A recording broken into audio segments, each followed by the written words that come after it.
Okay. Should be good.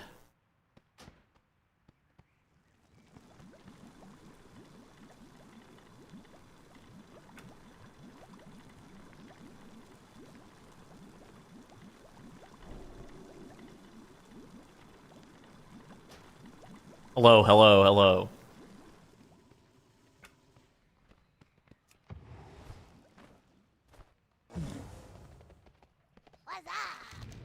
We should have new dungeons probably in a couple hours if I had to guess. I guess we don't know for certain.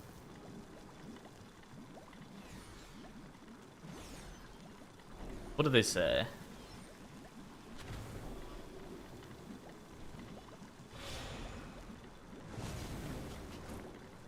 Dungeon testing began at 11 a.m. PST.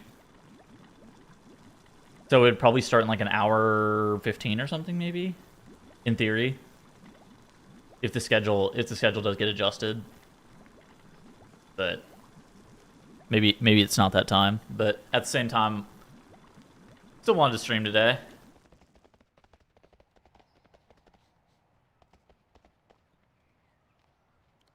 Yo, what up?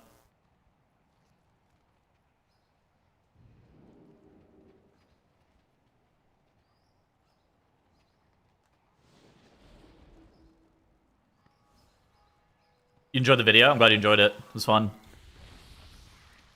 There was some stuff that there's really something I forgot to add. I probably should have talked about how the fact that Halandris wasn't, like, tested on the PTR and it stayed. It was, like, adjusted later. Like, obviously it's not super relevant, but I think it's not normally relevant because that stuff happens all the time. It was maybe a little bit more relevant to that story, but I forgot. Blue chat. Oh, good God.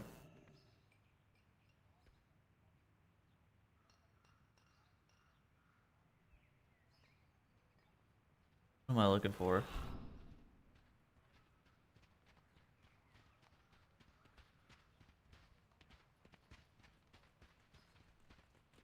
Something you posted?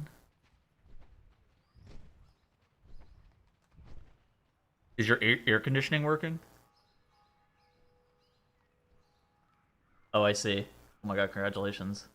Your air conditioning is working. I see it. Yeah, yeah.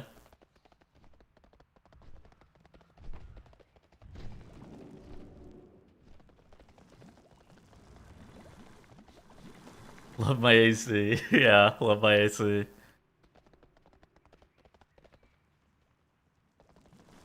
Oh yeah. Oh yeah. I forgot to put I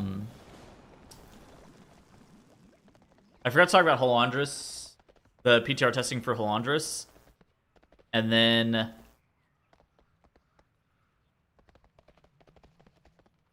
I meant to add in the fucking Aster fist fight thing at the end, but I forgot about that too. That was funny shit. But I couldn't figure out a place where it just made sense. It was gonna originally be at the end, but I couldn't find a place that made it make sense.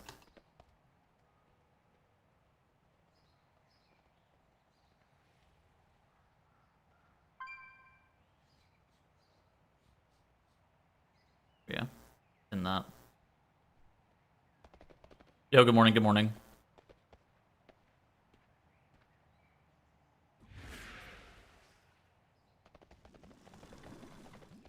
Wagey hours? Oh no. It's okay, you'll be a chattering spirit. Mostly because I do stream wagey hours. So today we're going to be watching the Cyber Ian Hazakosis interview. I saw parts of it, but I wanted to watch it through. Also, how is that shit an hour long? What the fuck is that? I don't think I've ever seen like a Blizzard interview that's longer than 30 minutes. And in my experience, like, Blizzard never gives you more than 30 minutes of allocated time. The fact that Cyber got an hour is insane. Also, any interview with Ian or Morgan Day, that also is normally fairly interesting because those interviews have a specific type of purview, let's say, that some other interviews don't necessarily have, because Ian Hazakosis and Morgan Day can never say whatever the fuck they want. He can decide for himself? I mean, yes, but most Blizzard people, including Ian, historically haven't done interviews longer than 30 minutes. What's your prediction on the returning dungeons? So what? Temple of Seth, King's Rest, and Ruby? What are we predicting? Because like I haven't seen them. I think I'm predicting that they're going to be 10 times better than people expect them to be. I haven't seen the dungeons at all. I mean, I know they're going to be better than people expect them to be, but that's because people expect the absolute fucking worst. Those aren't out until what, July 7th or something? No, July 8th, something maybe. Get a blind predict. Blind predict what? I mean, I think I predict that they'll be better than people expect. Gosh, gameplates.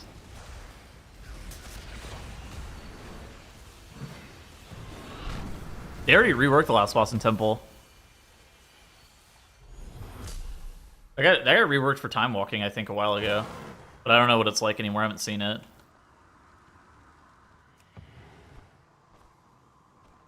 Liked King's Rest. King's Rest, whenever it was era relevant, was fucking terrible.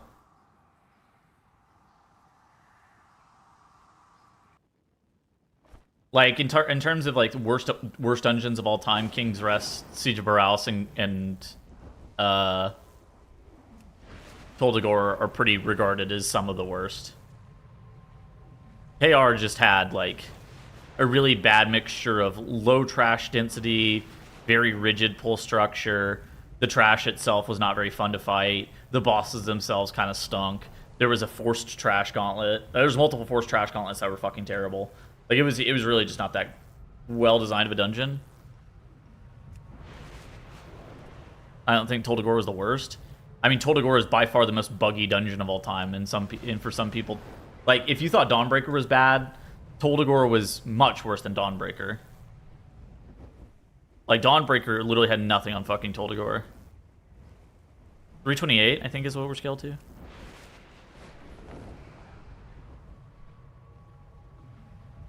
I mean, Toldagor had a combination of insanely bad bugs and cannons that took care of like 60% of your trash.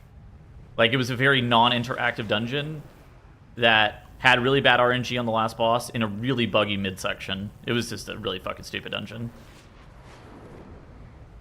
That dungeon was terrible. But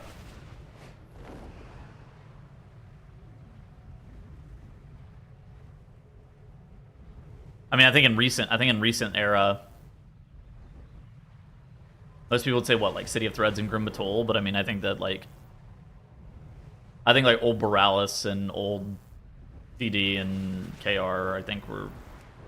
I think that it's actually not that much of a competition. I think those old dungeons were really fucking bad. We're just so far away from them.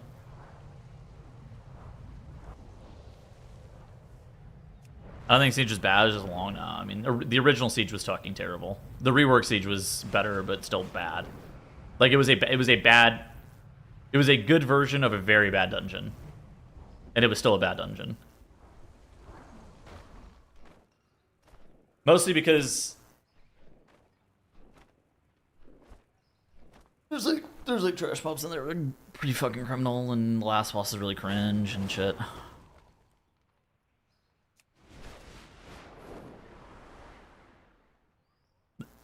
Dungeon farm. I mean, I don't even think City was the worst dungeon that season. I swear Grim Batol was worse. I hate Grim Batol. That shit was terrible. Last boss was removed from Siege would have been okay.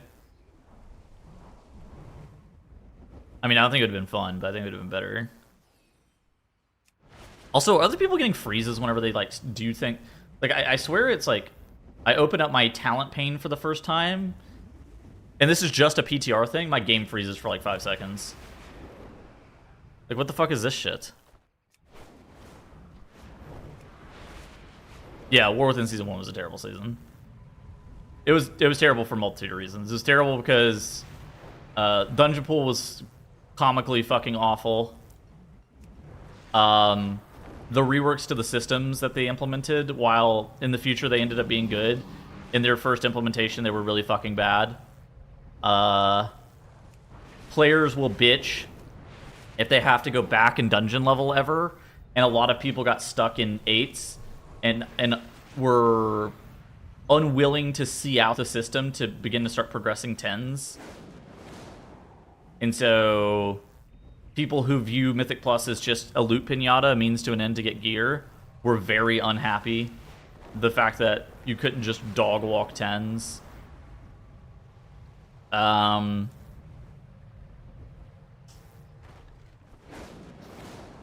The jump from 11 to 12 was like the jump from 11 to 13. And that, like, especially enthusiast Mythic Plus people, that, like, gate kept a bunch of people at, like, the 11 level, which is also unnecessary. I mean, completely unnecessary.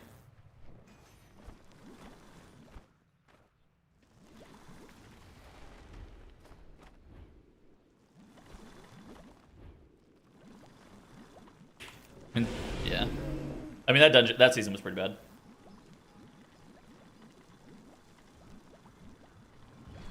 Midnight Season 1? No, I think Tank's way stronger.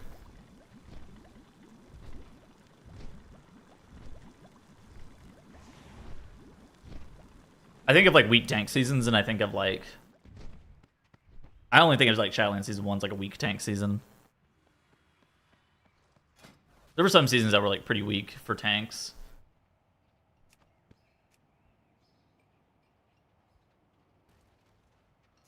I think.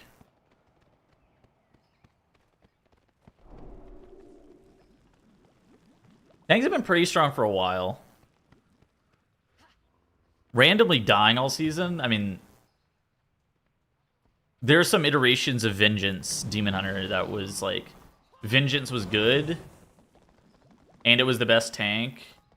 It was pretty strong. But as a tank, it just sometimes randomly dies. So I think that was... Whenever I think of, like, seasons where tanks just randomly die, I think of, like, Dragonflight Season 3, Dragonflight Season 4, where Vengeance is, like, undeniably very OP. But it would still just, like, sometimes, like, randomly fucking die. Oh, yeah, War Within Season 1. I mean, War Within Season 1... Yeah, I don't think tanks were particularly weak. I think that every fucking pack had multiple tank busters in them, which is completely unnecessary. I mean, I think Prot Paladin that season was unbelievably strong.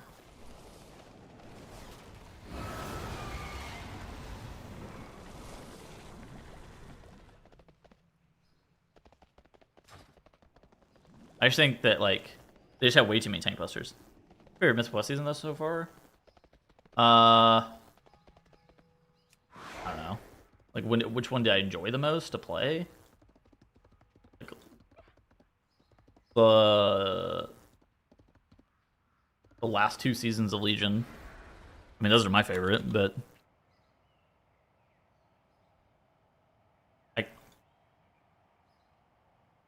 I played the most and I enjoyed it the most. Yo, good morning. Legion. Go back home? Yeah, back home.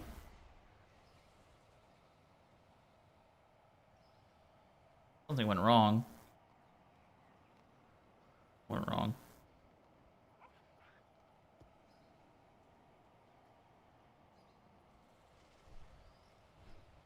What's up, Vid was a banger. I'm glad you enjoyed it. Give it up. Yeah, this season I played a ton. The season that was before this was probably my favorite of like all time, but I also liked Dragonflight Season 1. That was really good, and Dragonflight Season 3 are probably my other 2 favorites. So 2 Legion seasons, 2 Dragonflight seasons are probably my faves. Region 4th. That's right. What about overall ranks? Overall, Region 7th. World 16th. Damn, the fall off is unmatched. The fall off needs to be studied. Sanguine Grievous Fort. Otherwise, we're okay. Dude, I played a teaming week, apparently. I'm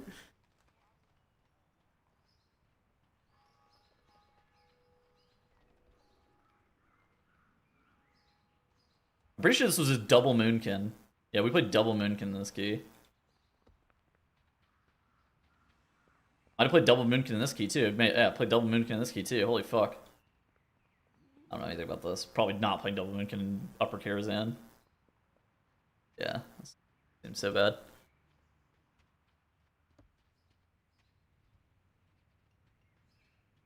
Oh no.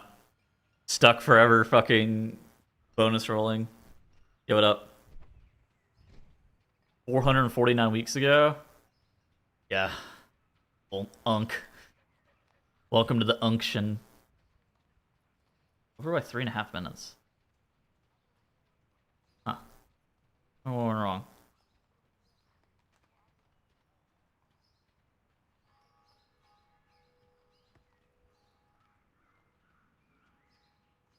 The Tarnished Sentinel Medallion. What a good trinket. I forgot how... That trinket was fucking insane. Back when you could change gear in Mythic Plus too, and that shit actually mattered. Like if they even brought back gear changing in Mythic Plus right now, it wouldn't really do too much. Like you would min max some trinkets occasionally, but it really wouldn't do too much. I mean, maybe for things like Augmentation Evoker, you would like put on Litany, take off Litany, put on Litany, take off Litany. There'd be like some on use min maxes, but it really wouldn't do too much. That shit was insane though in that era where like you would juggle around legendaries. Legendaries would be like massive damage differences. When's the new season? I think the patch launches like the 11th, and then the season starts like the 18th. I think is what's speculated of August calendar.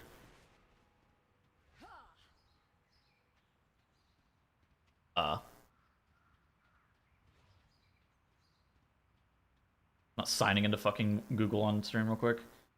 So people are speculating, yeah, August 18th for the season launch and August 11th for the patch to come out.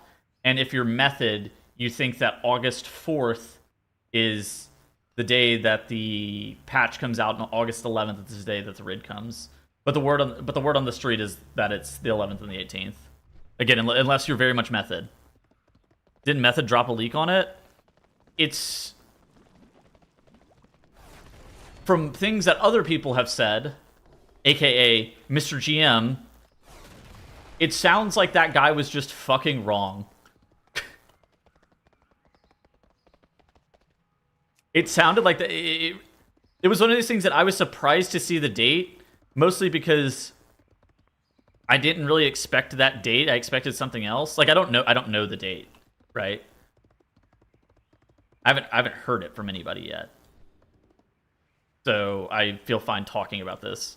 So like, since I don't know it, the reason that I am speculating that it's the 11th and the 18th is because of the... basically, I just read Mr. GM's tweets. That guy normally has an inside source, and then he posts speculation posts, and I feel like I read between the lines, and you're like, yep, that guy knows the date.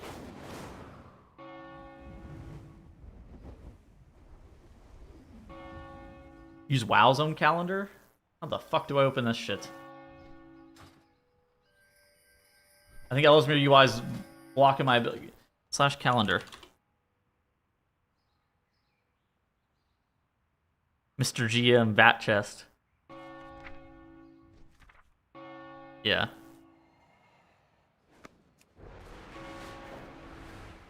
It came to me in a vision. But yeah, no, I think that I'm pretty sure that method guy was just wrong. But I guess we'll wait and see whenever Blizzard announces the date.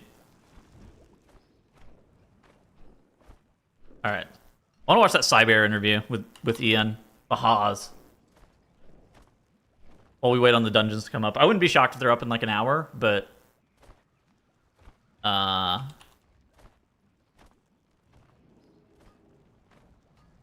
What is this? Goodbye, Cyber Slat. What is this fucking video?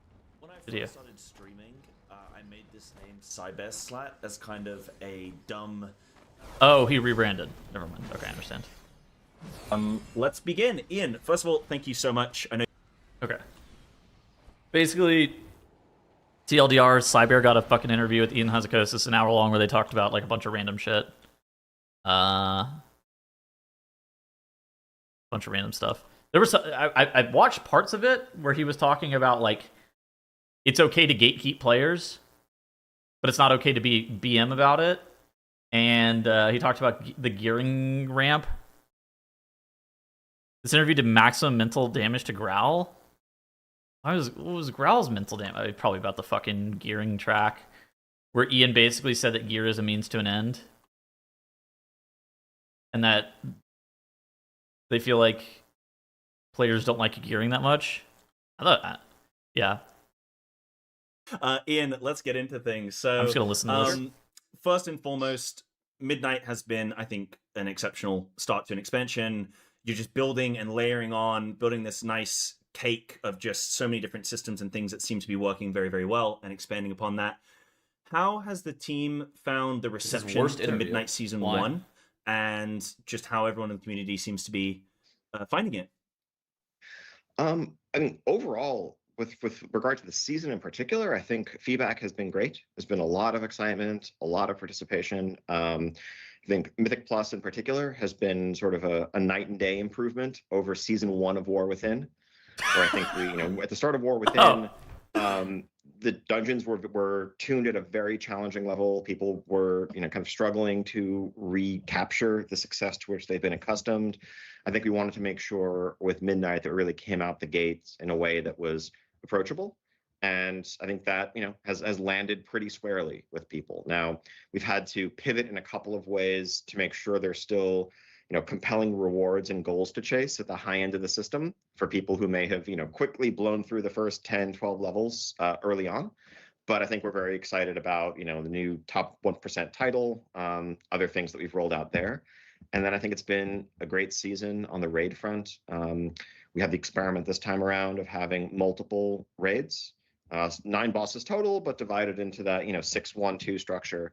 And I think, the flexibility that's given groups, both pugs and guild groups, I think has been really appreciated. Also just the, thematic and tonal variety of seeing some different places as opposed to spending all of your time every week in the same single location. I do think it's better than Delves continue to most of the seasons of on. War Within, if not all the seasons of War Within. The system from what we learned in War Within. And I think although I do think the War Within seasons were not that great. I think we're pretty happy with season 1 of Midnight, really, and just looking to build upon it going forward.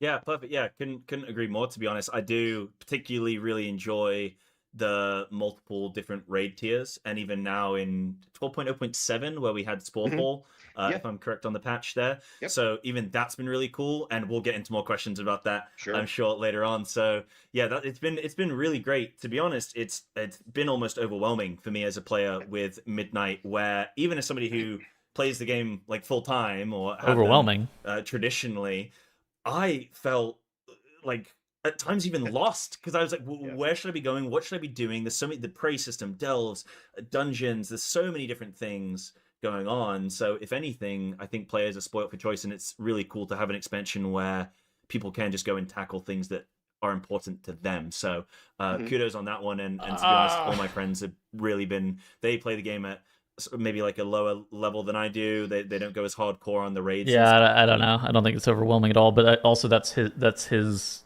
statement, not Ian's. So stuff. But they like to get stuck in, and for them, they've been having plenty of fun. So awesome. So yeah, it's been really great. So what have you learned in the transition then from the War Within to Midnight so far? Initially, and then obviously as we're getting deeper into the expansion with 12.1 now, you probably learned a whole host of lessons then from Midnight Season 1 as well. But how's that transition look for you guys? It's mostly the same expansion, no? I mean, I think Midnight really in a lot of ways is about doubling down on what was working well in War Within and trying to refine and polish where we're able. Yes. So I think the addition of Delves as a new pillar of our endgame, I think, was tremendously successful and reached an audience that had been underserved for a long time.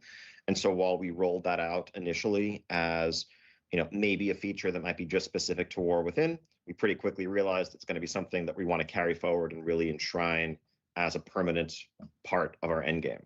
And so, just we've learned lessons about what players do and don't like in delves, ideal length, tuning, avoiding underwater sections, Oh yeah, things along that those devil's lines. ass. And I think we now have a dedicated team that has pulled people from encounter design, content design, systems design to make a delves team that's just focused on continuing to evolve and guide the delves experience, where it was more of an experimental feature back in War Within.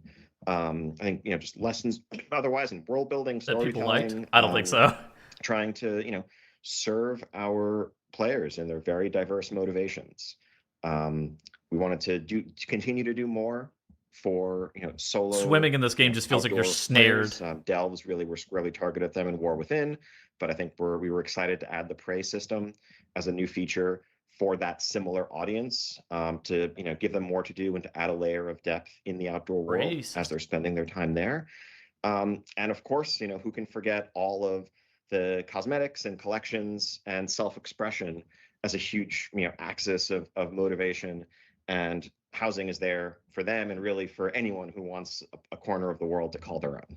Yeah, I think apart from Mythic Plus, housing is the best thing that you've ever added to the game, and I think that it's going to take a long time for people to fully, truly get to grips with that, because it is phenomenal.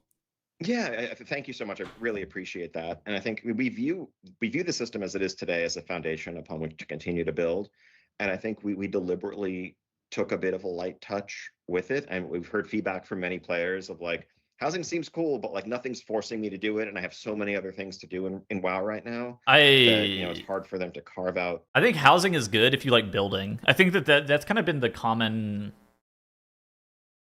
sentiment that I've seen, and the way I felt about it as well, is housing, if you enjoy building, it is quite good, and it's quite a robust system, especially in the MMORPG space. The thing with housing that's kind of holding it back is, first and foremost, you can't build over and over again, right? Building has a cap in terms of how enjoyable it can be, and for people, housing, building isn't the only thing that matters with housing specifically. Building is probably the most important thing, but it's not the only thing that matters. And I think that that's something that's been a little bit amiss with the housing is the community system, like the sense of community with housing specifically. I think it's probably a success though overall. I mean, I think that lots of people who engage with it really enjoy it. The problem is it's hard to engage with multiple times. I think that like it's something that you do one time, you build your house, and then you don't want to mess up your house. It's like whenever you build a Lego set. Do you really want to disassemble that Lego set and then rebuild it again for infinite amounts of replayable content? No, you've completed that Lego set. You're going to leave it there and you're going to look at it. And the housing is kind of a similar... The current housing system is kind of similar. Building has a cap, shows you never sunk hours into Minecraft. Except there's the problem with housing where you can only have a maximum of 2 houses. But yeah, I mean... right? Like that's... But yeah, I mean, I think they'll figure it out. Yeah, and Minecraft is an entire world. I think they'll figure it out, and I think that the most important thing is actually the building. Rebuild newer, better houses over and over. No, but most people don't interact with housing like that, right? Some people may, but most people don't. And like again, housing right now, the main pillar of housing is that it's good for building, but there's not much beyond that. And yeah, blueprints might solve that problem. I think that that's something that's coming with 12.1.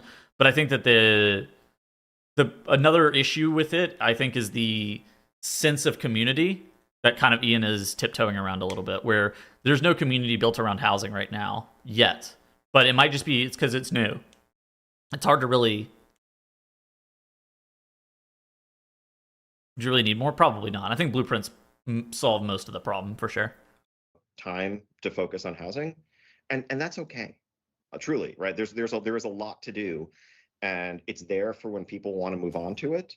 You're going to keep getting cool decor if you want to go, fiddle with it and see how it looks and decorate your space. You're welcome to do so, but we want to keep layering, on depth to that system while avoiding sort of the heavy-handed solutions you might have taken in the past, where like there was a core player power reason to force you to do it. And I think we're not looking to force anyone to do this. We just want it to be there for those who are drawn towards it. And I think over time, more and more people are going to be surprised by the depth and kind of just the magic of the system. Yeah, and I think that's There are exactly entire the right way to communities do it. around building. Yeah, I mean, of course I there think are, but like sometimes it can be conflated when you have systems that people are forced to do. it doesn't Oh, reach look the at this entire idea. player base like it Everyone should. loves this thing, and actually, well, I've got to do it if I want my upgrade. And then it's like people aren't necessarily engaging with content that they enjoy. That it feels more like a job and a chore, and that's so. I'm glad that you see that and you get that, and I think that's great. How are you finding then the balance between known good content that players can expect in a new patch or a new expansion versus not allowing things to become stale and just like, right, I'm gonna get my 4 old dungeons, my 4 new dungeons, I'm gonna get a couple delves. Like, how do you balance that and then experiment with new things like Prey and decide when to implement new systems? That's a great question. Is this the G-Bay question where like how Blizzard holds your hand with things that they shouldn't and doesn't hold your hands with things that they should and show you how to like what the actual good parts of WoW are? Is that what this kind of question is? I don't really understand like when even was this written? How do you balance new content systems versus consistency in design? Oh, I think I understand what he's actually asking now.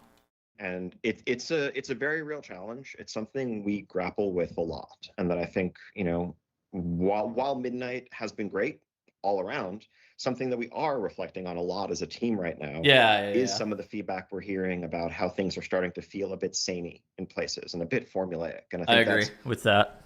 Often a challenge. I don't know how you fix this. In some ways, it's easier to design the game when everyone is mad. Like when everyone is like, all right, borrowed power sucks or whatever. It's like, okay, there's a problem for us to fix. We're going to pivot away from this thing that everyone is mad about. But when players are generally happy and are telling us like, this system is great, this setting is great, the reward system, like rewards feel better. I think the word he says is happy. He means lukewarm, right? Inclination is to kind of carry forward what's working. But then we do start to get that feedback, as we are now from some quarters, that, well, oh, this is just starting to feel so, repetitive. So I don't know how they fix it. Yeah. And it's not exciting anymore. And it's like, okay, you never want to think or say that change for the sake of change is sometimes the right approach, but I think sometimes it's what we need to do just to keep innovating and keep things feeling fresh. Yeah. Something that works today and people are having fun with, even if there's no clear problem with it, if it's repeated for long enough, will start to wear thin. And so, I think I don't know how they're supposed to address it, but now it is. I think that Dragonflight has felt the same as the War Within, has felt very similar to Midnight, right? And he talked in the very beginning about how they've just continued to try to iterate on the things that were successful in the War Within. But I think that he is kind of tiptoeing around something that is kind of true, where change for the sake of change, especially with a game like World of Warcraft, you have to be able to push the envelope sometimes. It's why if you play like any TCG, you have to, there's kind of an inevitable power creep that happens because you have to keep your core audience engaged, right? They have to keep pushing the envelope in terms of content. If they just gave us 8 dungeons every single season and a brand new raid, sure, some people might find that enjoyable, but I don't think it moves the needle for enough people to actually want to continue to play the game forever, right, or long term. And I think that Dragonflight was really like a pretty big renaissance for the game itself, where it brought back a bunch of old players. I actually know a decent amount of people who started playing again very seriously in Dragonflight, and they're still, I think Blizzard's still kind of riding that high off of how successful Dragonflight was. But I think if they, if the next expansion is the exact same as we currently have, they might be in trouble. Because I think it's, again, the word is not good. The word is, I think, lukewarm, where nobody's mad. It's fine, like it's good. But if it's not continuing to improve, it's going to be hard to want to play every single season.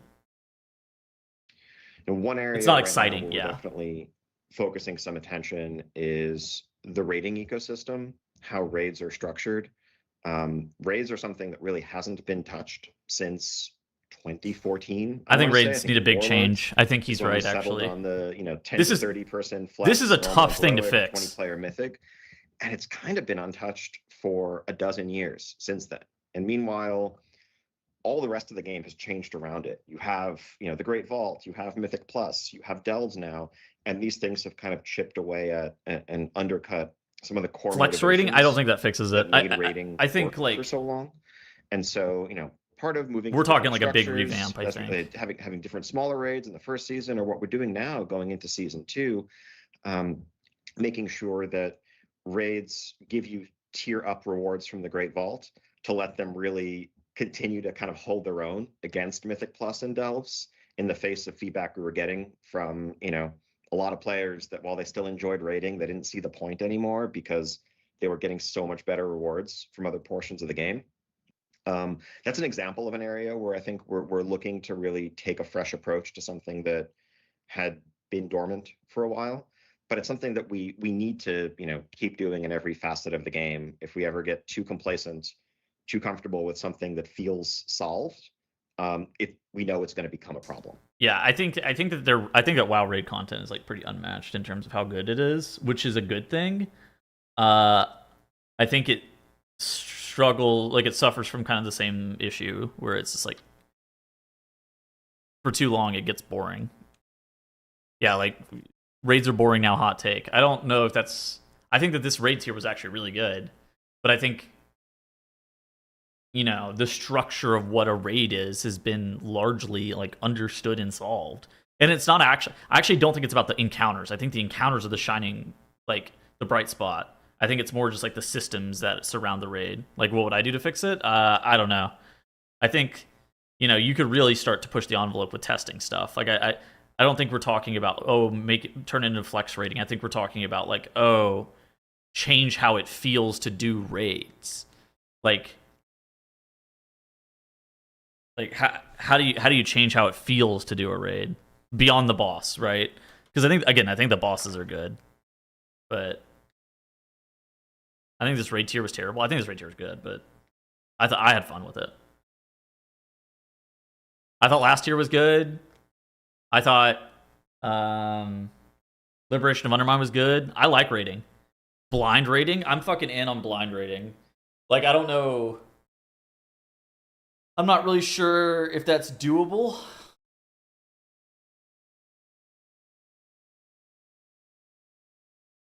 Mostly because of how the race rule first works. I would be fucking in on blind raiding. Like, I don't think it can happen realistically, but like you say some shit like that, and I'm like, all right, I'm fucking down, right? Or I was having this conversation, I think, last stream, where it was like, how would a 5-man raid feel?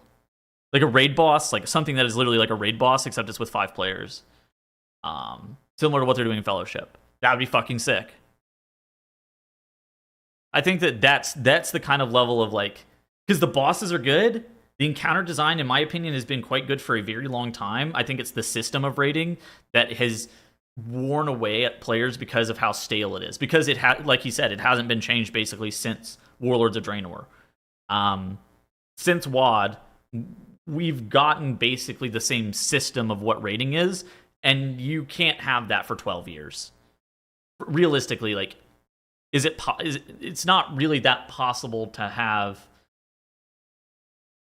the same system for 12 years and be like, yep, that's just as good as the day it came out.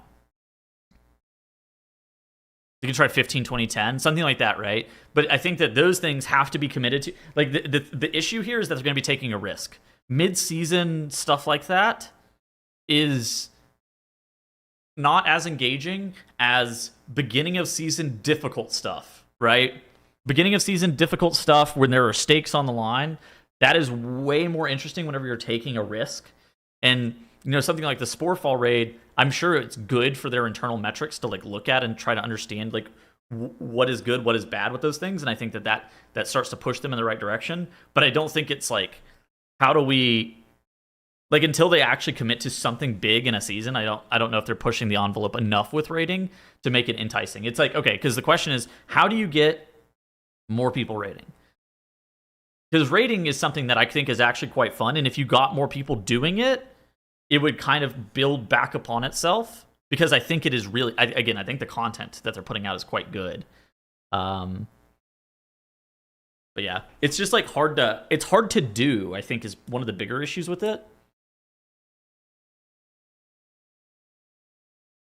So probably a problem.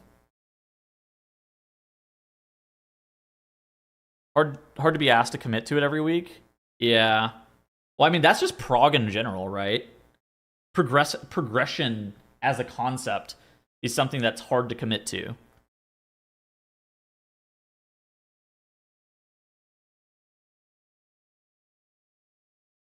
Prog is fine as far as it's cursed. Yeah, I mean, well, that's self-imposed, right? There's actually nothing nothing that requires you to do farm.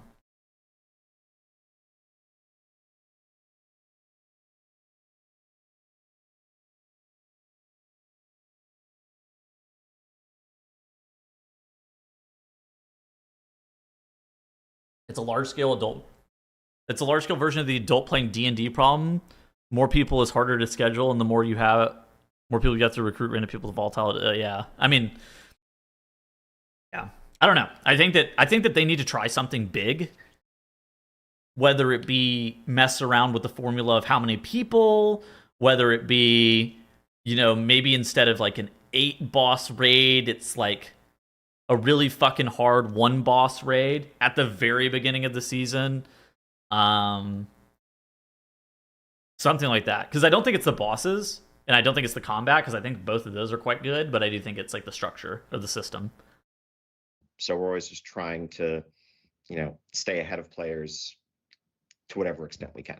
Yeah, it's a hard thing to do, right? Because it's one of those things that you touched on. So you touched on initially. It's like if you give somebody pizza, like, oh, I love pizza. You give it them for a month, suddenly, where are we going with I hate this? Pizza. Why you keep giving me pizza? So it's one of those things that even the best systems, the best designs, if you have too much of it, people start to go, oh, I don't like this anymore. So it's about, I guess it's that flexibility and like you say, introducing these new pillars, which are all in an arms race against one another, but complement each other, which I think is good. Well, I think after MOP, rating was kind of starting to slide, and it really picked back up after specifically WoD and Legion. Needs to be so heavily supported more than the others because it takes so much effort to raid effectively. Yes. Where you need, I mean, my guild, like, we're a top 200. I think we got one. I think rating is the best content in WoW, though. Congrats. Thank you. I didn't do too much because my spec wasn't very good, but one day I'll get to speak to Ian Hazakostas and I'll pick his mind about that. Which spec was that? Druid. You should love it. So we do so much prep, spreadsheets on spreadsheets, and all the different things that That's we good have shit, to do actually. just to play there in the recruitment and all that kind of stuff. So it can be challenging sometimes when raiding doesn't always feel necessarily rewarding or inviting and stuff. So I do think that raiding is the best content that WoW has to offer. I think that raiding and Mythic Plus are by far the best content that World of Warcraft has.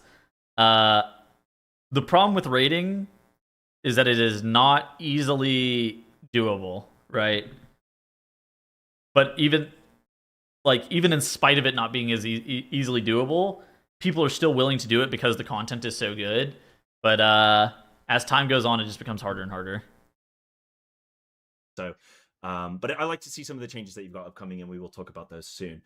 So, kind of touching on that as well. So, in that same vein, I mean, the mythic rating, I think, actually thinks that helped a lot. Content that they enjoy most is the most important content and needs the most resources given to it, right? No matter which kind of department of the community that you talk to. So how are you currently balancing your time and attention across so many different game modes? Like you say, you've got the new sort of labyrinth delves that are going to be coming out soon later. Holy fuck, he talks about add-ons for 10 minutes. To try out as well. But how do you balance all this? Oh my god. I mean, it is definitely trying to keep a lot of plates spinning and shifting our attention to the one that maybe is looking the wobbliest to make sure that we're continuing to give it the attention it needs. I mean, I think that is a big part of the challenge of developing. On a myth raid, but I don't have time. But it's also a big part of the magic. I think that I can't think of a game out there in really across all of the entire gaming ecosystem that has the diversity of playstyles and motivations that WoW has. right? There are a dozen, well, there's so many different ways to play this game, right? Like you could take a dozen people who are all self-identified, serious, hardcore WoW players, sit them around a table and ask them like, why do you play this game? What is it that you do? What do you like about it? And you could hear 12 different stories. Mm-hmm. And boy, would it be easier for us if we could just pick one or two of those people and say, we're going to make this game for you. I mean, yeah, you make an MMORPG. Just dungeons. We're going to focus on just PvP. We're going to, or whatever, and not worry about the other motivations. But the game as a whole, the world as a whole, would be so much poorer if we did that. Yes. Right. Part of the magic of WoW is this massive multiplayer ecosystem where all of these players are kind of brushing shoulders with each other, crossing paths, interconnecting, trading as part of the same economy, having friends who play the game for different reasons, who maybe pull you into something you haven't done before that you unexpectedly like. I do think these connections that he's talking about are quite important, yeah, but we're, it's something that's been going away, I think, with time. The data of like just objectively, where are players spending their time? What are they doing? What are they gravitating towards? How far progressed are they? Looking for opportunities, looking for gaps in how we're satisfying them. And then, of course, the feedback all across the internet on forums, Reddit, social media, etc. Reddit. Don't read Reddit, bro. To understand, get out of there. Where there's opportunities, like which plates might be a bit wobbly and need focus. No, don't read Reddit, man. I talked about delves a lot, but I think delves are an example of an area where, it's not something that players were asking us for. Players weren't saying, make something exactly like this, but we could see and hear very clearly that solo players or small group players, maybe who played with a close friend or a family member, were running out of goals and running out of content when they reached the end game. They would have a blast, get to max level, do some world content for a bit, finish the max level campaign, and then realize, like, I guess I have to join a guild or start doing large group content if I want to continue. I'm just going to stop. And the existence of delves and things like Prey are a testament to our focus on trying to serve that audience, which maybe didn't have the loud advocates in the community that PvP or Mythic Plus or raiding does, because there aren't that many content creators or big streamers who are just focused on that solo play style. But there are millions of players who play the game that way and who want to play the game that way. So I think we have a wealth of data and information to draw upon, and we're just trying to synthesize all this feedback and do the best that we can. And I know that for portions of the community, it can feel frustrating. I'm not making delve videos. Absolutely not. We need X. We want you to do X to help us. And then I'm we out. do something else I'm out that of delves. feels like it's missing the mark. It's likely that we're just listening to a different portion of the community. And at that specific point in time as well. At that specific point in time. It's not that we're never going to come back to you. We are. But if we had to do something for everyone, to do something for anyone, every single patch, we would basically, it would either the game would be a convoluted What happened to mess. Labyrinths? Labyrinths come in 12.1.5, yeah.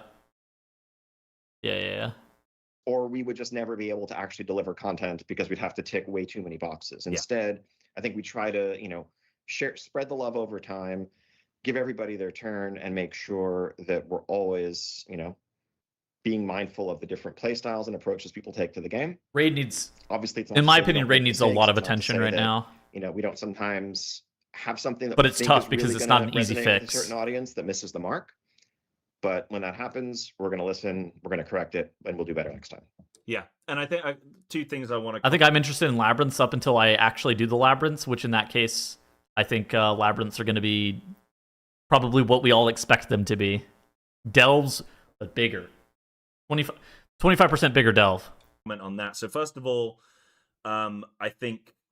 I forgot what I was going to... Some add-on changes. But I was going to say, I think delve players, like delve mains, they deserve the most resources because they've never been mean to me online, but all of the other mains definitely have. So delve players seem nice. They never cause any problems. They're chill. What's better than a delve? A delve that takes 30 minutes. Unfortunately, I can't remember. I had something there, but that's okay. I think so. Something that I want to move on to now as well, and I think that was a great answer to listen to there. But I think, how has the team felt with the no add-ons? Like, how has horrible that been for you guys? Because it's been a really weird one for me. Like, how has that been?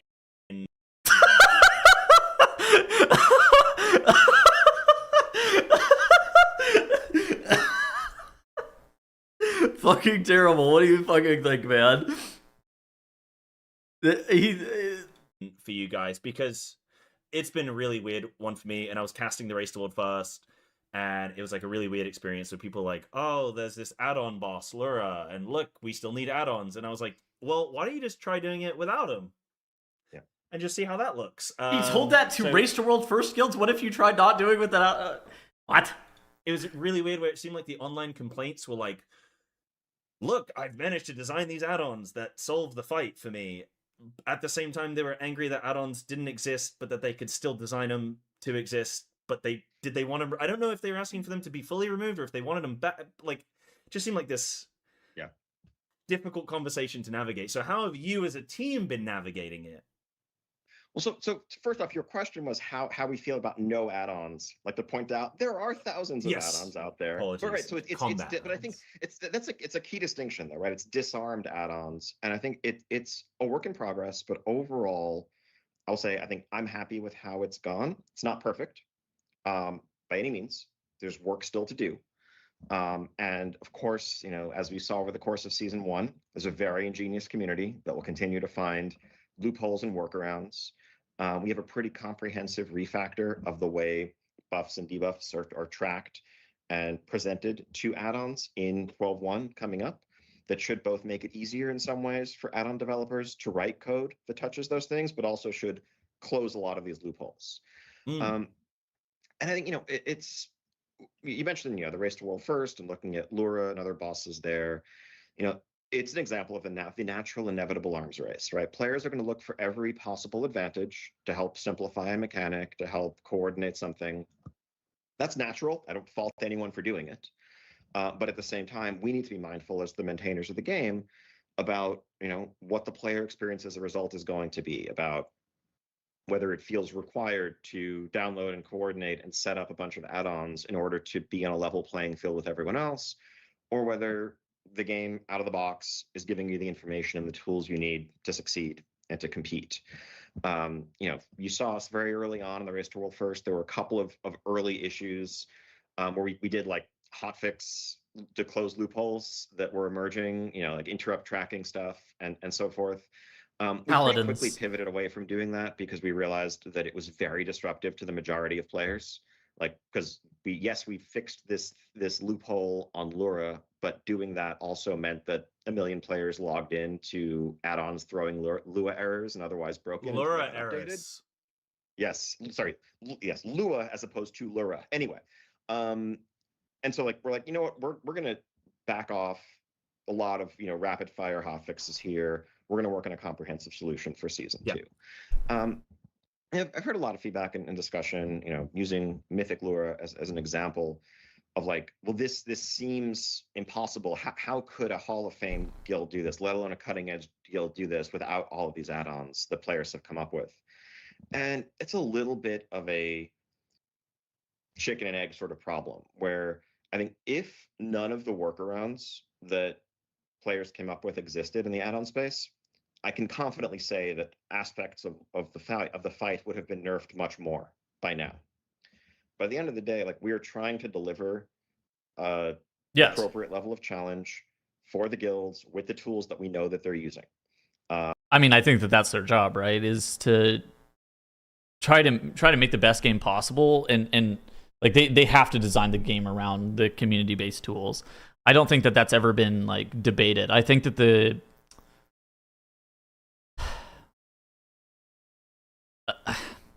it's kind of the issue that I face with this is more like we started in a spot in the War Within, and then it feels like we're almost in the exact same spot in Midnight Season 1, except I had to redo my UI completely. I really would prefer to play the game without add-ons. If given the opportunity, I would like to play the game without add-ons, but that doesn't seem feasible given the level of impact that add-ons have on my player experience, right? If I uninstalled EX Boss today, I would just be straight up worse at Mythic Plus. If I uninstalled NSRT, the raid fights are just harder. Now, I just I wish that add-ons actually gave no combat advantage, similar to what they stated in their initial pressers for the expansion launch, but that was not achieved. And not only was it not achieved, but I feel like Blizzard's pretty far from that.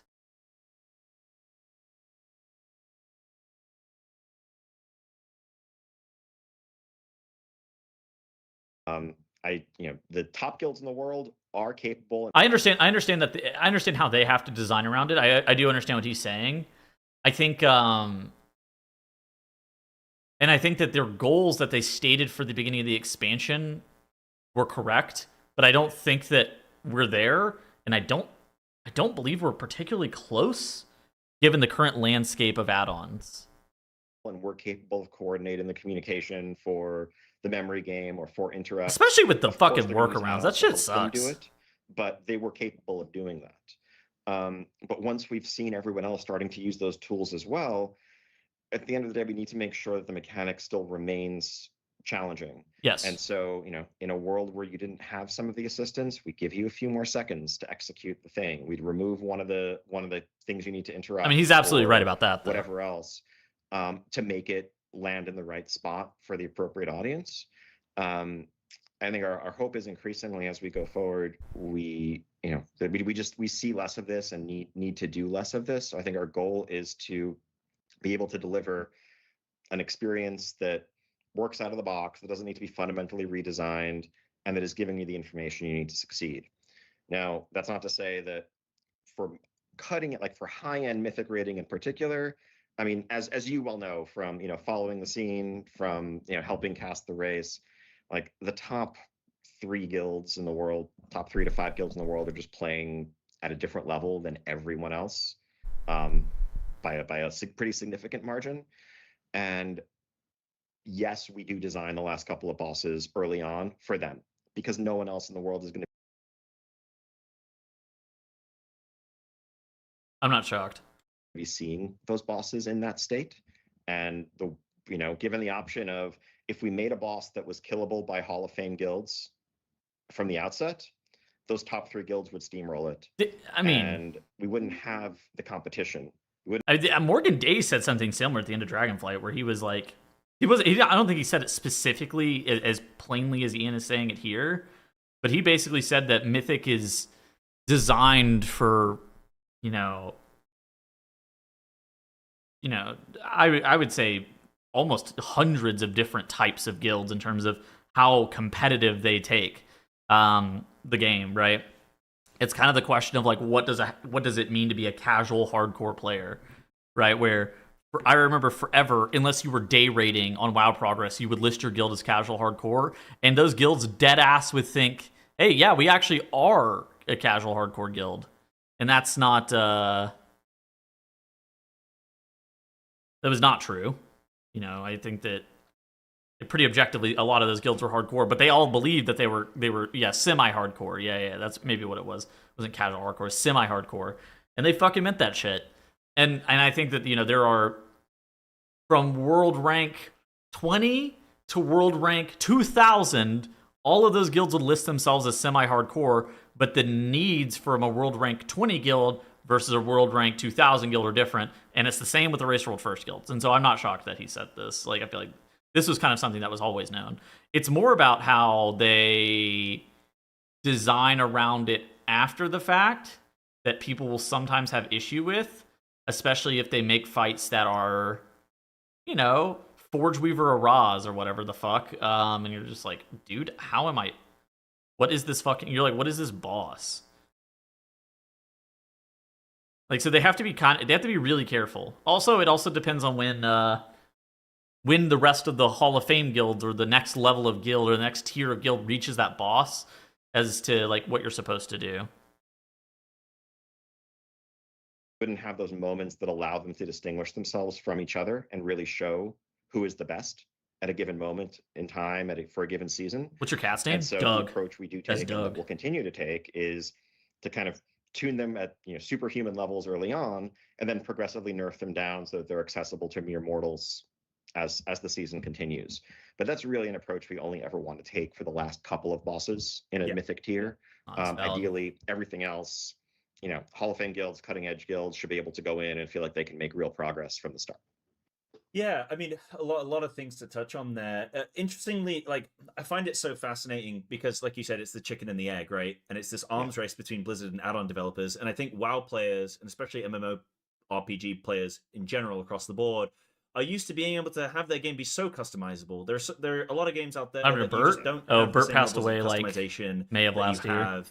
I can load up an add-on page and have millions of available add-ons, and if I can think it probably exists, right? So there is a lot of freedom, and I think the player base has just been so used to a freedom of being able to make whatever they want whenever they want, and maybe that there is a little bit of maybe policing of that might need to exist, and I think it would have been really cool to see players, especially World First players, as the add-on police. This would be impossible without this tool that we're using. It's like, well, hey, give it a shot. And I was sitting there on the broadcast going, well, I'd just like to see it then. Just give it a shot. Like, yeah, because we're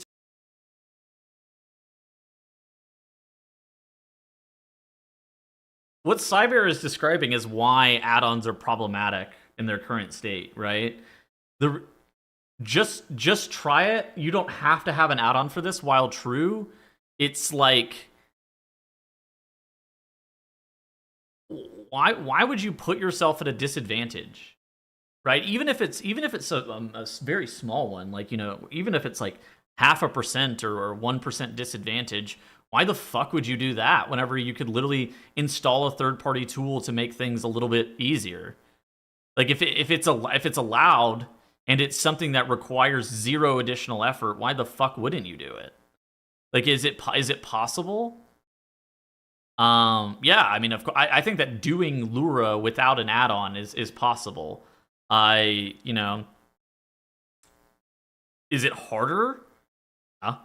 Why the fuck would you do it without an add-on? Like, it's certainly is it possible to type in chat the code for the downstairs? Yeah, it's certainly possible to type it in chat and then try to do it with chat. Yeah, like I could use a horse-drawn carriage to go to the store, but instead I have this car sitting in my garage. And so while it would take me 15 minutes to go by a horse-drawn carriage and be better for the environment, I ultimately have a car. And you're like, why the fuck? Yeah, yeah, I can walk to the store but I have a car. Exactly. I mean, that's what I'm saying. Like, why the fuck? You could walk, but like, and sometimes walking hits diff, but like, and walking might be the best solution sometimes, but more often than not, yeah, you're gonna want to drive.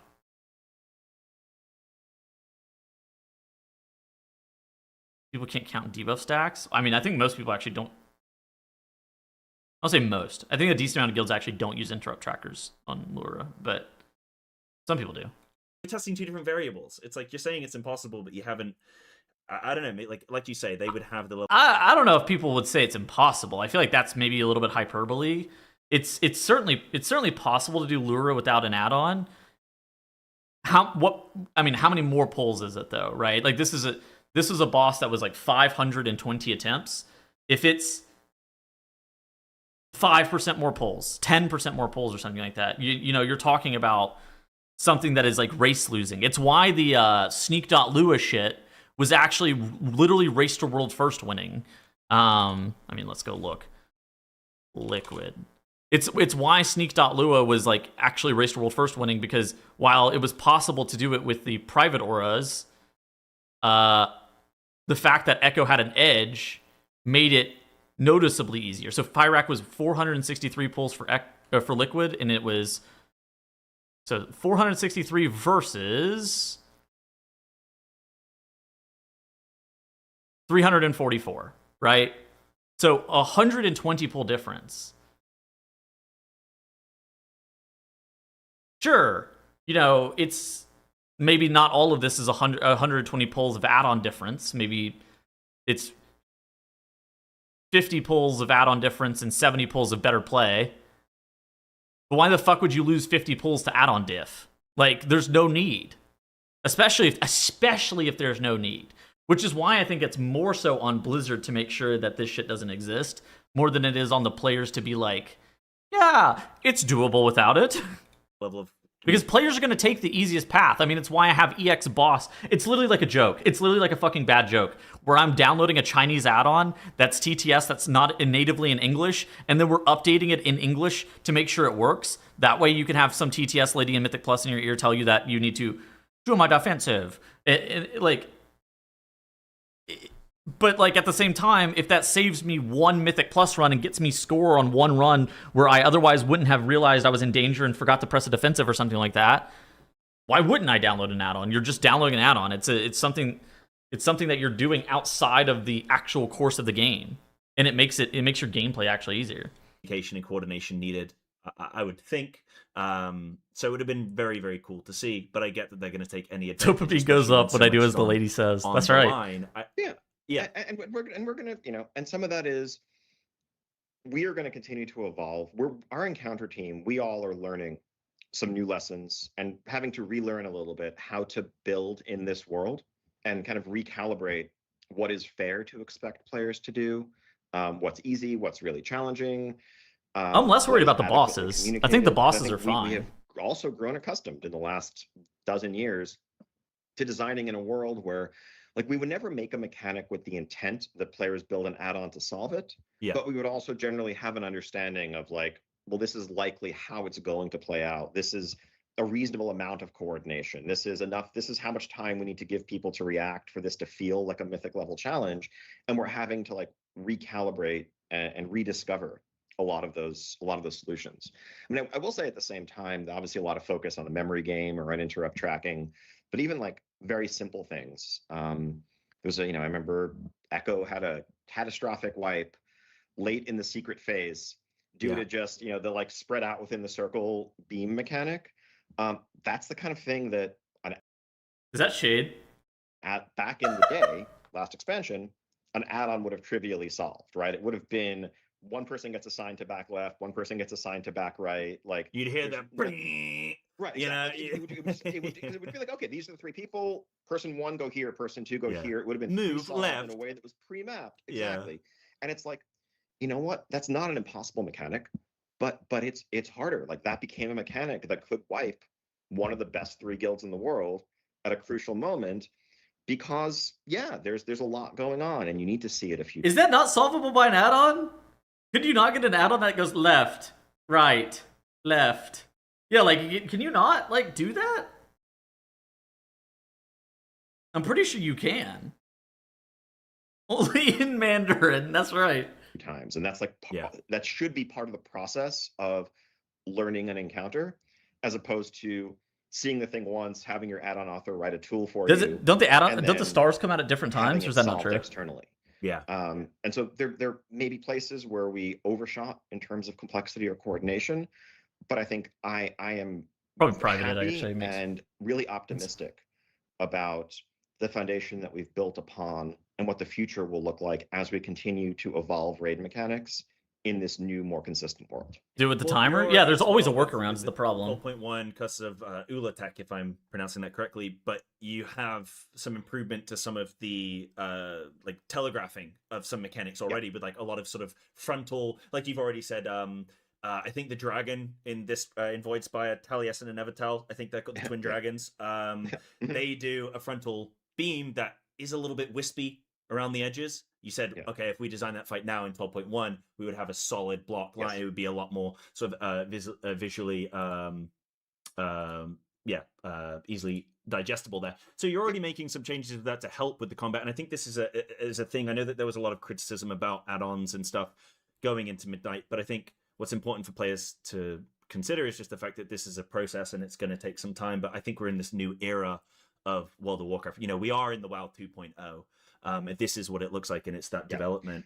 And I don't want to dismiss some of the bumps and the frustrations along the way. I get it, right? But I think the worst is by far behind us, and I think we have a pretty solid foundation at this point, and I'm excited about the transition and the direction for cohesive systems and encounter design going forward. Yeah, amazing. Yeah, and I think the last thing that's interesting to note on what you just said there about raiding and top guilds, and if you design fights in a way, the worst is behind us. Hopefully, guilds can have their fun with it.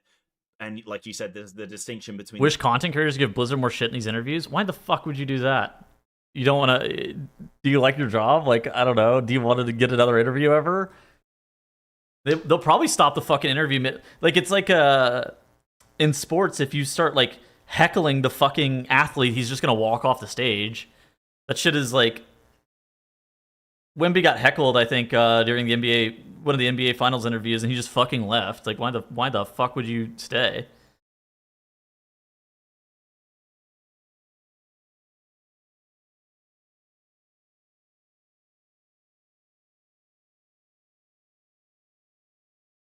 Some pushback? I mean, I think that this is a pretty uncomfortable question for Ian. I do think maybe Cyber is interjecting a little bit much with his own personal thoughts. the top 3, But I think that the interview's been pretty solid. top 5, even the top 10 guilds in the world compared to everyone else. Something that's just so interesting is just looking at World of Warcraft and how the raid design is. There is that expectation that things will get tuned, that knobs will be turned and stuff, and there will be rebalancing. So I know it's a toupee. Show us the truth. Janarkin also put me on the bench. You need someone from the slums take on there. Be made more approachable as well. And we have seen changes to the bosses already. Kind of in a similar vein ish is I want to ask you about, like, what would you say to people that feel like we're getting content now faster than ever? It feels like we have roadmaps, we have clear distinctions on how content's going to be being released, and there just seems like there's so much content. What would you say to people that feel like maybe if there's a bug here, there's a bug there, there's maybe hold on, are these not two very different questions?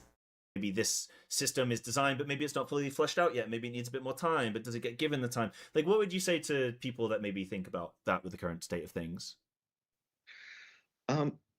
First off, I would say thank you for the feedback.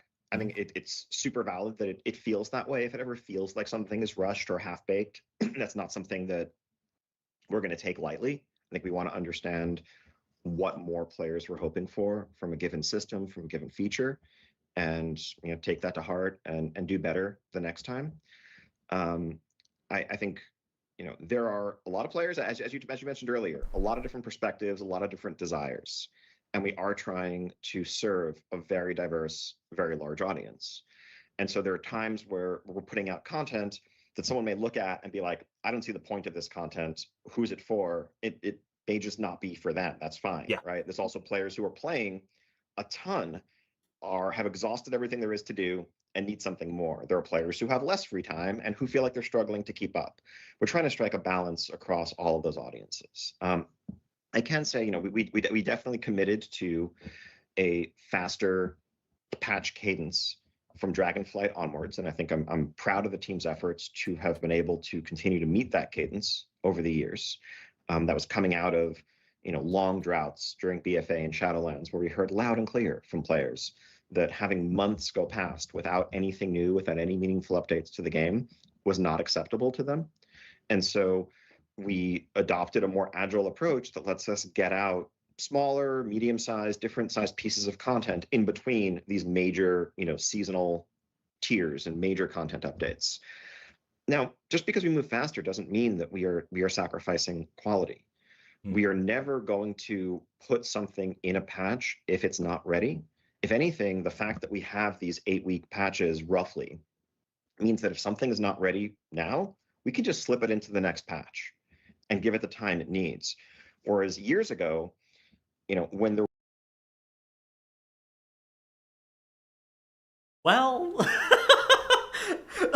let him cook. All right.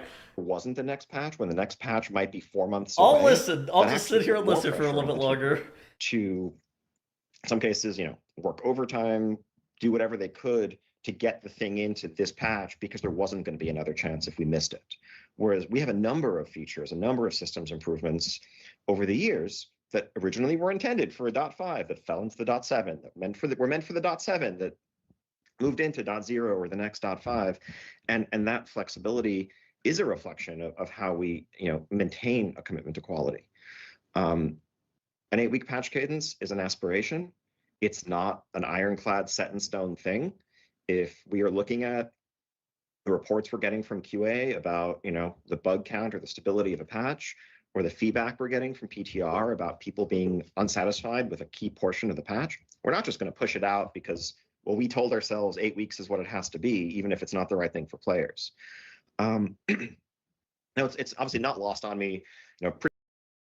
Okay, I think I appreciate their content content cadence. I think that a lot of the times the pace is actually pretty good, and more often than not, it's like fine. I think that there are some times where the content cadence kind of eats them alive a little bit in ways that are hard to expect.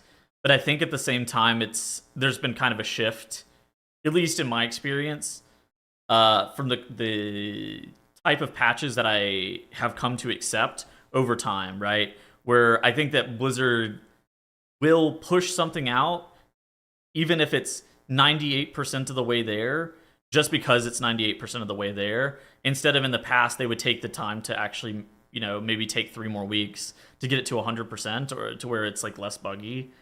So part of me, I definitely do appreciate the faster content cadence. It's not lost on me, though, that some of these patches have been tough. Pretty recent was 12.05's release, and a lot of understandable consternation among players about, like, wow, this seems really buggy. Is Blizzard moving too quickly? Are they sacrificing I don't work at Blizzard, right? For speed, for quantity? While we, as we said at the time, and as I think we have done better with 12.07 and resolve to continue to do better going forward, I don't think that the way 12.05 rolled out was a function of us trying to move too quickly. If anything, I think there's some systemic issues, some process issues on our end that I think we have worked to improve and to resolve based on what we learned from how that patch went. If anything, it was actually us being a bit too aggressive in trying to fix bugs very close to the patch release time. We had a patch, we had the builds, like a release candidate for 12.05 nailed down, ready to go, and we ended up putting bug fixes for some relatively minor issues in at the last minute that ended up breaking more major things elsewhere. Wow, that's insightful. And so, okay, right. So here's some fun behind the scenes look. One of the most obvious issues, obviously, was that we had to disable housing for the whole first day of 12.05. Yes. Not a good look, right? Like, central feature of Midnight, patch went live. It worked yesterday. Now it's completely disabled. Why? Well, what happened was, what we discovered during our internal checks that day, the day of the patch deploy, was that if you were people who zoned into their houses, had any decor that were off the ground in any way, snap to the ground, and do so in a way that, like, permanently change their placement in the house, destroying a lot of people's setups. Obviously very disruptive, and it was something that we said, like, we don't want to keep the servers down for a whole day for this. Let's bring the servers up, but let's disable access to housing until we can fix this. Now, how did that break? All right, well, so I know this is going to inspire some spaghetti code memes on Reddit and comments and elsewhere, but don't worry, nobody will watch my interview, and you're fine. You can say totally whatever you need. Yeah. So there was a last-minute bug that we found with the Siege of Orgrimmar elevator. Yes, Pandaria raid, Siege of Orgrimmar, where players would fall, like, there was a bug that was like, hey, you fall through the elevator. And it was like, well, okay. Normal shit. Hey, we should fix this bug. It's legacy content, but there's people still mount farming and stuff. Let's get a fix for this bug in.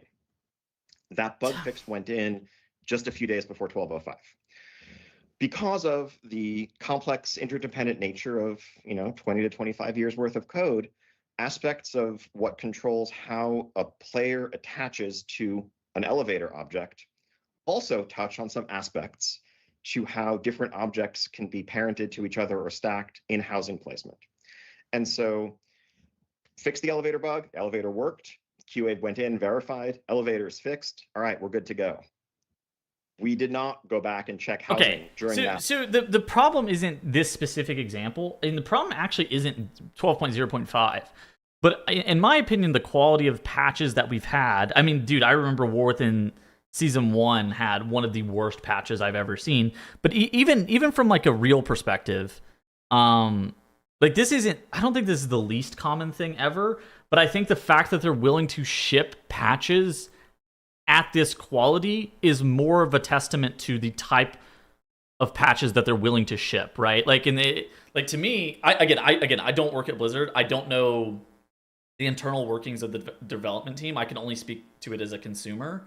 But like, as a consumer, I have certainly noticed more often than not, the patches are pretty good, but sometimes the quality of the patch that Blizzard is willing to ship is lower than I would have hoped.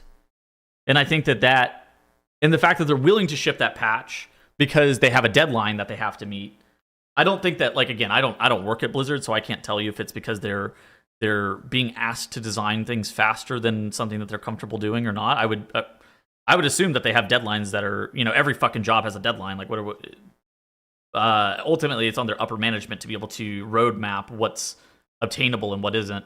But it's more of like, especially in the live service industry, the fact that they're willing to submit some of the work that they're submitting is, yeah, I mean, like, exactly. And like, what is the threshold for a patch being a no-go for deploy and them delaying it a week? That's like the worst case scenario. But like, we have definitely seen some bugs that haven't been in line with, I think, the quality that we've come to expect in World of Warcraft specifically. That like final day and a half before the patch fixing an elevator broke housing, until of course it blew up. I feel like that's normal though, right? And so it's like, in retrospect, the answer really was for us to say, this is not a critical bug. We should not fix this in the tiny window we have right before we release the patch. Yeah. We should have gone ahead with a stable build, released it, and then, rolled that out as a hotfix later on with, not the same immediate short-term risk. So it's that sort of thing, right? It's lots of moving pieces, and I think we have done a better job in 1207 and going forward of kind of carving out what we call a moratorium in the days before a given patch is going to go live, where we just like stop messing with it. We're like, all right, this is stable. It's gone through all the QA checks. It's good to go. Don't mess with it. Hopefully, and then the other side, hopefully they get it solved. I mean, like, ultimately, it's been a thing where, I would say that these random patches that are turbo fucking buggy started about Dragonflight. Actually, Shadowlands is actually when I remember them starting really. Dude, Shadowlands got fucking delayed because of bugs. Actually, that was the worst case scenario. And that patch was the launch patch of Shadowlands was still buggy as fuck. But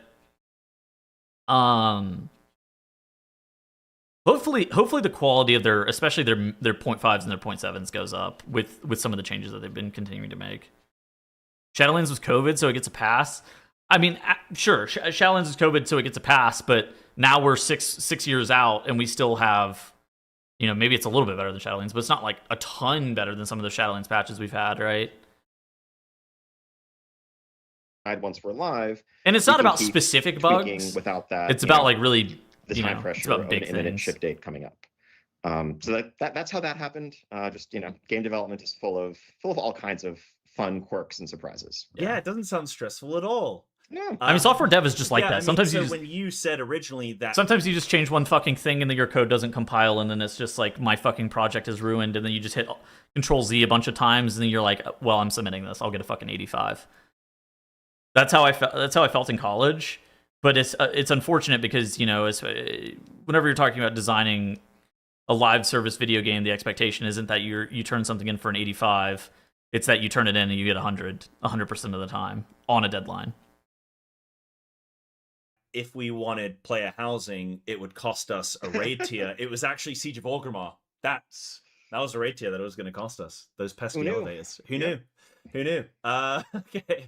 Yeah, so it's kind of like team's ambition is almost like you're almost working too well.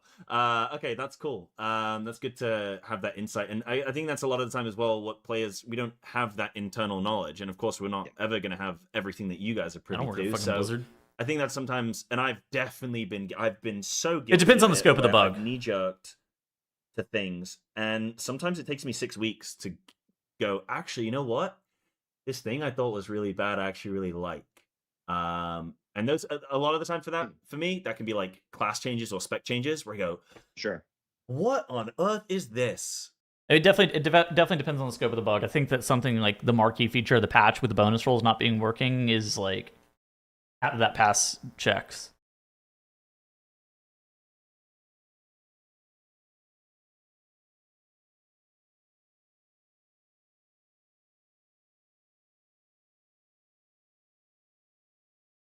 Yeah. I don't know. This one, 0.5 was notably very bad. So the only other one that in recent memory that was that bad was like War Within Season 1. That was also fucking terrible. But they explained it. Yeah, I mean, they explained it, but it's more just like...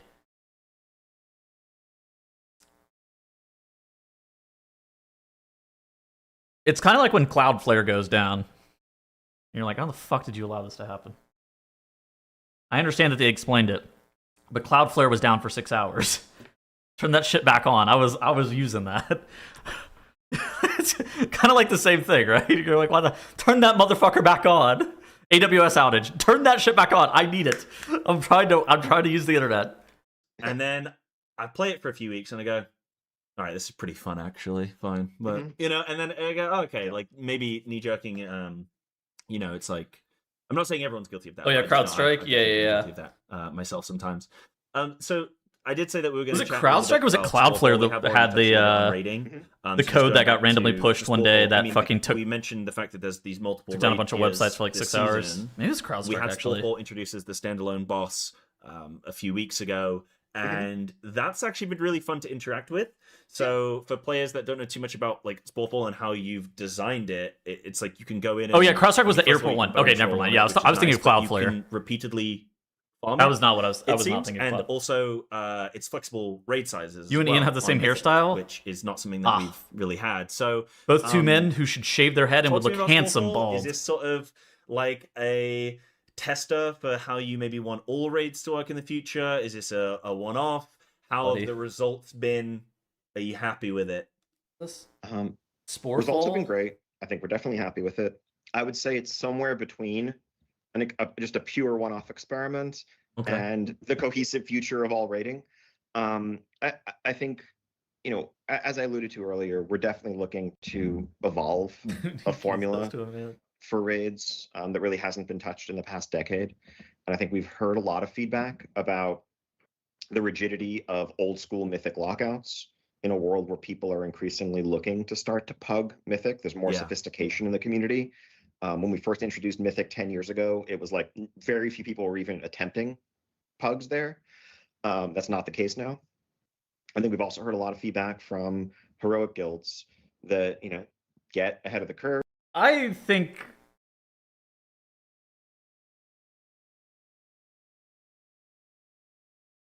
players are much better, and some of the intro bosses of Mythic are also a little bit easier. Actually, you know what? Maybe that's not true.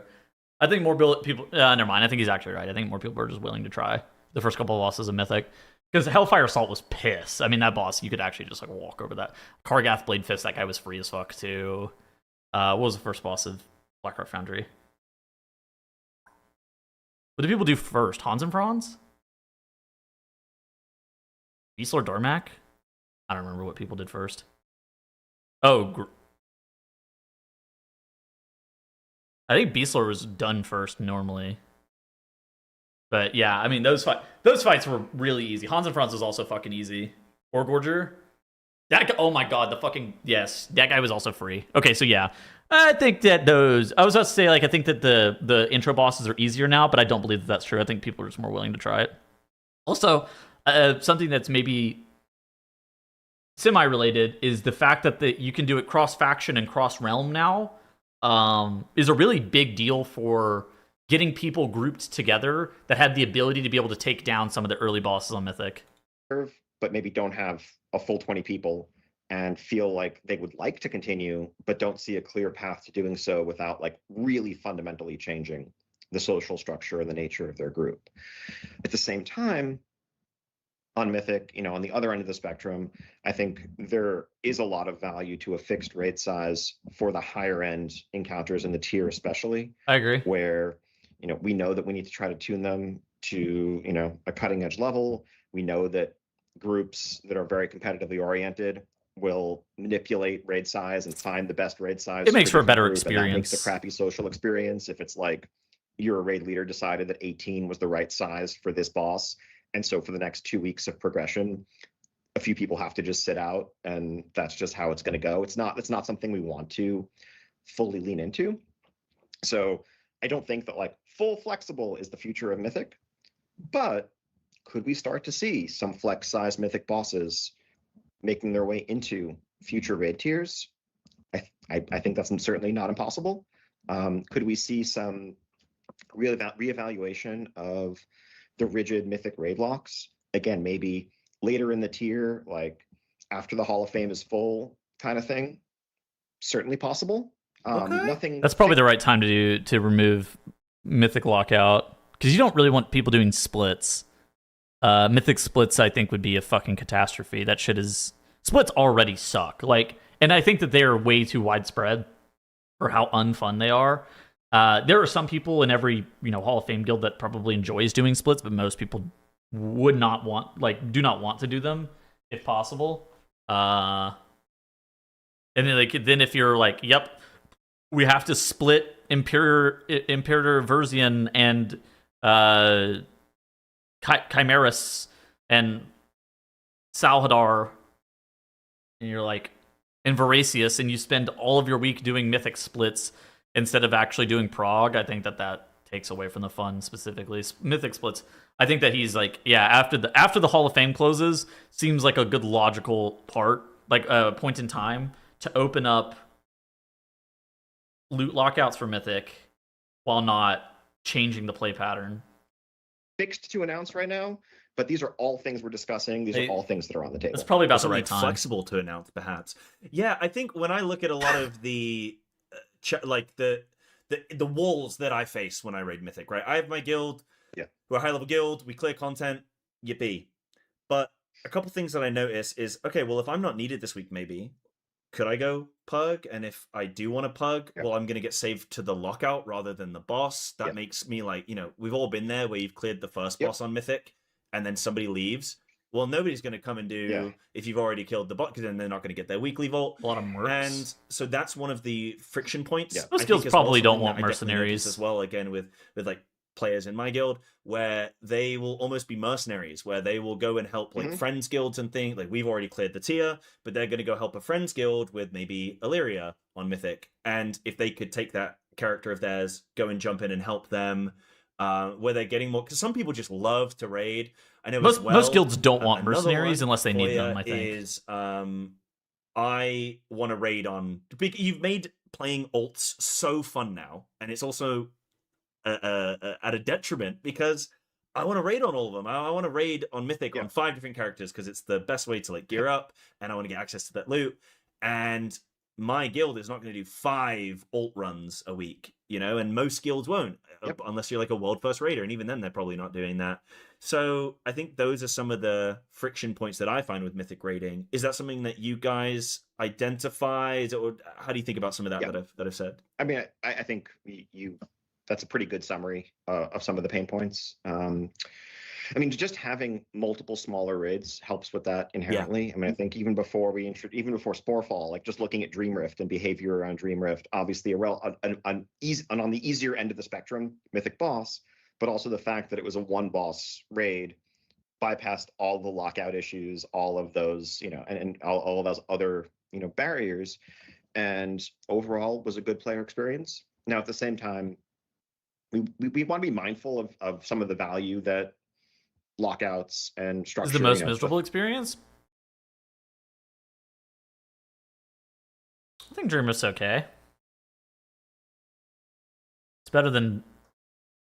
I think it gives. It makes it easy to approach.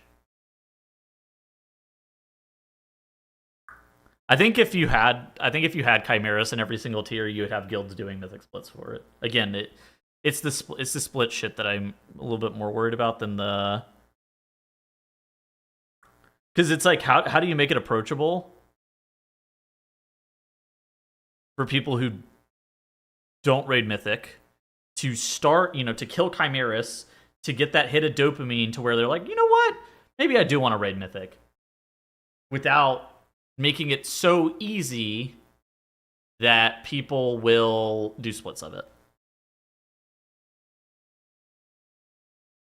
And I think, yeah, Hall of Fame, open lockout. Both helps with our ability to tune the encounters. I think it does add some social stability and consistency to the size of your... Or split's only an issue for a tiny fraction of the players. It's getting more pervasive, I would say. What loot style lockouts do for, like historically, yes. Gold recently, carrying no. scene at the high end. Yeah, I always forget to think about that. And splits, and like, does Mythic splits become an even more cringe.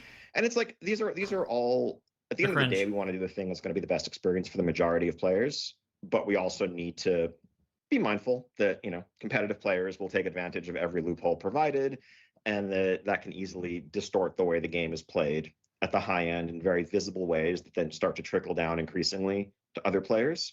And so splits are bad for race viewership. These changes lightly. I will say though, like they're so bad for race viewership. Looking towards, and more than anything, they just aren't very fun to do. Of increased flexibility in lockouts and structure and things like that, but we're going to take incremental steps along the way, right? Dream Rift is definitely, Sporefall is definitely an experiment in that regard, and I think it's an experiment that's been successful, that is giving us very valuable information and making us feel better about continuing to move in that direction in the future.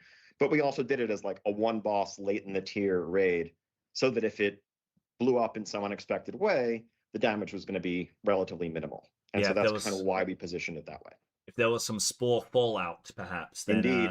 Yes, then you can navigate around it. Yeah, no, I think that makes a lot of sense and true. I'm not looking at it from the overall viewpoint. There's probably some other elements that I've not thought about. In that regard, then as well, with loot acquisition, we've had the bonus roll like sort of system this tier, which has been really interesting. And Ian doesn't fuck with the puns. Cool. Like I have enjoyed it, especially Ian does not fuck with British humor. He doesn't find it funny. Go take a fresh ult, and you can gear them up in like 8 minutes with a couple of friends, and that in some ways is very, very good because it helps teams where like, right, we need 8 marksmanship hunters for this boss. We can gear them up in 20 minutes. But at the same time, like, you want to re-roll whatever you might need for certain bosses and any content. You just want to re-roll to play with some friends. I think item level acquisition is rapid.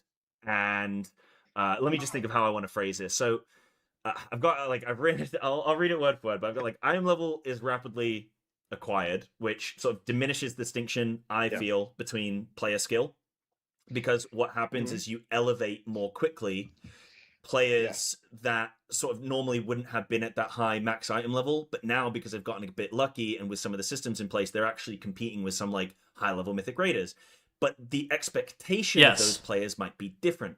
But now they're sort of matched in the same content, kind of like how when a +10 drops the best loot, you find people are doing the +10s because it drops the best loot, but their skill might not necessarily place them there, if that's a nice way of putting it. So I feel like that can cause it's the classic character progression versus don't match the reality of system progression where they're at. So hopefully that question will kind of make sense. But how does the team feel with item level acquisition? Because obviously it feels amazing to get item levels. It's an RPG. We want to grow our character. But has that presented challenges for you? Do you see them as challenges or achievement-based progression? It's like character progression versus achievement-based progression. There are definitely challenges there. There are also advantages. It's a complex picture, really. Yeah. I mean, I think that the separation. See the latest Boomkin bug? No. Item level and character power and experience/skill is something that I think has been present in WoW in various forms for a decade or even more. I mean, the second we started to have the only time that it was really unified was when there was only one consistent path to endgame gearing. Like 20 years ago, if you wanted to get good epic gear, you raided, and like by definition, if you had Sunwell gear, well, that meant that you had done the stuff before it and you were good enough to play in Sunwell and complete those encounters, and that was the only way to get there. The second we started to have even just parallel dungeon and raid ecosystems, I mean, I've had plenty of experiences myself running a raid guild and having players in the group who don't necessarily have a lot of free time to do dungeons, and we would jump in and try to bang out a couple dungeons for the vault or whatever.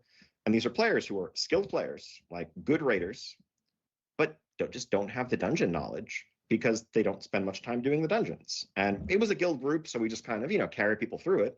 But that's something that the community is broadly aware of, that there's a reason why more than item level, if you're putting together a group for a dungeon, you're also looking at people's Mythic Plus rating. I thought that was a bug with my fucking... If you're putting together a pug for, let's say an early Mythic raid, or you're trying to do a ahead of the curve pug. Dude, I thought that was a bug with my cooldown manager. Holy shit. Achievements. You're trying to get a sense of not just what's the item level, but what's this player's experience.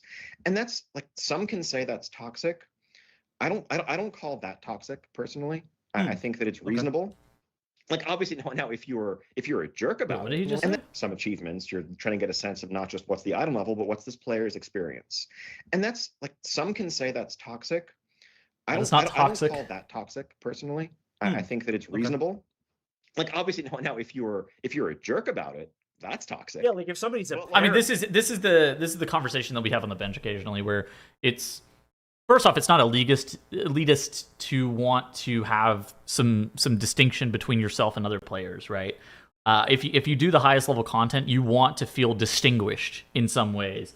But the ways you want to feel distinguished are different from other people. Some people, have intrinsic motivations where just the fact that they do the highest level content is achievement enough. Some people have extrinsic motivations where they want the best rewards from doing the highest level content. That way people will inspect them and look at them and be like, wow, that guy, his joblessness is unparalleled.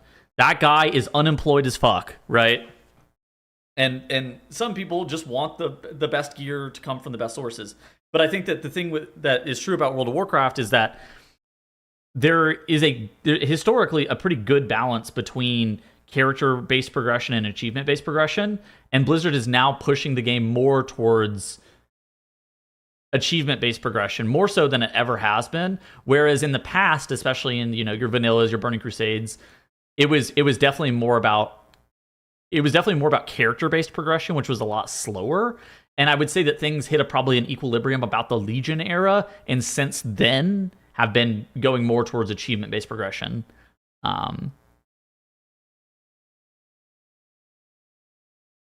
Yeah, so not all content is made for all people, but you're going to have the same gear as all people, which some people are going to be okay with.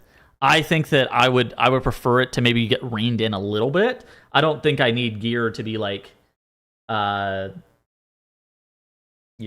fucking vanilla, where you, for 40 players, you drop 3 pieces of gear and you never get your best gear, and it's just this whole thing.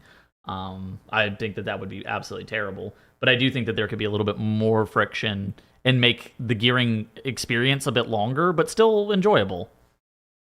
Legion introduced Mythic Plus.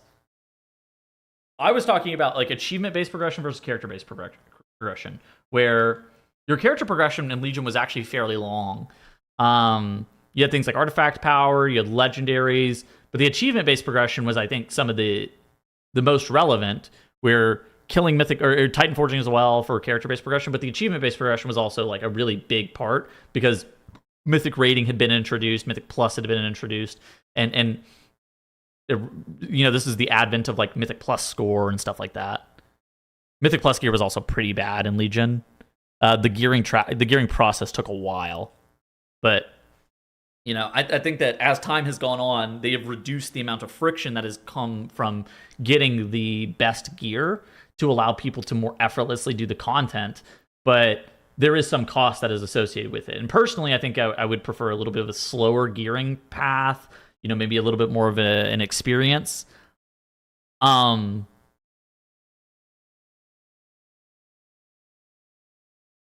I don't think it's super far off. I think I also understand both sides of it. Everybody has a difference in opinion, though. And they're trying to play in my dungeon. No way.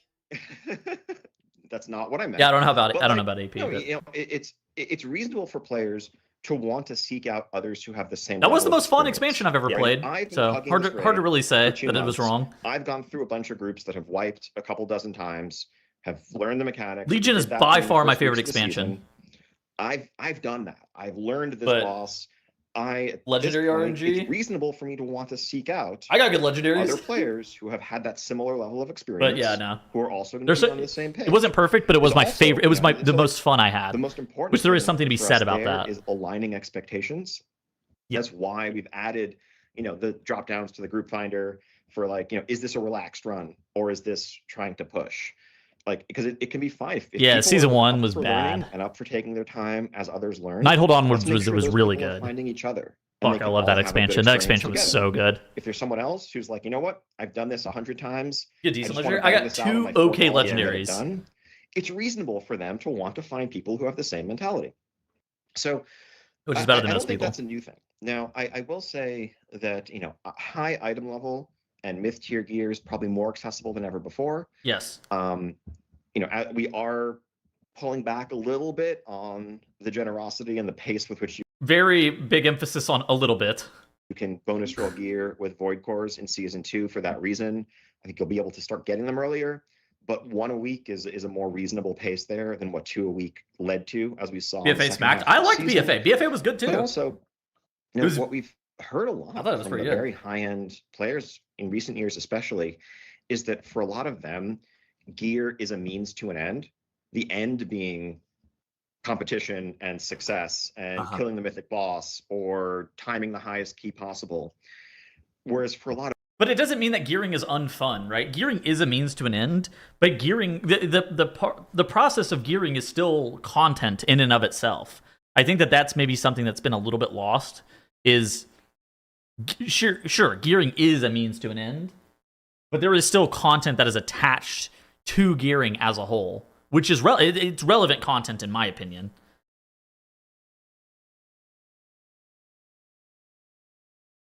Would you play Legion Classic? Probably not. The reason I don't play classics normally, normally I'm not that interested in them, but Legion specifically, I feel like I've already experienced everything I wanted to with the expansion whenever it was current. It was the most fun that I had in World of Warcraft, but I don't need to experience it again. But I would play Classic Plus. I'm excited to see what they're going to be doing with Classic Plus. I'm going to give that an honest attempt and just see how much I enjoy it. Kind of treat it the same way that I treat watching TV, where I just turn my brain off and go in with the idea of just enjoying it for what it is, as opposed to trying to put it in a box and have it be something that I don't want. A lot of other players, the content is the means to the end of the gear. And so it's not necessarily the worst thing that more of those gear motivated players are able to get to a point that's closer to the high end, because the high end have been telling us pretty clearly that look, they just want to get their gearing over with early on so that they can be optimal and then chase their skill. Don't listen to players, dude. They're fucking stupid. So I think in that sense, it is a bit, it can be harmonious, but as always, we're going to, keep looking at how things evolve and listening to the feedback we're getting from different portions of the community. Yeah, definitely. I think it's so hard, right? Because there's not a clear-cut barrier where it's right, this camp is here and then this camp is here, and they know what they're. It's don't listen to players; they're fucking dumb, including me. Lines. Yeah. So yeah, it is nuanced. And I don't think it should be impossible. I think it should be for them. They don't there should really be care more about friction specifically, and sort of pushing into mythic raiding and. Yeah, I'm dumb too. Don't listen to me. Dungeon portals. They want to get their gear so that they can blast. Make the best game you can. And then they're good. That's for them achieving their goals. But then you have some players where it's right, I'm finally geared. Now my season begins. So I'm sure it is hard to cater for everybody with that. I know that you've got to go, so I'm going to ask you 2 quick fire questions. Sure. And then we can send you on your way. So a big one for me is release windows with classic and retail. And I think what's about to happen is we're going to get a new TBC patch at the same time as we're going to get the new 12.1 patch as well. Does the team internally, I know you probably have different teams for classic and retail, and do they, because for me as well, I wanted to play Burning Crusade when it first released, but there was a bit of an overlap. Are you taking these things into consideration, and could we maybe in future see a little bit more of a distinction so you actually have this beautiful rolling, I do this one. Do that midnight also? Yes. Just soon. Always something. Soon. There. How much do you consider both communities? Well, we're always considering the communities. And I think Okay, I'm done listening to this. I think the Classic Plus is going to be a really big deal. I think that Blizzard always tries to consider when expansions and patches are launching, it's like always going to be a really big deal.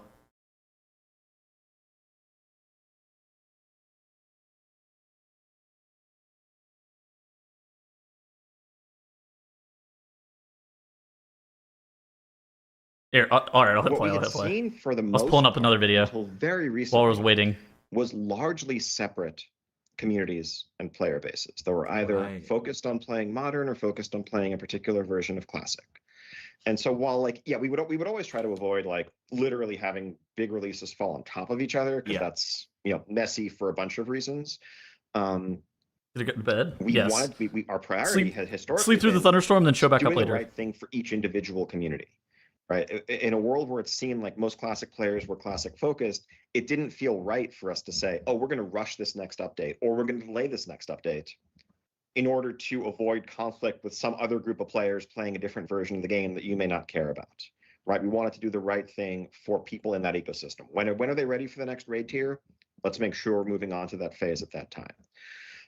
We did definitely see some different behavior around Burning Crusade. I think, you know, Burning Crusade is a great expansion. There was a lot of anticipation around it, a lot of hype for it. And I think we saw a surprising number of people jump over from Modern to check that out when it launched and feel torn in the same way. And so I think that's something that, as we look at the rest of the Burning Crusade phases, we're going to be a bit more mindful of. But at the same time, we do want to make sure that we're not, like, that we're never telling players devoted to one version of the game that they need to wait longer just to avoid a conflict with something that they don't care about. So like there's a tricky balance to strike there. Yeah. You're not necessarily trying to have them overlap, but like at the same time, you're not gonna. Yeah, because then I can see people getting a bit annoyed if they're like, oh well, I don't actually care too much about that other part of the game. Yeah, fair enough. Okay. Yeah. I think realistic. I would say honestly, also like we had the holidays this time. We probably would have pulled Burning Crusade in a few weeks. Except that would have landed like right on Christmas and New Year's, which like we're sorry, we're not shipping again. Yeah, no, you got to think about the team as well. That's very important. Last question. It's actually kind of interesting because I feel like more people have actually started to play both versions or multiple versions of the game more so than it had been historically. I think that this is probably better for retail, not worse. I think that especially with Classic Plus though, it's always going to be something that they have to be super mindful of.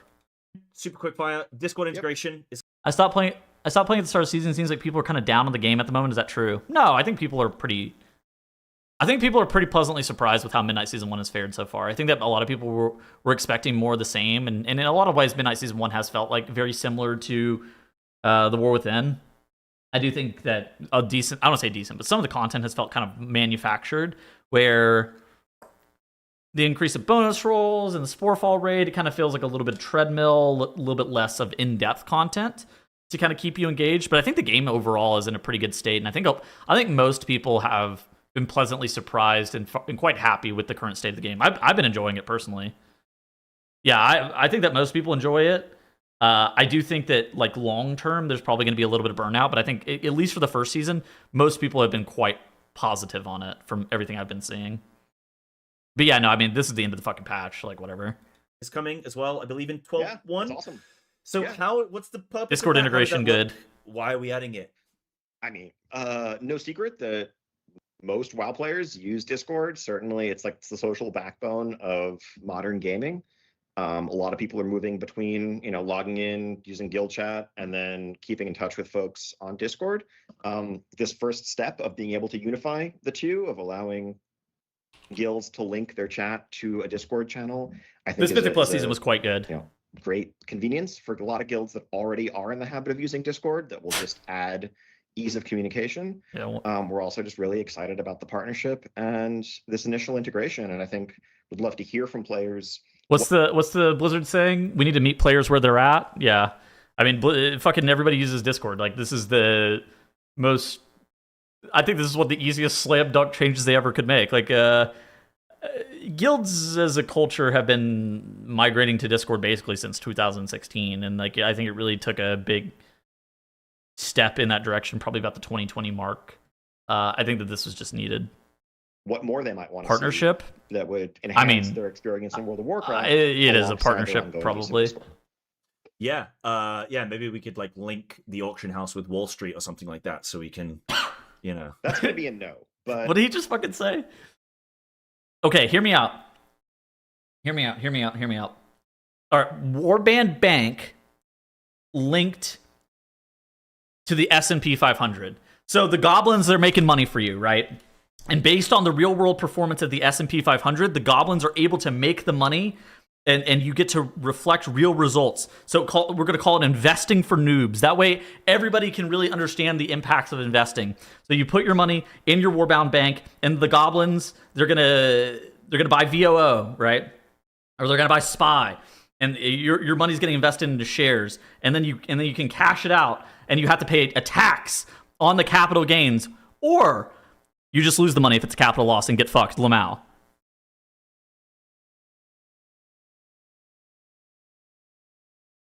Day trading. We're day trading in game. Oh my god, call she. No, call she.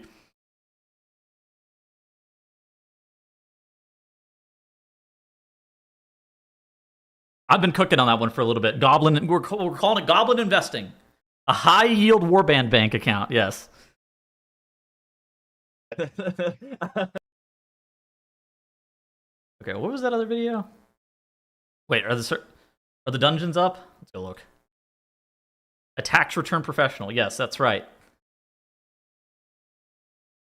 I'm also a flood professional.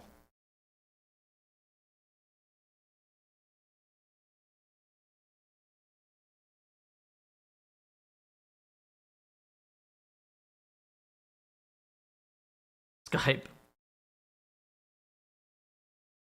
Who does your portfolio alliance side? Nobody. As it turns out, goblins are just the best at managing portfolios, so we just use them. The alliance, they realized that dwarves would just not cut it. That is disaster insurance with Gallywix. Yeah. Blizzard got rid of Gallywix. GG. Be shocked at these dungeons are still not up. Nope, not yet. Okay, soon. But they outsource it to the goblins? Okay, yeah, that's good, that's good. Trickle-down economics, I think, is what they call that.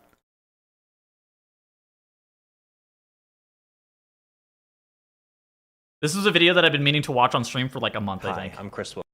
It's a video called "Don't Survey Your Players." I got it suggested to me. I think. Yes, by Thelia a couple months ago. I've been meaning to watch this. It's about, so there's this thing in like business where, yeah, he was one of the creators of Path of Exile, says Chris Wilson. There's a thing in business, but it's also, you know, in gaming where if you over survey your players or you create too many focus groups, you end up coming up with this. I think the answer, like the thing that's typically talked about in business, is if you over survey your players. Say you're taking a survey about people who like ice cream. The ice cream flavor you're going to end up with whenever you're surveying a mass amount of people is that their favorite ice cream flavor is vanilla. Where very infrequently is somebody's number one flavor vanilla. But if you mass survey people, you know, you might end up with a bunch of different answers, and the answer that they all culminate on is vanilla. So, you know, it's kind of this, it's called focus grouping. And if you over focus group, then you can end up with the answer that's not correct sometimes. And I wouldn't be shocked if this is what this video is about. I don't think he's bald, but maybe he is. Wilson. Veteran game designer Mark Rosewater once said, "Your audience is good at recognizing problems and bad at solving them." Today I want to give some advice to the game developers in my audience.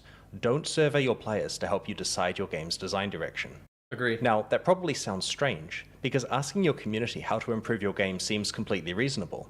And to be clear, I'm not saying you shouldn't listen to your players. Of course you should. You should solicit feedback about specific topics, watch how people play, pay attention to complaints, and take reported problems seriously. But there's a big difference between listening to feedback and asking players to help you decide what your vision for the game should be. In this video, I want to talk through 4 reasons why surveying players can be dangerous. The first problem is that it makes you look like you just don't know what you're doing. As the game's developer, you should have a clear vision of where the game is heading, and if you don't, you should fix that while at least projecting the impression that you have one. When you ask players to choose between possible game features in a survey, it can make it seem like you just don't have that vision. It gives the impression that you're unsure about what matters, or that you don't understand your own game well enough to assess what's important. Now, sometimes your team does have a plan, but someone elsewhere in the company or at your publisher decides to be really helpful and to do some market research for you via a survey. But if that survey leaks, players aren't going to know who wrote the questions. They'll assume the questions reflect what the dev team is seriously considering. And if the questions seem out of touch, then your team seems out of touch. Holy fuck, it's like the... Oh god, what was the Blizzard survey? There was a Blizzard survey about fucking solo queue in Mythic Plus that really sparked a conversation probably about 2 years ago where it was like, oh my god, please god, no, I'm begging. No, man, please. The second problem with surveys is they create expectations. Yes. The moment you put an idea in front of your players and ask them to weigh in on it, you imply that it's on the table. You imply that it might happen. Why else would you include it in the survey? Once players believe that the only thing stopping an idea from becoming reality is persuading you to go ahead with it, they'll campaign for it and expect it. This is very different from players independently asking you for a feature. Banding together and pushing for an idea on their own is normal feedback. But if you asked about it first, then not following through will feel like a broken promise. They'll feel ignored and misled. Even worse, some players may answer based on what benefits them personally, rather than what's best for the game overall. They may I mean, ultimately, this kind of comes down to the fucking problem that, like, your consumers are just that, right? Like, people who play a game, all you are at the end of the day is a consumer. You don't make the fucking game. Like, sure, you might have a problem with the product that you were getting, and as a consumer, I think that he's absolutely spot on. Like, people are really good at complaining about things that are wrong, but they're not particularly good at coming up with solutions for your fucking company. And again, they have their own motivations, and they don't work there. Vote for whatever helps their build, their playstyle, or their short-term enjoyment, even if that would damage the long-term health of the game. If you make a habit of surveying players, you can train your community to expect consultation. Then the next time you make a decision on your own, people may ask why you weren't consulted first. You'll gradually give up your ability to act decisively without backlash. The third problem is that surveys often don't give you information that's actually useful. Players are often very good at telling you when something feels frustrating, unrewarding, unfair, or confusing, and that kind of feedback is incredibly valuable. This is that focus grouping thing I was talking about. The solutions they propose are often not the right ones, because unlike you, they don't have to balance the entire game. This is the trap with surveys. They often ask players to choose solutions when what you really need to discover is the problem. As any statistician can tell you, it's actually extremely hard to design a good survey. Wording affects outcomes, answer choices affect outcomes, the kind of people who respond affect the outcomes. The players who fill out the surveys may skew towards the most engaged, upset, or opinionated players, missing out the many people who really just don't feel strongly enough to fill out the survey on that. Oh, damn, he's actually fucking cooking. The people who would... It's kind of like the same thing with like food or restaurants and stuff like that, right? Where people who had a bad experience with the thing are far more likely to fill out a survey fill out a survey than somebody who's actively having a good experience or like a neutral experience. I didn't even consider that. He's absolutely right, though. A given day. And this skews the results also. Your survey tells you that 50% of players reached maximum level in your game, but your own database tells you it's less than 1%. Your survey gives you a pretty spreadsheet of data that looks clean and insightful, but it may tell you far less than your own game data, direct player observation, and common sense already can. The fourth problem is that bad survey results can push you into worse decisions. This is the part that worries me the most. If Can't read comments. Can't read comments. Answers are self-interested. Do not read YouTube questions comments. Are focused on solutions instead of problems. And if you've already started giving up on the perception of having a strong vision, then the survey not only fails to help you, but may actively pull you in the wrong direction. You start optimizing for the loudest players instead of the whole community. You start reacting to short-term discomfort instead of thinking about long-term health. You start drifting towards safer, more obvious ideas instead of making stronger creative decisions that your game may actually need. A lot of players naturally argue for immediate comfort, more rewards, less friction, less punishment, more power, more convenience, and sometimes, of course, that is the right answer. But sometimes the things that players push back on in the short term are exactly the things that give a game depth, meaning, and memorability over time. That's why the design direction has to come from you, the developer. I'm not trying to say don't listen to players, obviously you should, but there's real danger in asking players to tell you how to change your game. So how should you get feedback from players instead? Well, start with finding out about the game's problems, not the proposed fixes. Watch people play, read what frustrates them, ask targeted questions about specific pain points. Your players are excellent at telling you when something feels bad, confusing, unfair, or unrewarding. What they are not responsible for is balancing the whole game or protecting its long-term health. That part is your job. Don't ask players to choose your direction for you. Ask them whether they're having the experience that you intended. Because when you ask players how to improve the game's design in broad, solution-seeking surveys, you risk looking like you lack vision, you create expectations, you gather distorted information, and you can end up making worse decisions for the game as a result. Players are very good at telling you where the pain is. It is your job to decide what the cure is. If you enjoyed this video, please like it. It's kind of like the problem where if you ask 100 WoW players what they think about gearing, they're all going to give you a different answer. But I think that that's indicative that there is a problem with gearing specifically, right?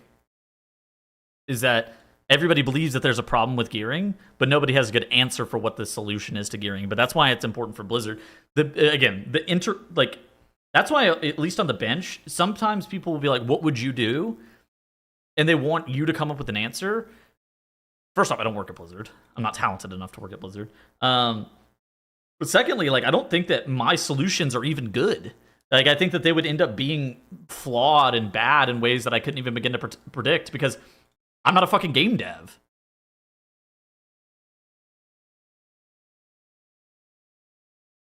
Think they're showing this video in the next Blizzard video? They need to. They fucking need to. Step 1, buff Bombkin. No further steps.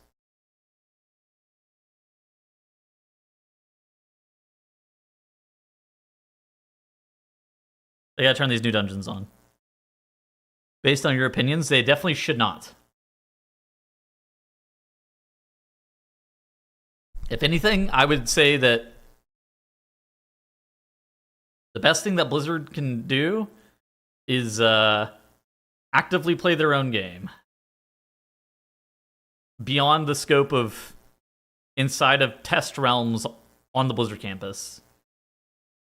That's probably the best way that they can continue to get good, reliable feedback is by having people that actively play the game working there.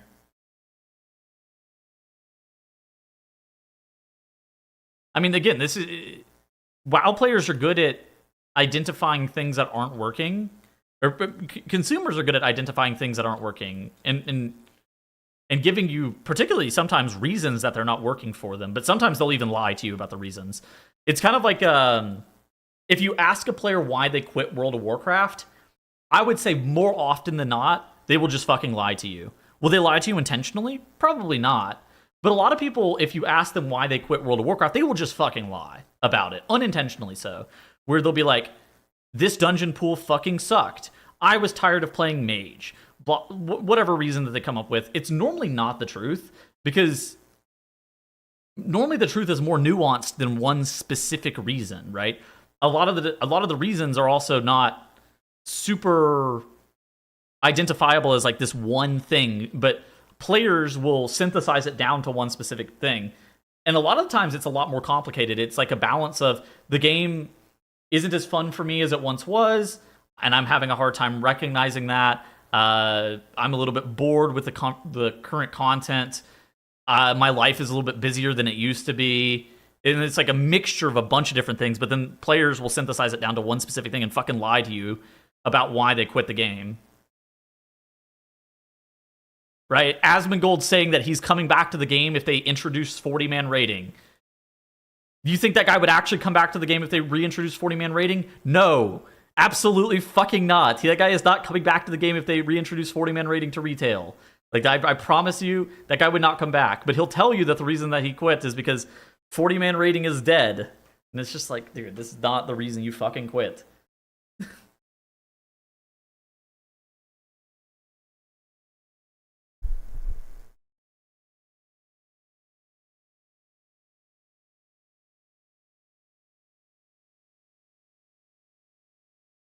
The grift gets unprofitable. No. The best grift he ever did was the hating Blizzard grift. That is his. You think his political grifts are insanely good? The best grift he ever did was the I hate Blizzard grift. That is his rank 1 grift right there. I hate Blizzard, they suck. Also tells him why. I mean, everybody, it's because the consumers are just. You should not ask the consumers. Like, actually, it is an unfortunate truth that like they are good at identifying problems, but they are not good at telling you answers. Like, they are really not good at telling you answers for things, and they will also fucking lie to you about why they quit. It is miraculous how often they will lie to you. Who did it first? Asmongold or Bellular? I have no idea. Dude, I'm working on a video about like how Mythic Plus changed World of Warcraft, or saved World of Warcraft, I think is going to be the title of the video. And I was looking at 10-year-old Asmongold videos. I didn't realize that guy used to only make positive content. I was astonished. That guy used to only make positive leaning content. I was like, what the fuck?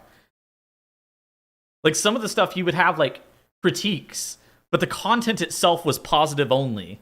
I was like, I was watching it, I was like, is this the same fucking guy?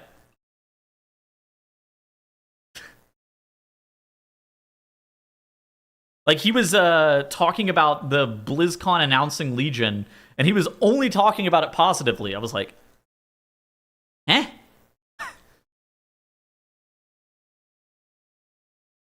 He used to go big dick, now he's just a big dick. Dude, that video is still goated as fuck. That was one of the funniest fucking videos of all time. Always go big dick.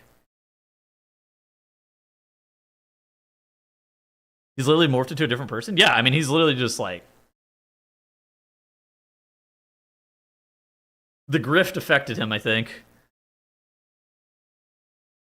Bellular doesn't actually think one way or the other about Blizzard. Just say whatever gets you to click on his video. Does that guy play WoW? And kind of a weird question. Does that guy play WoW?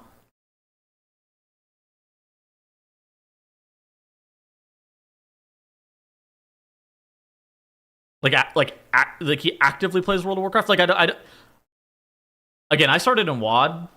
I don't really know what Bellular's relationship with WoW is.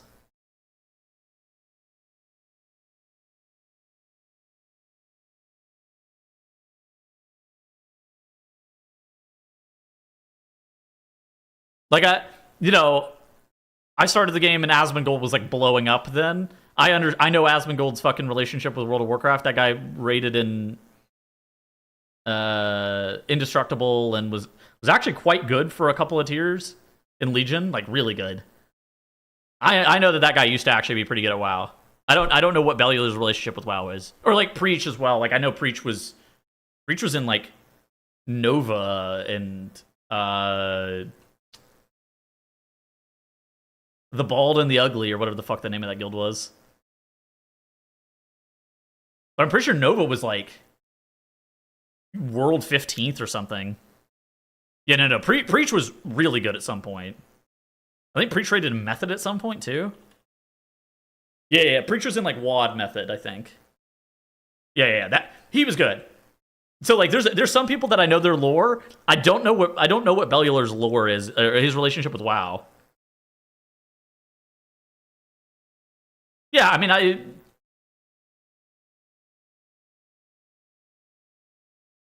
Preach, in my opinion, I think Preach is very different than the others that have been listed here.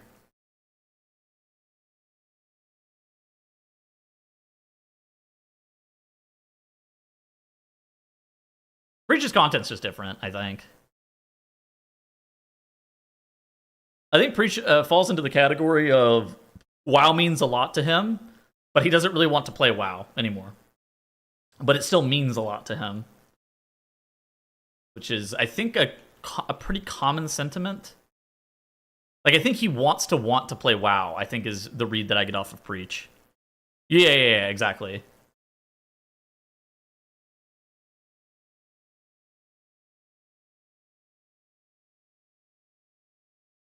His views just don't align with anyone who enjoys current retail. Oh yeah, I mean, I think that the problem is that he just doesn't enjoy current retail. I think basically after Legion, he probably just his enjoyment level with World of Warcraft probably went down dramatically. And then I think that him jumping out of WoW as his main content source was really good for him, because I think that it helps him. I think that if he was forced to play WoW every day, he would be fucking pissy about it all the time. Keeps it casual and fun. Yeah, exactly. Like, if his number one goal with WoW is to enjoy it, as opposed to his number one goal with WoW is to make content about it, those are very different goals, right? It's probably like Fat Boss Alex, right? That guy, I don't know the last time that guy played WoW. But that the game still means a lot to him. And the game just isn't what it used to be for them, right? Alright, they gotta bring up these motherfucking dungeons. I'm trying to play.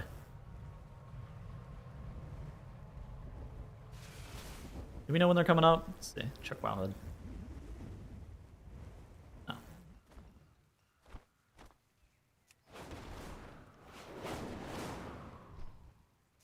Ooh.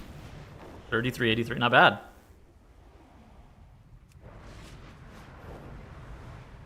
How do you decide what cooldowns go in the middle of the screen? Just depends on the spec. Normally these are like...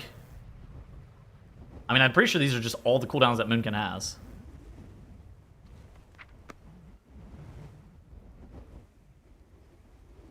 Even any other cooldown? Yo, what up?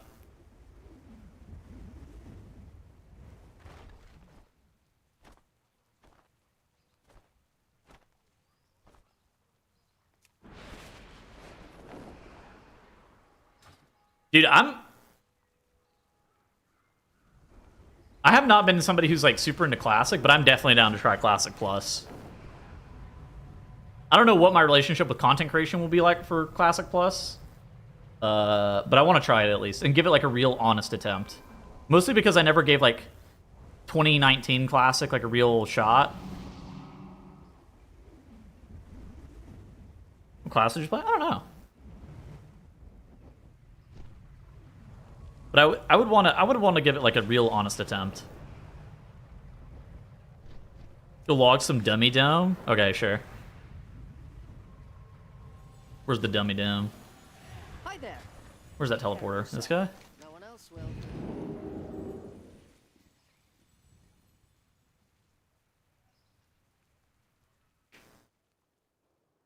Won't be made for him. I think for me, I'm going in with the thoughts of like I want it. Satisfaction recommended. I just want it to be actor spread. Always a pleasure. I just want to have as much fun as possible. Never finished the Dorky challenge? Yeah. I think I would have had more fun with that if hardcore was current. I think for me, the fact that hardcore was like really... Like if they did like a fresh wipe, I would have had more fun with that, I'm pretty sure.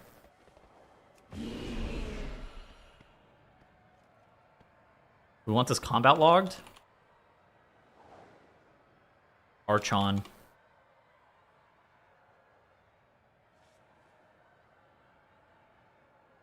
Retail. Heater. Logs. Select folder. Log. How long I have to hit these dummies for? 5 minutes?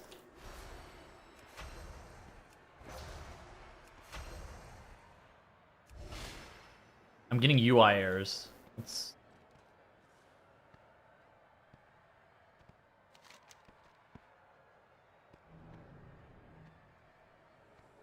Bug sec. Ellesmere UI?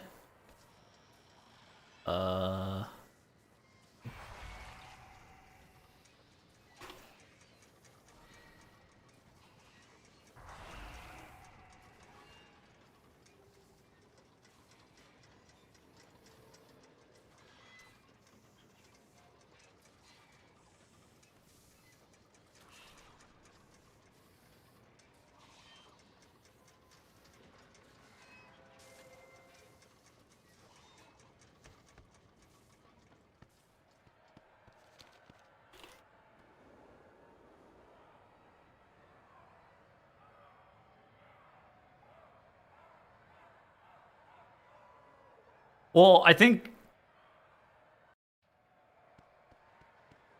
I got just what you need. there's a problem with Classic specifically where, I mean, this is certainly an issue where Classic certainly took a bunch of people from retail. Best keep your weapons ready. And I think that is I will. it's problematic. It's ended up not being like, you know, there's like different factions of people. Explosive bargains. I got more for a price. That play WoW. This is actually just throwing lures. I can't do anything about that.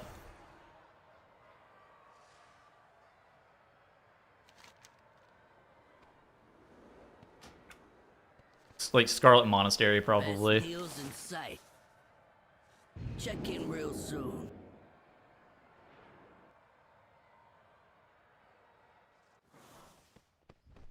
Well, now.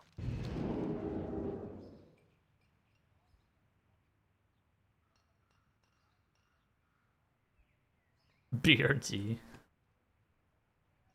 Little Dire Mall West.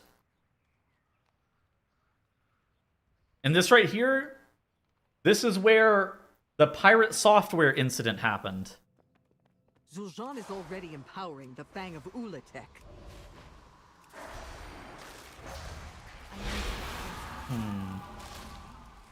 He's put up barriers to avoid any interruptions. Zul'Jin does not have All of them with the Pit of Sauron treatment? True. Bring down the barriers, champion. This is where he roached out.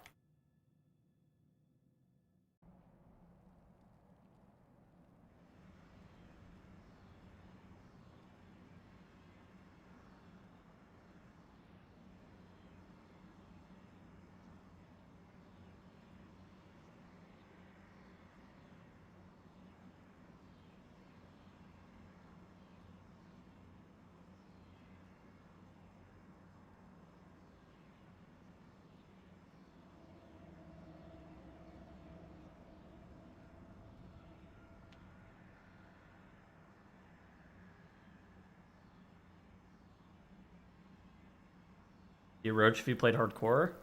I think that is probably unlikely because I simultaneously know too much and too little about World of Warcraft. Right? Because, you know, WoW is inherently a knowledge game, and how to play WoW, I have a good understanding of. How mobs in Classic work, I don't really have a good understanding of. So I would be unlikely to roach out because I wouldn't really understand when I'm in danger. But also at the same time, like, I probably have the ability to be able to... What is throwing these lures? I should just reload. I wonder if it actually is Ellesmere UI for something else.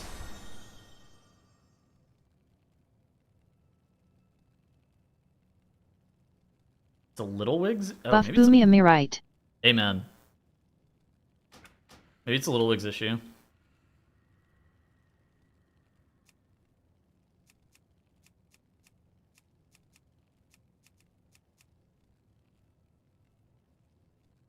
Off. Thank you for the reset. Welcome back. SDK? Yeah, I'll play Frost. I'll make sure that shit gets buffed for sure.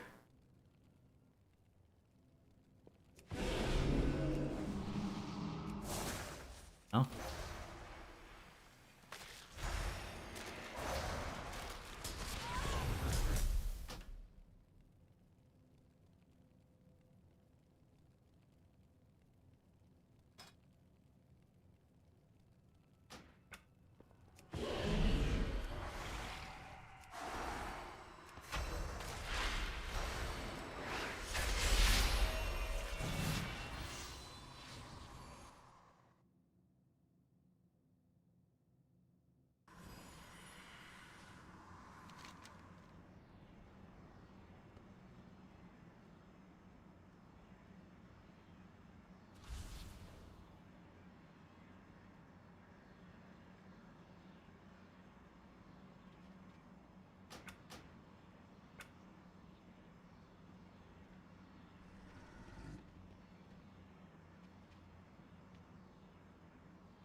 One thing that's bad about Classic is the punishment from being bad is...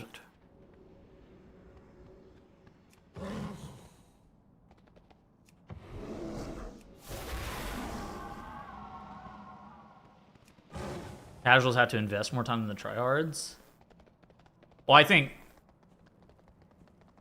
skill disparity in WoW has always been like a really big thing, right?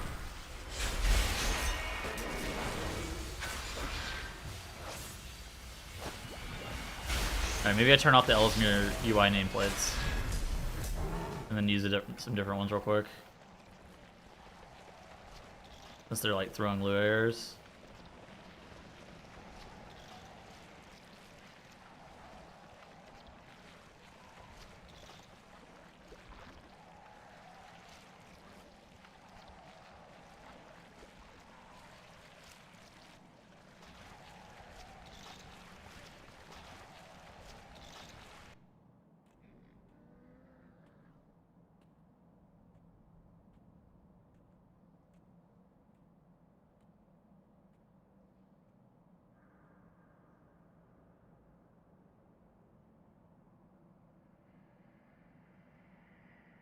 Oh, File Explorer?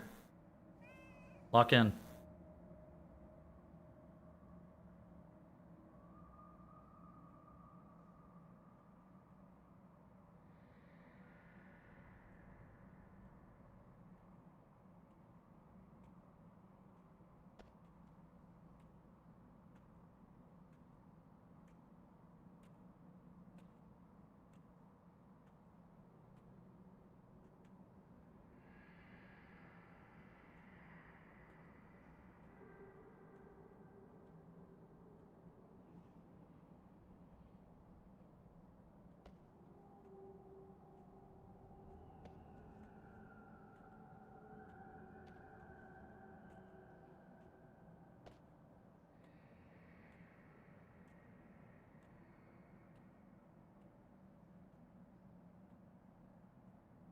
Oh, I mean, yeah. WoW is a game that's based like WoW as a game has always been extremely hardcore.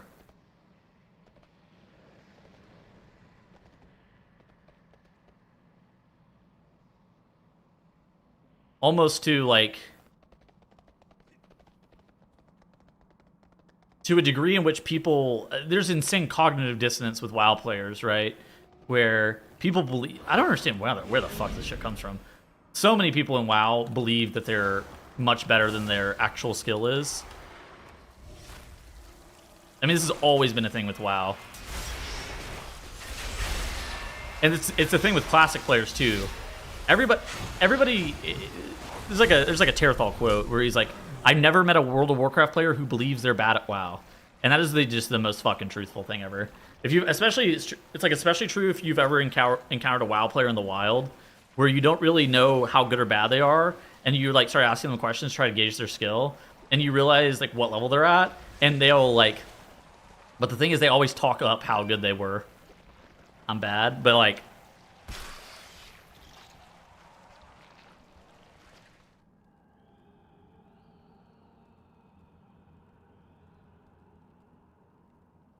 because I was base as fuck, yeah, for real.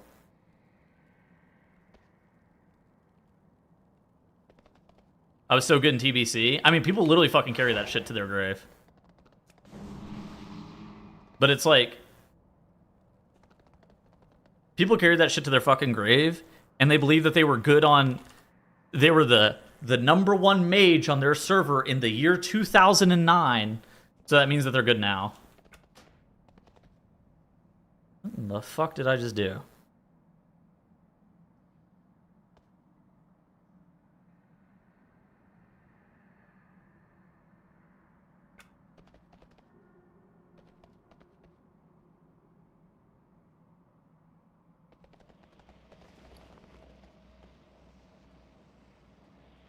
I deleted all my add-ons on accident.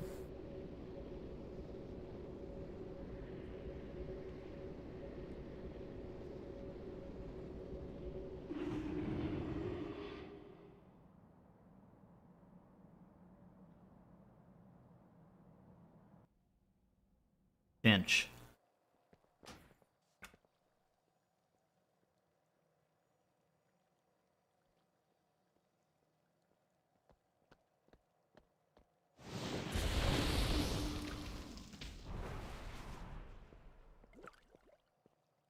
All good. This is solvable.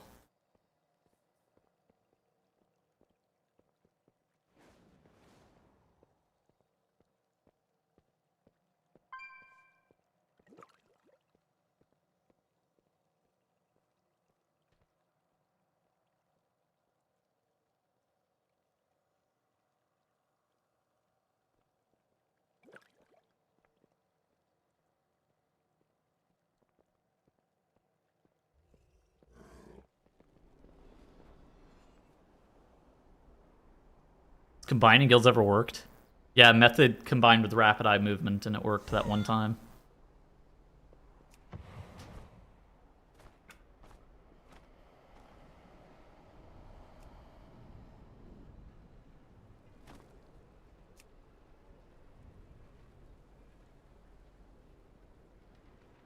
Very rarely.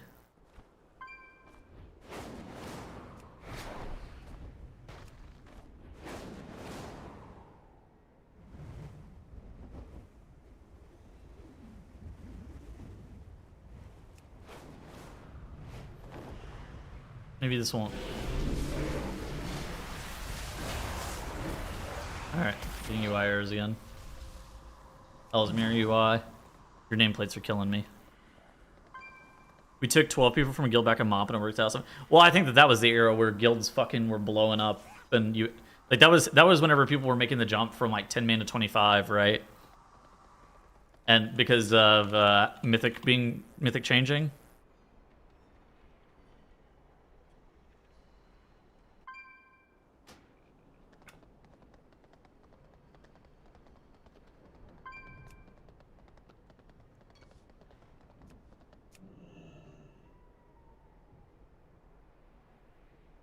Being the de facto guild leader. Running a fucking WoW guild is really annoying. Shit is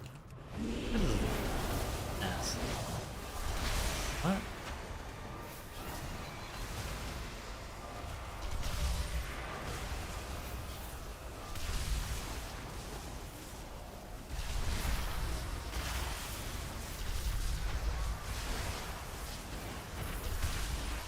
You're not friends.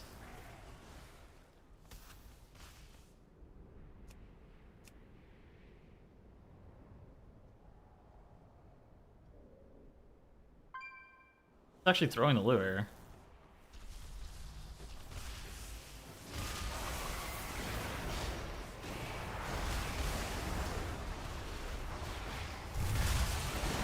I mean, these are all throwing. What am I getting the lure? Is it both? Is it nameplate add-ons or throwing lure errors? What the fuck? Wizard, what have you done?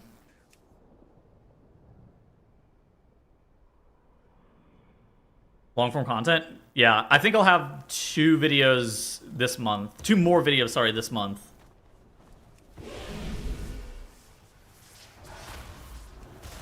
Alright, I'm no longer getting lure errors.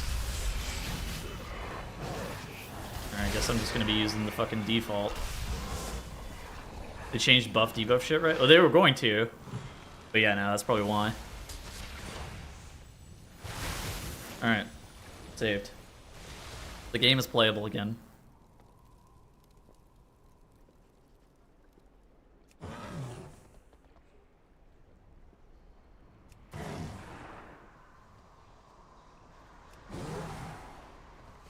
Yeah, no, I think I'll have 2 more videos this month. It'll be big. Big month. Big month for the YouTube.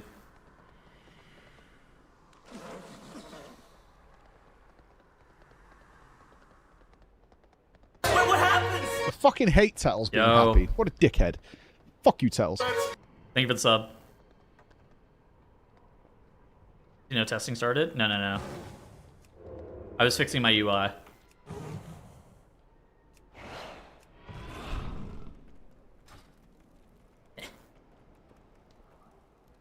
How's the water damage doing?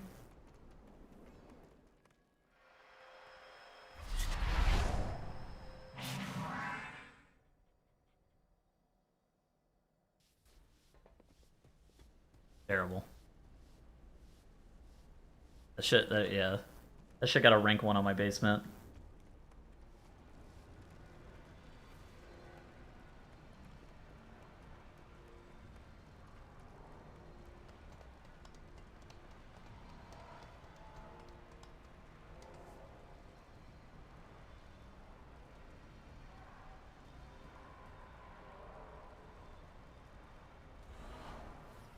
This is before repairs have even started.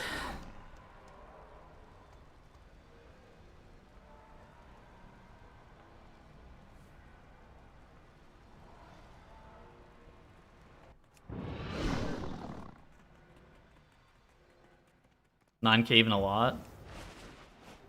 Yeah. Aren't you a millionaire?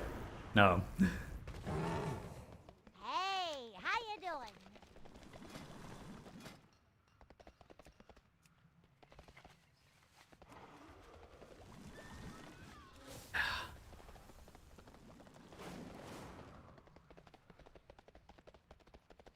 Yeah, $9,900. Yeah, I don't know. I don't know what to do about that, I'm gonna be honest. Yeah, good luck, buddy. Yeah.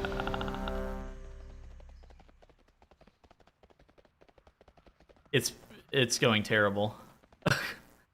I couldn't even begin. Dude, I can't even begin to explain how fucking terrible this is going.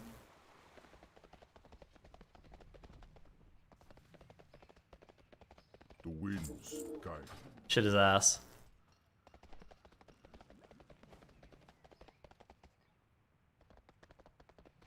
Gotta be rolling in the dough. Let me just tell you, there's no amount of rolling in the dough in my entire life that has led me to believe that $10,000 is not a large expense.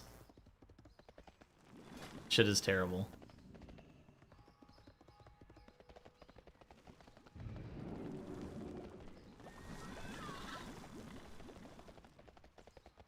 I think this will result in me probably selling my house at some point after this. Is the conclusion I've come to due to this. It's the devil.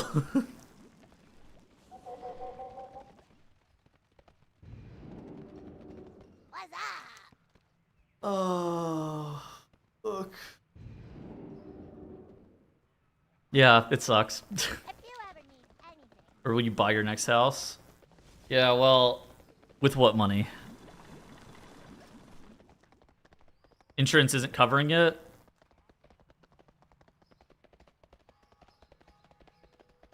I'm supposed to get a policy determination soon.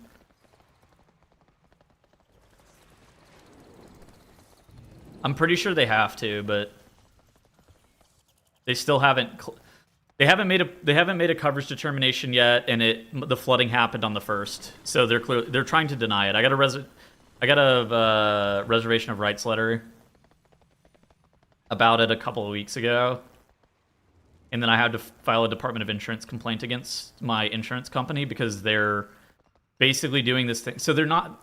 Insurance companies aren't technically on a deadline for when they have to make a decision, right? They can take as much time as they want, but they were taking way too fucking long. So like 3 weeks ago, I filed a Department of Insurance complaint against them, which forces them to make a coverage determination after 20 days, and explain to the Department of Insurance why, if they would be denying the claim, why they would be denying the claim. So I think they're going to be forced to actually. I think they're going to be forced to pay me out, mostly because I was paying for a sump pump and sewage backup.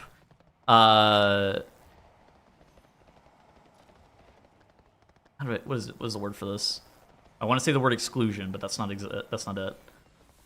Endorsement. I was paying for a sump pump backup and sewage endorsement, and they're trying to get around it by saying that there's been seepage in the house at some point, which I didn't know prior to this. And so they're trying to get around paying for the flooding that was sudden and catastrophic. It's all fucking shit show. So I had to pay for a plumber to come out to make a determination as to what the flooding was, why the flooding happened.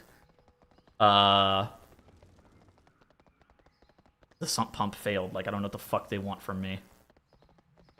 Like,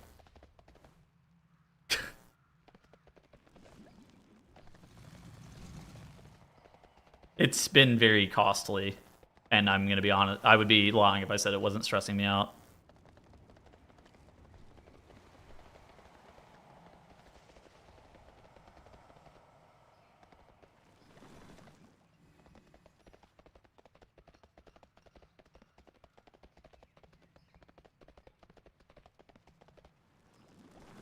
Yeah, no, I think they're gonna be forced to cover it, but they haven't made a policy determination yet, which is fucking stupid. They're trying to deny it, but I don't think they can. They're just being very slow about this, which is cringe because it's been a month and I can't start repairs on the house. It's been a month. I can't get the. I lost like $6,000 worth of stuff too. Oh my, I'm pissed. Like it's, oh my god, I lost so much shit. I want. Yeah, what do you want? I'm very annoyed.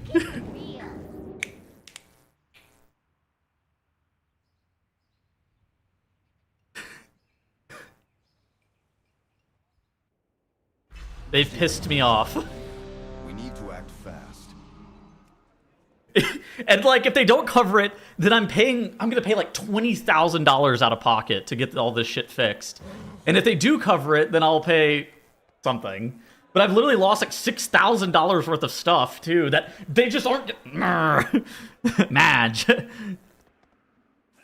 Your thoughts on the Murder Row RP section? Well, I haven't seen it yet. It's terrible during M0. Madge. What did you lose? Like a lot of furniture. A bed, a mattress, a dresser, 2 nightstands, a couch, a carpet, We need to act fast. 2 $500 computer monitors that were just sitting in my fucking basement. A lot of furniture though.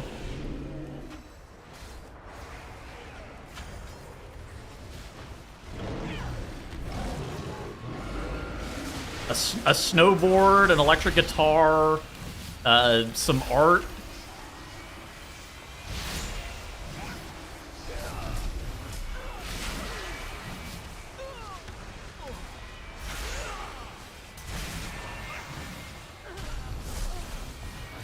Art? Yeah, my girlfriend had a painting that was in my fucking basement that got water damage on it.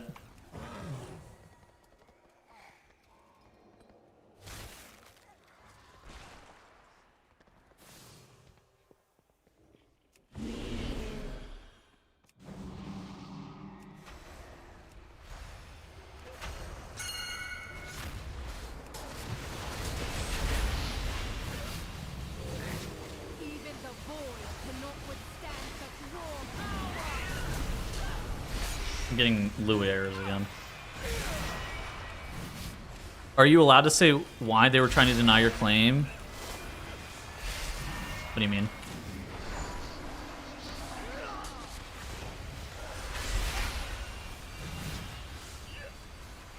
Like they can't deny why flooding exists?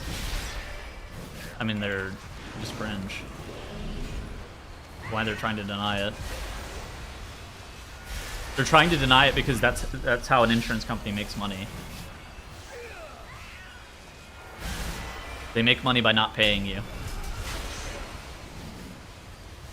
I think I'm fighting the fucking Stanford prison experiment, like in real time.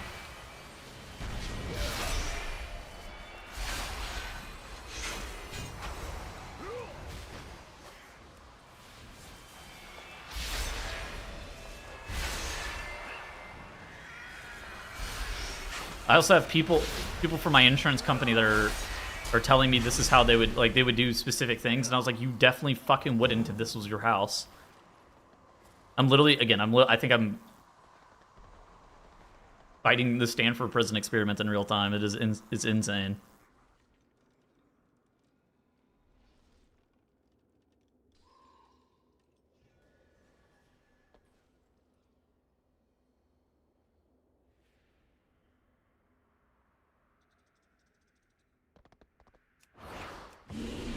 All good. All good. All good.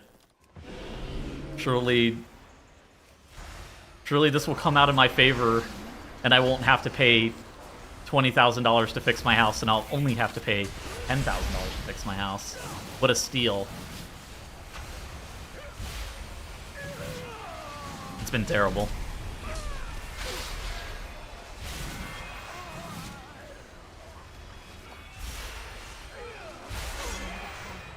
It's been fucking awful.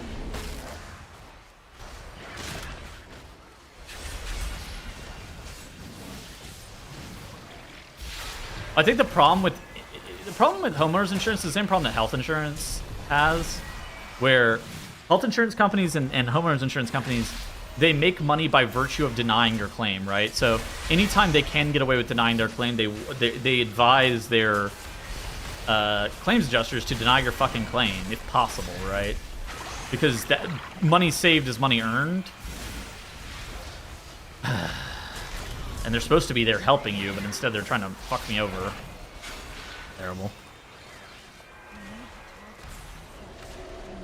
They don't have a basis to deny my claim. Yeah, that's what I'm saying. I have a policy endorsement. Like, I don't even think... I'm not even sure how it's possible for them to deny my claim. Because I was paying, like, $100... No. I was paying, like, $500 a year for that policy endorsement. Which, it should cover it. Like, it's a sump pump and sewage backup endorsement. That should, like, cover everything flooding related. I mean, unless the rivers rose or something, which that didn't happen here. Terrible, it's terrible, it's terrible. Well, I mean, yeah, that's how homeowners insurance companies work, right? They operate as like a pseudo bank, right? They try to hold your money for as long as possible, and they try to pay you out as infrequently as possible. That way they can hold your money and invest it. That's how an insurance company works, right? And that's why risk assessment and risk management is an incredibly lucrative industry for insurance companies, is because if they're able to get the numbers right where they can make the most profit based on their risk of their liability risk, then that's how they're profitable ultimately. It's terrible. I'm just getting fucked by it. Let me just say, I'm just getting fucked by it. The fact that there's also, I think the part that's actually been bothering me the most, okay, not been bothering me the best, but it's certainly been bothering me, is that there's a right and a wrong answer with every question they ask you. Face me, sneak. And you don't know what the right and the wrong answer are, but you can tell that there is one. Also, my insurance company multiple times has claimed that, well, this should be covered. And then I ask for a verification of coverage, and they're like, we don't pre-verify coverage. But I was like, but your people have said that it should be covered. And they go, well, that doesn't mean it's going to be. That means that it should be. As if there's some legal fucking workaround. Like, I just an unbelievable series of events. Yeah, August back, Boomy's dead. Bombkin sucks.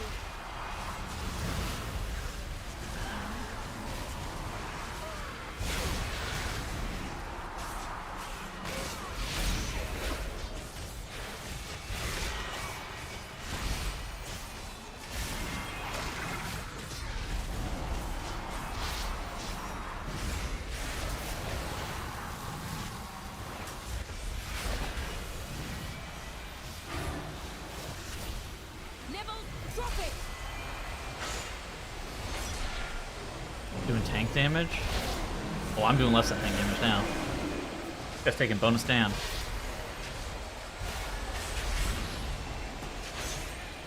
Nipples, give mother a kiss. Look, sometimes you just suck and your space just sucks.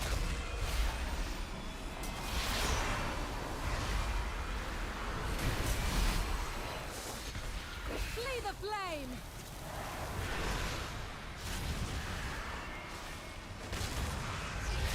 Poorly written villain shit. Yeah, I mean, it's literally like,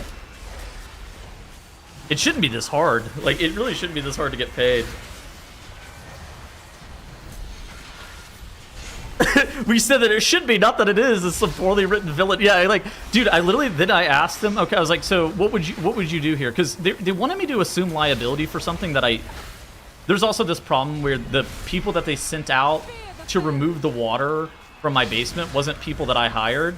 So like what happens if they then deny my claim and then it gets sent with this $10,000 bill from people that I didn't hire? Like, who is responsible for paying for that? Because I don't think it should be me, mostly because I didn't hire them. But they're already starting the process of telling me that I'm the person that is supposed to do it. And they're like, I was like, but you said it should be covered. And then it would go, well, we said it should be, not that it will be. This is... How does this work? Like, this is literally like a joke. Again, like I said, it's like I'm fighting the Stanford prison experiment in real time. I'm like... I had the conversation with one of the people the other day. I was like, what would you do if this was happening to your house? I was like, what would you even say if this was happening to you? And they're like, well, I would just assume the responsibility for this. And I go, no, you fucking wouldn't. You're lying to me.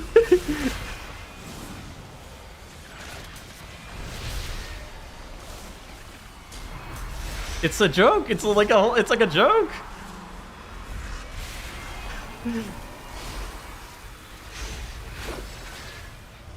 I swear I'm having like a fucking a breakdown. Doug, you were on my keyboard, boss.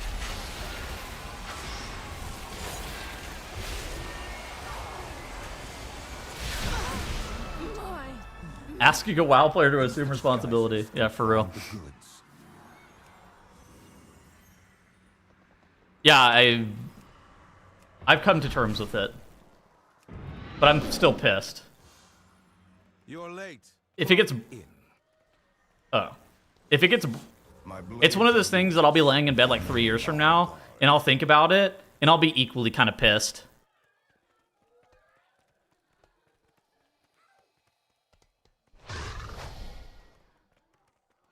Losing the prop paladin? Well, yeah. I suck. And that guy's the GOAT.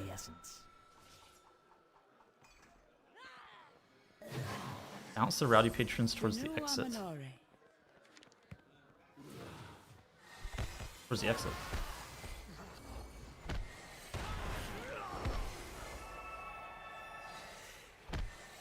Fuck, not now, Cortana.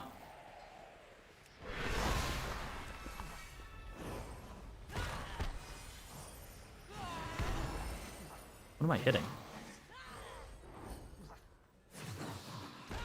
I'm hitting Alt G. What is this that's popping up?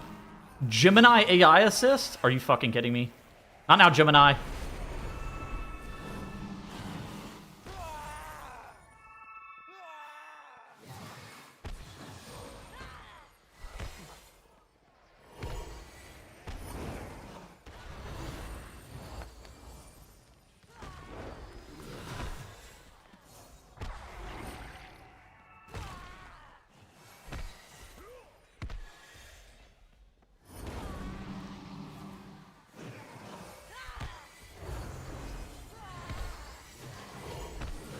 And this shit's long as hell.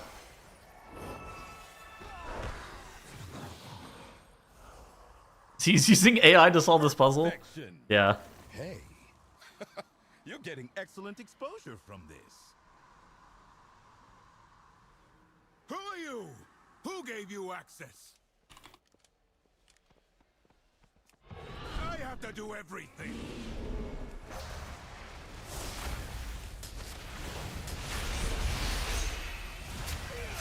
Is this a boss?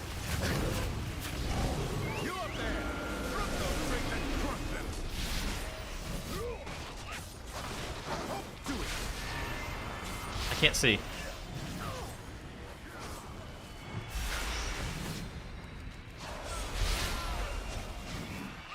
Jedi code break time. Get those crates down. Targeted.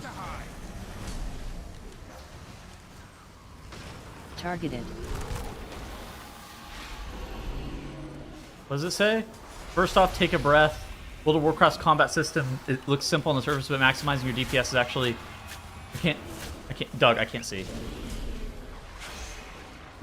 Trying to get AI to help me out here. Always be casting, don't cap resources, don't waste procs. Okay. I will do. You up there! Drop those crates and crush them! Targeted. Targeted.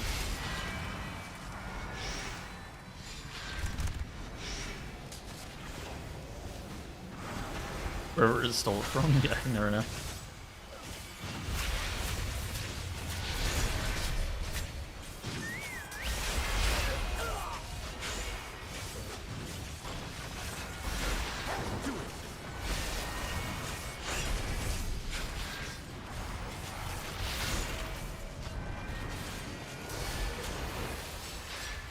Did I call break time?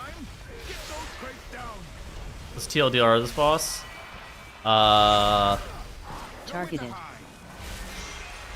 Blow up the green Targeted. barrel with the fire circles. I don't think you're supposed to hit it with the blinds.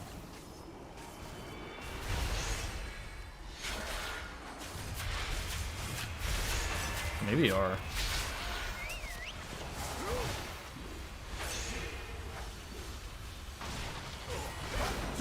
No, no, no, no, no.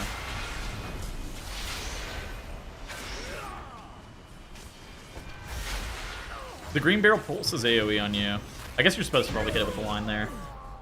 I thought there was like, I thought there was a reason that you didn't hit it with the line, but I can't remember anymore.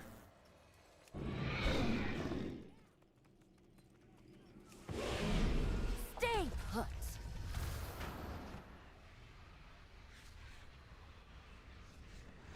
Did you really think it would be this simple?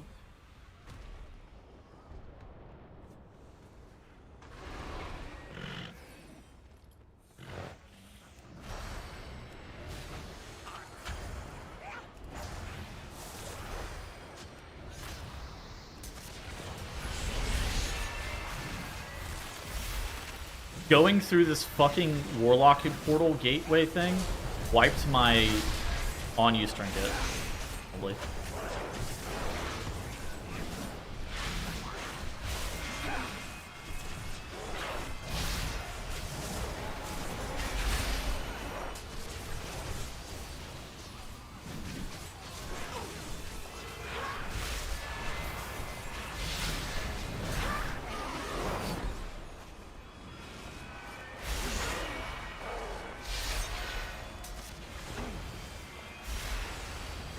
There are too many errors in your UI. My unit frames are... I think they implemented the fucking UI changes this week or something. Gonna require Ellesmere to update his fucking add-on.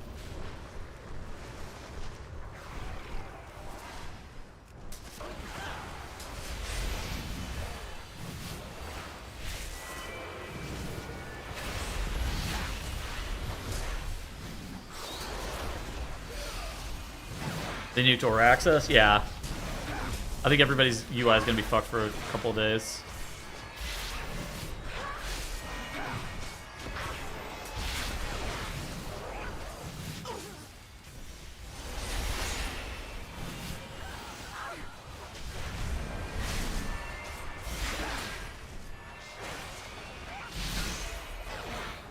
For Druid? Dude, I like never stream raid.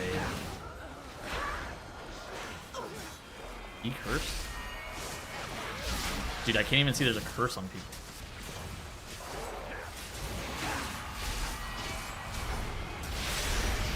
Oh my god, there is. What the fuck?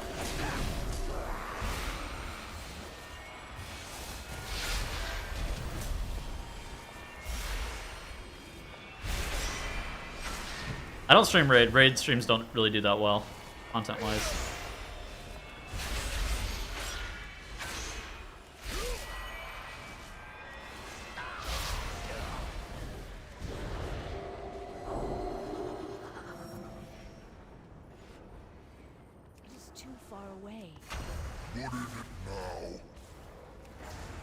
force him to stream Dimensius Prog.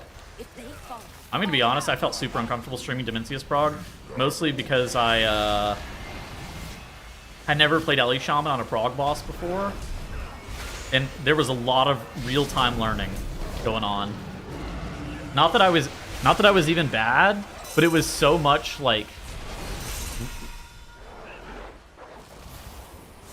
actual real-time learning that it's really fucking hard.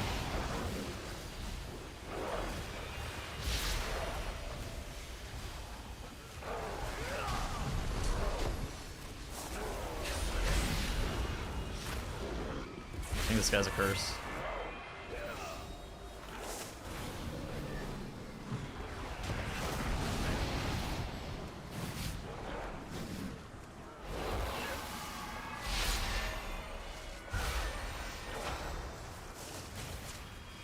Facial? Oh, you mean time spiral? Yeah, I never got one of those. I don't know dick about time spiral.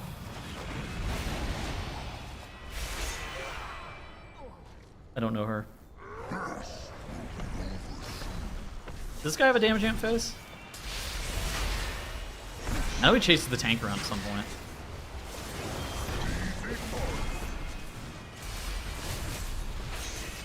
I would play Alien Raid again, that spec was fun. I don't know what happens here. Do I get knocked back?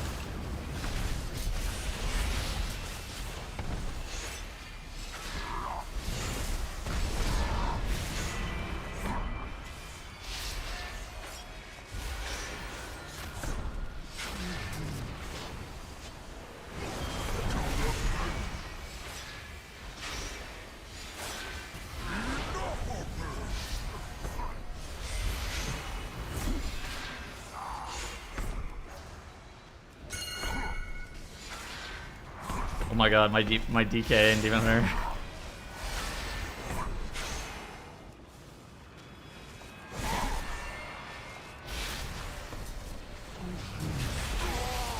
Yeah. I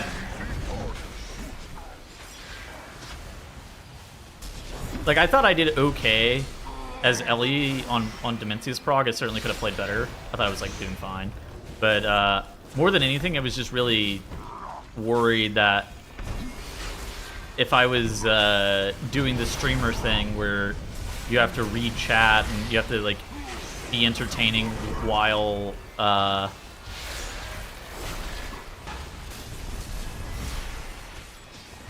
doing the boss, it would just completely fuck over my prog or my ability to be able to be okay at that fight. Particularly the last phase was really fucking annoying.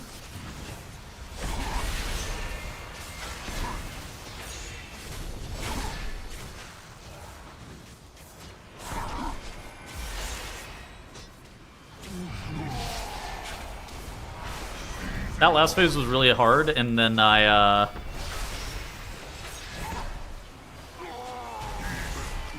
yeah, the fight was just hard.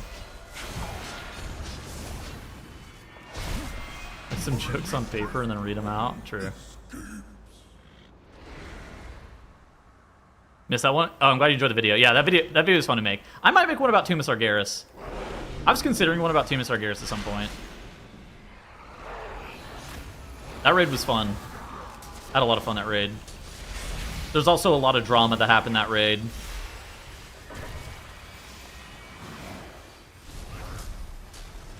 I think that raid was kind of what sparked the beginning of the Race to World First era, where Alpha, who I think finished World 5th, was streaming some that tier, and Future was kind of the first guild that with former Serenity members that was going to be streaming. And then there was some pretty big drama with that raid tier where Fallen Avatar was mathematically impossible, KJ was launched in an unkillable state and left there for days. Method was told by Blizzard that they had to do a strategy on Maiden of Virtue that was bad. Most guilds ended up running a one-tank strategy on Maiden and just did it like that, but Method was told that they needed to that the boss would get hotfixed in front of them if they did it, and so then they did some jank, terrible strategy on Maiden, or maybe it's Maiden of Vigilance, whatever the fuck that Maiden is. I think it's Virtue. The one that's not in Lower Karazhan, the one that's in the raid. Start of the week at KJ was killed? I don't remember. I do remember that KJ was just really fucking hard. What does the name Tettles mean? My last name is Tettleton. Hello, Pillow. You're doing well. Dude, I never check Ploki Cord. I saw you post a picture of American Ghoul, and I don't know if I've laughed that hard in a fucking while. That made me laugh. That was a good one.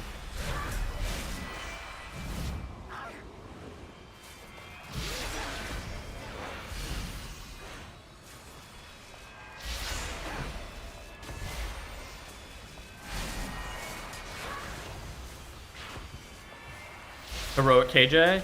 Heroic KJ was one of the hardest bosses of all time.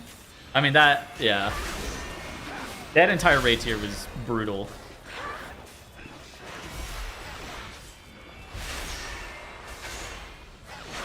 Definitely considered making a video about that one at some point.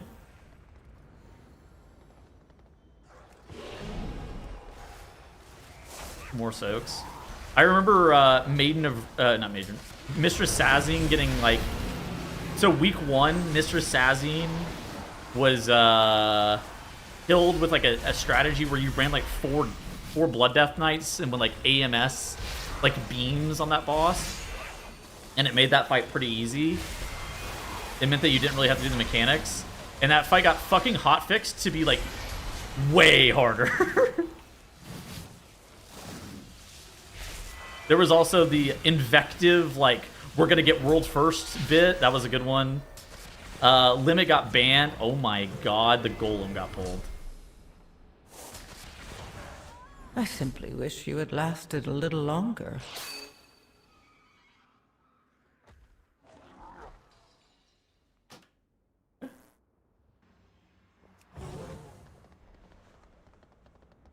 Stuff below was pulled. Wow. So good thing that Magister's Terrace and DK Pets are still a thing. Yeah, Limit got banned in the middle of the raid tier twice. Invective claimed that they were going to get world first in a couple of tiers because they were good at Wildstar. What was some other bullshit that happened that tier?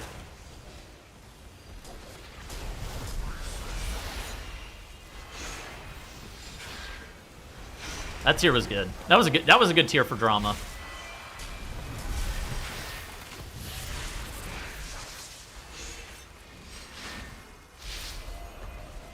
Dungeon the worst. To be honest, I can't tell how good or bad this dungeon is because I've been fighting with the fact that I can't see shit on my UI the entire time.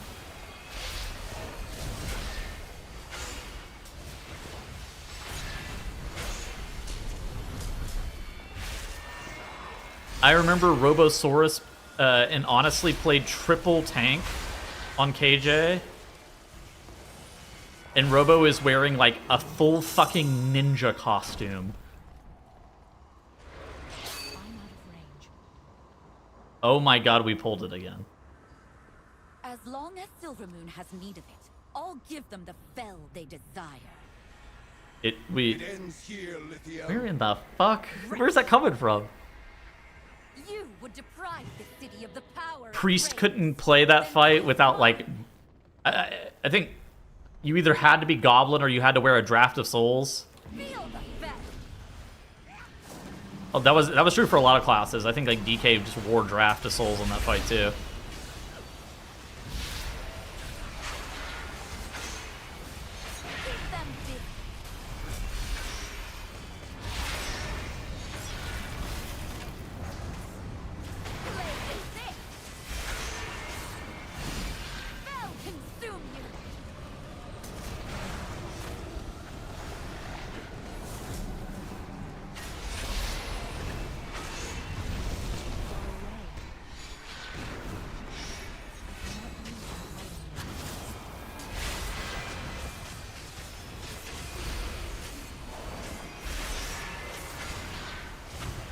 Yeah, that raid tier was And then I put in, my guild put in 550 pulls on KJ, and we were like 300 pulls away from killing the boss, and the boss got like turbo nerfed. Like the largest nerf I've ever seen in the history of this game. It got literally fucking erased from existence, and then we killed it the same night. Like we were quite literally probably 300 pulls away, and then we killed the boss in 15 attempts after it got deleted.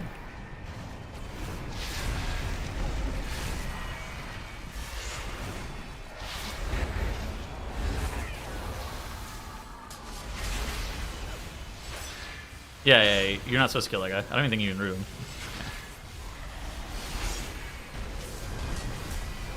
You built killer work. I'm glad you enjoyed it. But yeah, no, that raid tier was certainly one that I've considered making a video about. Well, boss of that, kill Jaden. I think kill Jaden is hard. Like especially like era adjusted. I think that's probably the hardest fight of all time. That's at least the hardest fight I've ever fought. I don't know if that maybe it's not the hardest fight of all time, but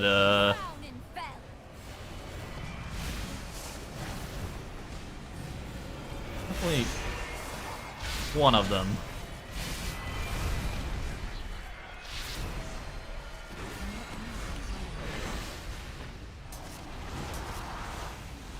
It's in contention for it. I mean, it's in terms of pull count too. It's like really high.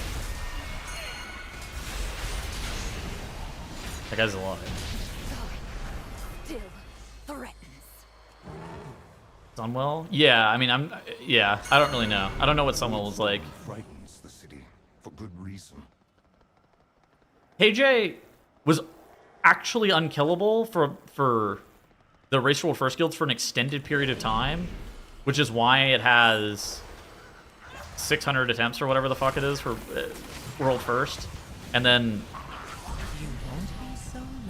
it actually is like it was quite hard for pretty much every other guild.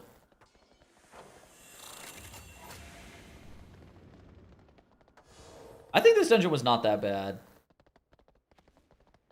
I know Vade said he thought this dungeon sucked, but I didn't think it was terrible. I do think it was, I didn't think it was great, but I thought it was okay. June 28th. So is that third reset? Was that Tuesday? Was that Wednesday, Thursday reset? That's on boss versus trash. I think the bosses were a little bit. I don't think the bosses had too much. But the trash. I feel like the trash is hard to even know what the fuck's going on. I need more reps. I really just need more reps on that dungeon. I need to try it some more.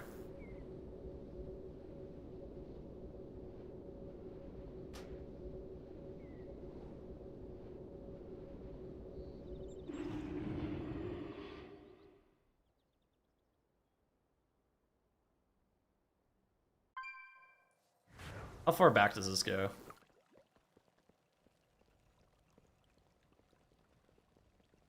Okay, so this doesn't do Legion.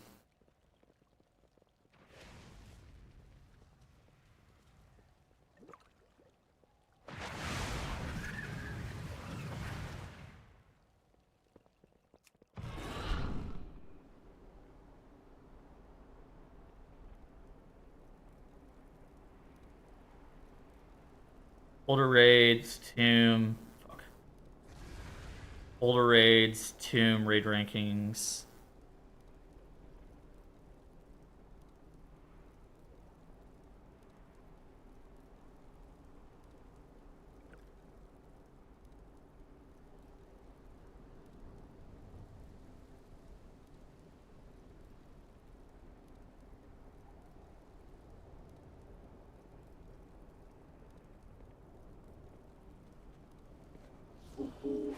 Holy fuck.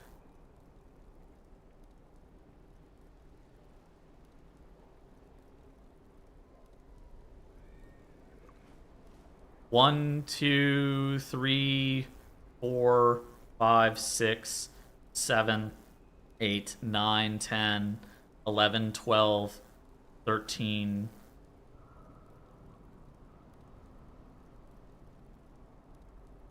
$14, 15, 16, 17, 18, 19, 20, 21. Nerfed. Oh my god. Wait, everybody kill it this fucking day?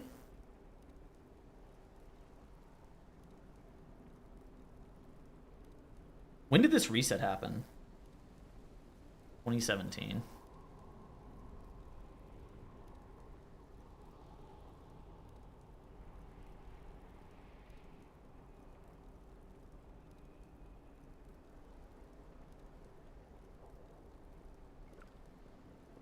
So this the 12th was the day that the really, is that right? No, because Nerf killed it after the fucking nerf, right?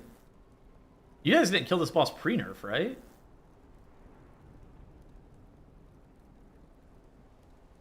Maybe this shit is just wrong.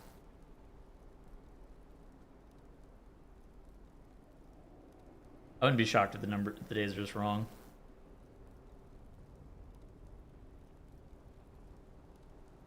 I don't remember what the nerfs even were. I could not fucking tell you.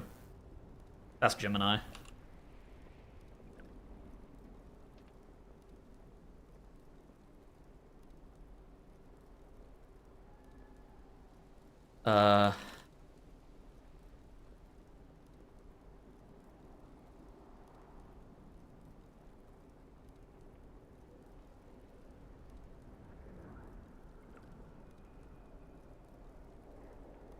You killed it before? Oh, okay.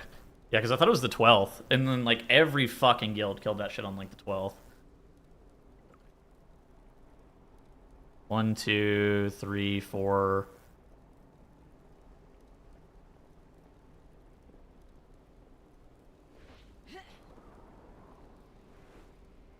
Like, actually 30 guilds or something killed it that day after the nerf happened.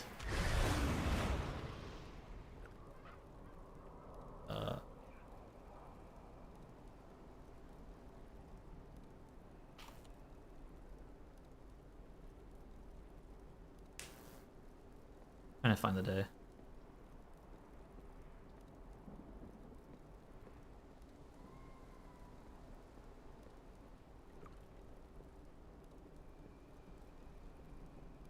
Armageddon clustering? Jesus.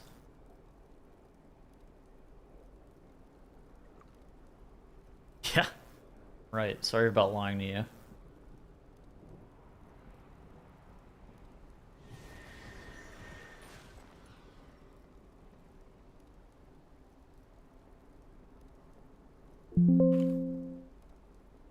Reduce the health of Kil'jaeden, erupting. It reduced all add HP by 5%. Armageddon soaks were closer together. The radius from exploding from bursting dreadful. Oh, this was. I remember this was a huge fucking deal. Chaotic eruption damage and knockup has been reduced. This is basically just like. This is when 5% health nerfs are actually a really big fucking deal too. This is on the 12th.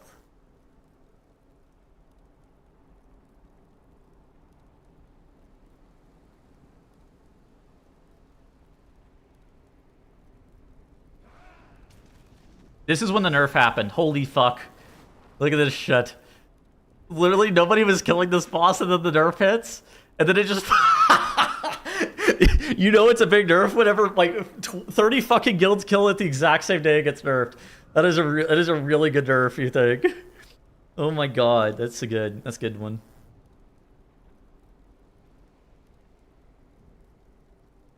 Good shit.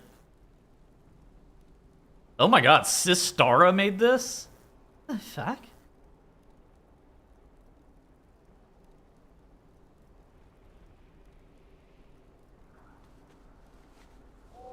That's good shit.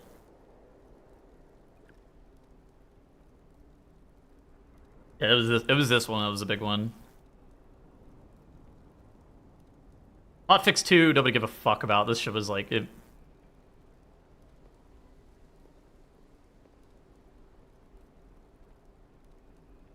That's good.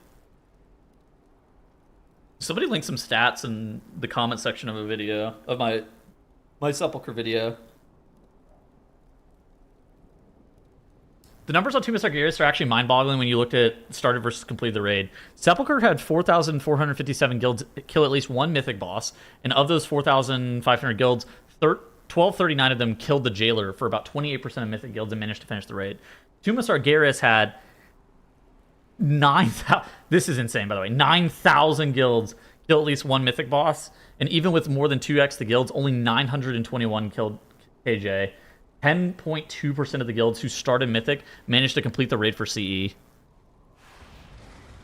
Yeah, that's a really good comment.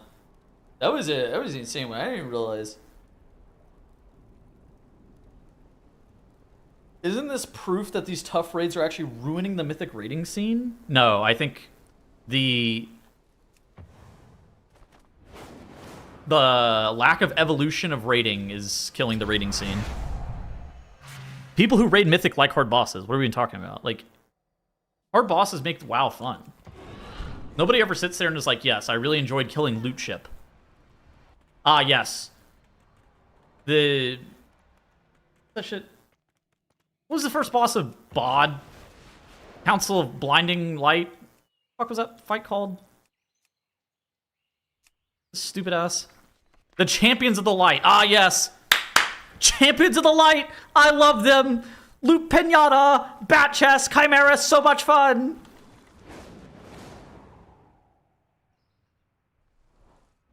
They call me the Hall of Fame. What's that title? The Dreambound Hall of Famer.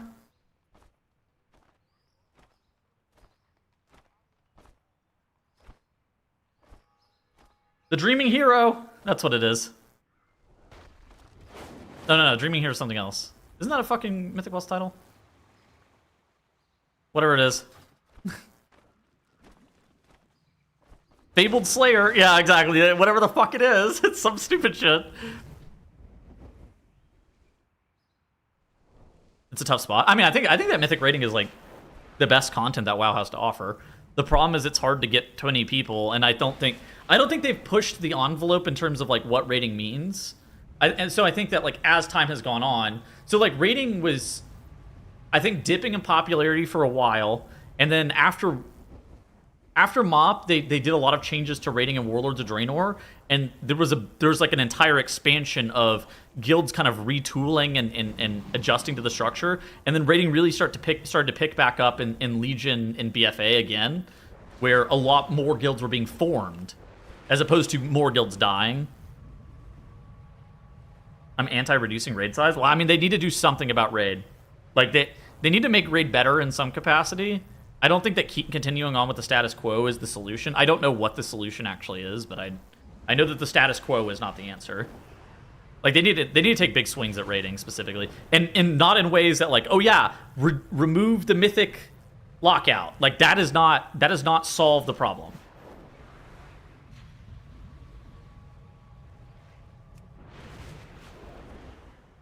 Why would I join a shitty guild to kill a boss that's been nerfed 20 times in a patch? Because it's fun. Raiding is fun. You meet new people. You make friends. Why would you play in a men's soccer league for 40-year-olds? You guys are going to run slow around the field anyways and score fucking 2 goals a game. And the only people who are going to show up are your girlfriends or wives.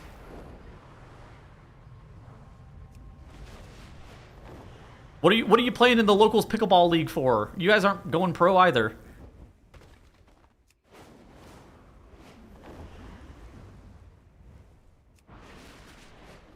I don't know, raiding's fun. Immediately start bragging? I wasn't bragging. I wasn't even bragging. I'm not 40. I wasn't even talking about me. I'm not 40.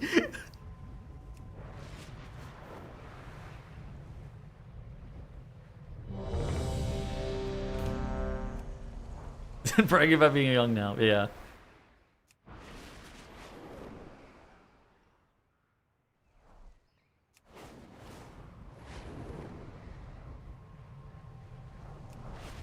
The Blinding Veil. Time is money, friend. Pleasure doing business. Yeah, I don't know.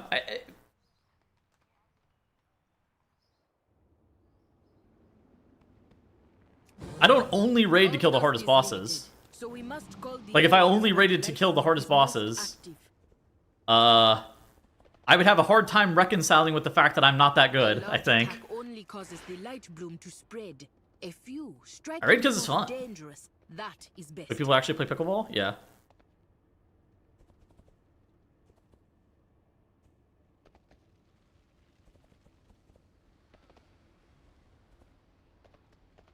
But yeah, no, I mean, they need to try something. I'm not sure what the specifics are, whether it's raid size or what. But I know the status quo is not the acceptable solution.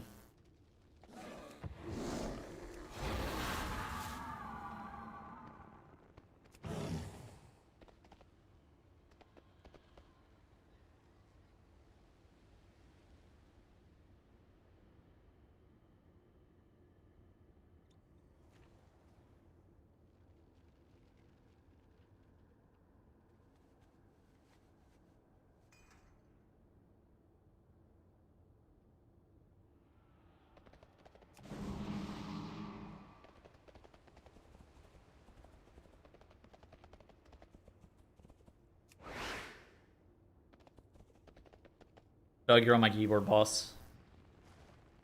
Yeah.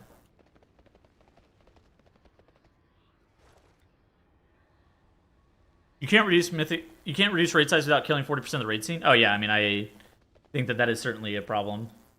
Which is why I don't think that... I think that's something that they have to really be cautious about whenever thinking about anything to do with raid size specifically, is like, how do you not ruin what you're currently your pre-established raid scene is. And that's why, like, I wonder if, you know, something like not removing current mythic rating, but then also having like mythic plus rating as a thing.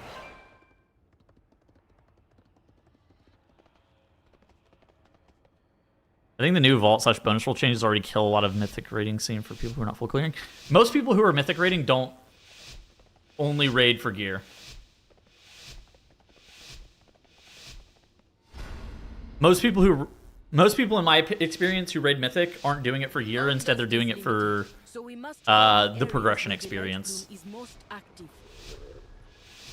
Because that shit is fun. I mean, obviously, you know, the gear is there's a level of enjoyment that is attached to the gear itself, but it's not the driving factor for why people are raiding mythic, right?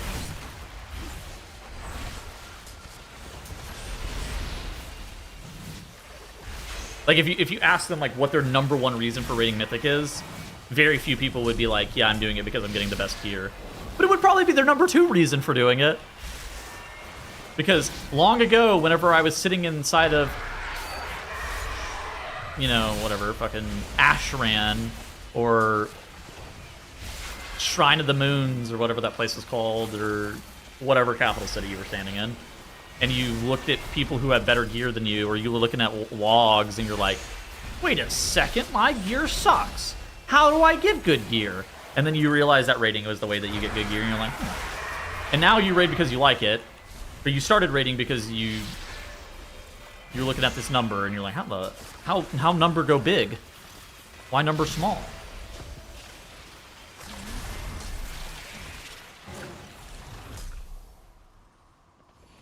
Because I don't have hobbies?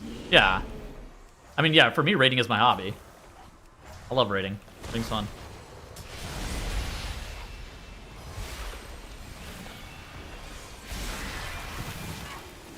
If I wasn't raiding, what would I be doing? I don't know. Me, probably nothing, but like in theory, I could be doing something else. Some other hobby, right? D&D or something. My therapist tells me that I don't have enough hobbies and that I need to get out more, but like, yeah.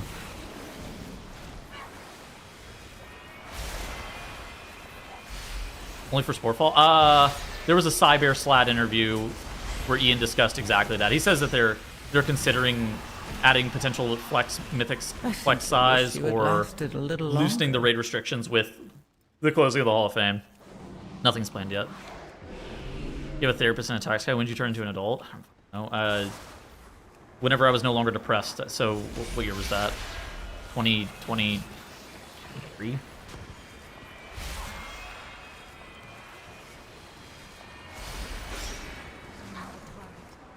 My therapist said I was her favorite, which means I won. Well, I think that means you need to get a new therapist.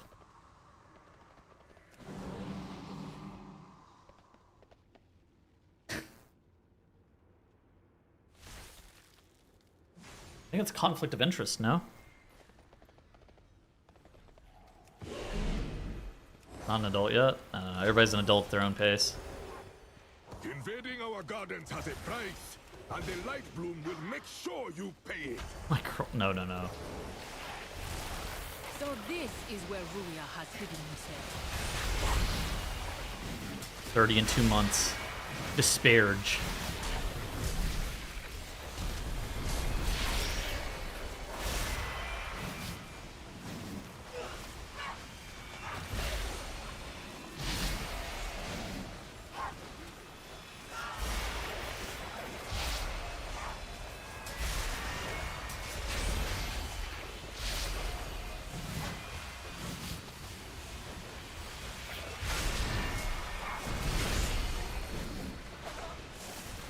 Did you ever hear that TikTok story of the lady that fell in love with her therapist and thought he was being unethical by leading her along?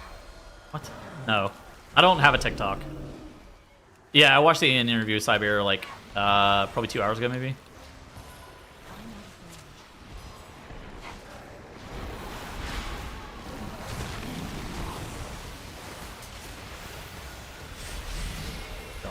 Okay, these big fuckers, this fat. No, please heal my character. Your survival wasn't necessary. Just press spinning crane kick.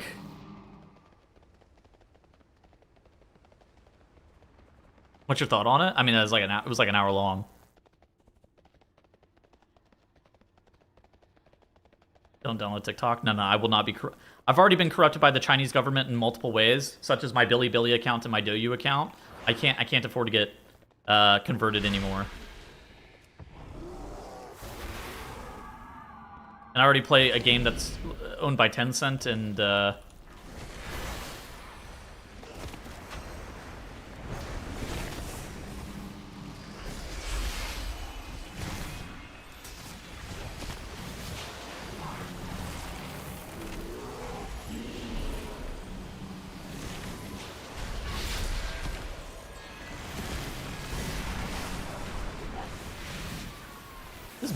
this big man does infinite fucking damn.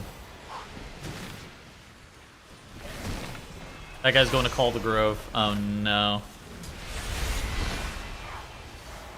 The Brazil. I don't have kick.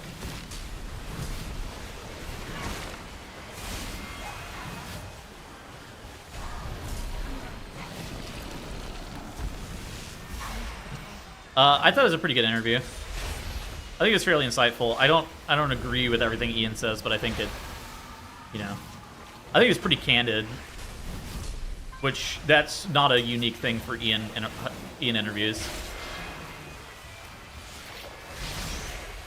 Well,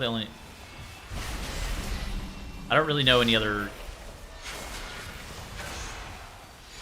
What was that one that was owned by Amazon? New World? The one that's definitely not defunct. What about Ashes of Creation? Is that one American owned?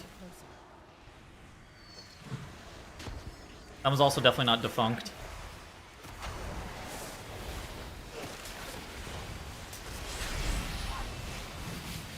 What about Toontown and Club Penguin?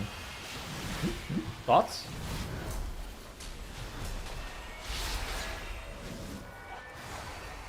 Where's Jagex from? They're like Swedish or something, aren't they?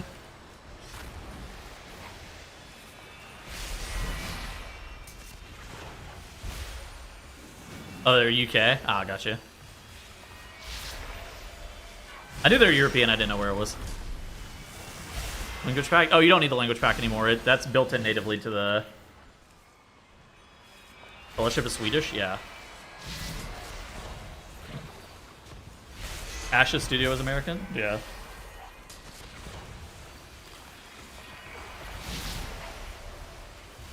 This is an AUG? Yeah.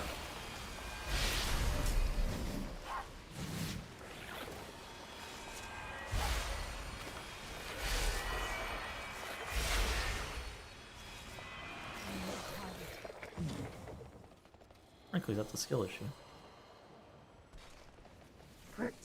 Club Penguin was owned by Walt Disney. The Mouse! Michael Mouse owned Club Penguin. And then he deleted it.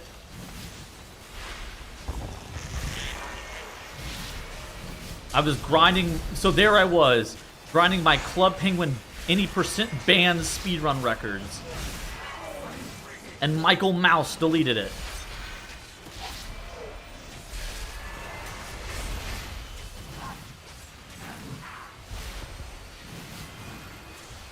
Minding my own motherfucking business. It's crazy. They turned Unholy Death Knight into a TFT character. Now you sit there and you take 3 Magi and you turn them into 1 Lich.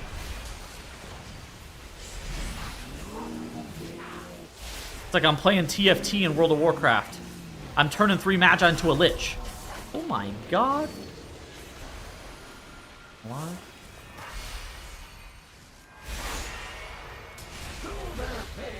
I don't know what that means.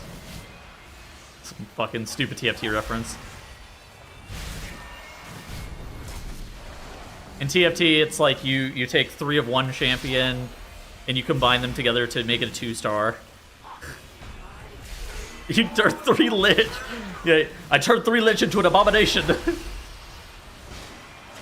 Lich 2. I get Lich 2.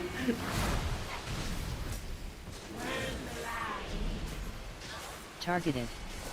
Oh, that game is goated. TFT is a fucking sick game. I'm dead.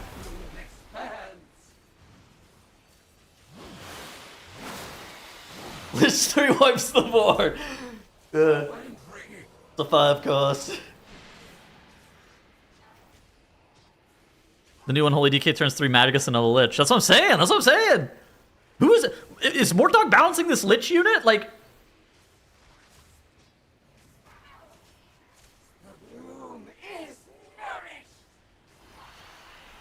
look, I am just looking for the person who is balancing this Lich. Mortdog needs to come back from his sabbatical. Look at this. Necrotic Bolt is this guy's top damage. Who is balancing this Lich unit?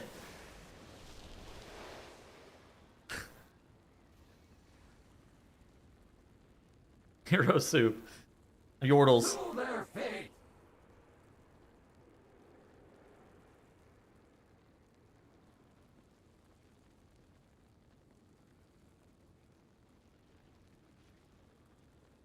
I am looking for the person who is balancing this Lich.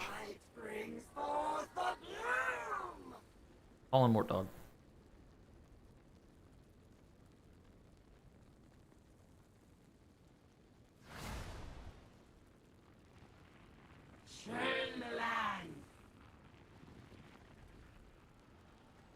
Triple Lich into K2.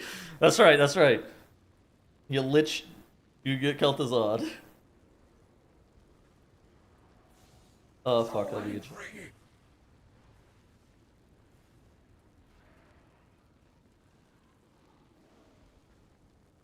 I have been getting an unreasonable amount of spam calls lately.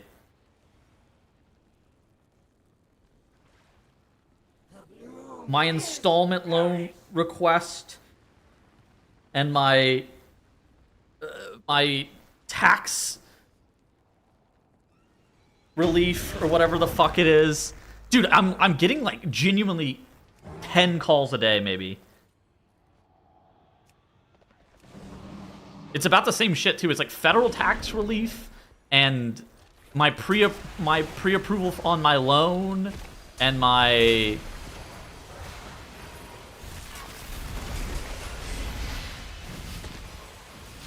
I think those are the 2 actually.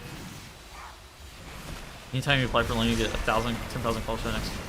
Dude, I didn't even do anything. Like, this shit just like started recently, like randomly. And then I check my voicemail, and the voicemails always start the exact same. It's like $25. Hello, it's me, Mark, here with your home improvement payment plan. Something, something, something.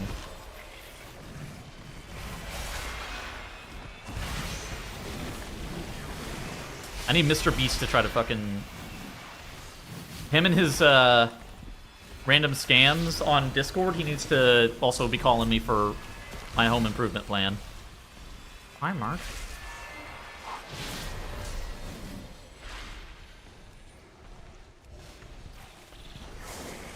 God, it's so many. I don't know if I feel like there was another year that was really bad. I want to say it was pre-COVID. I think it was like 2018 or something where I was getting just an unbelievable amount of spam calls, and that shit like died down drastically for a long time. And now it's like I have been getting an unreasonable amount of spam calls. Like, again, genuinely like 10 a day or something.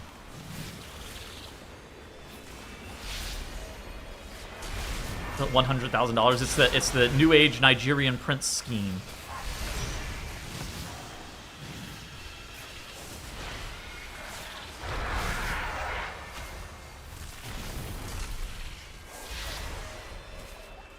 Where did my Death Knight go?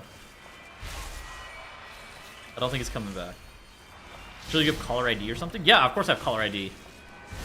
It's my favorite when they call me at like fucking 7:30 in the morning and I forget to put my phone in the sleep mode, and then it just like my phone wakes me up. Oh, it's my favorite. It's really, really good.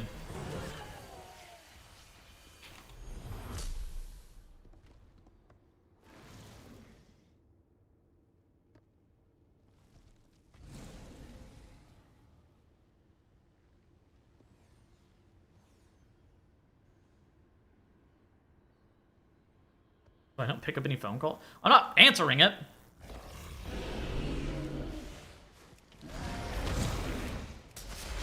GG, no lich. The DK actually typed in chat that he, his child woke up from a nap and that he had to leave.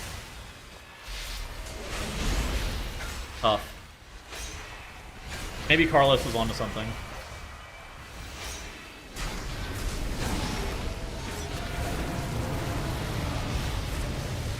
Also, dude, the fucking people in the comments of the bench are so goddamn wow-brained, it's insane.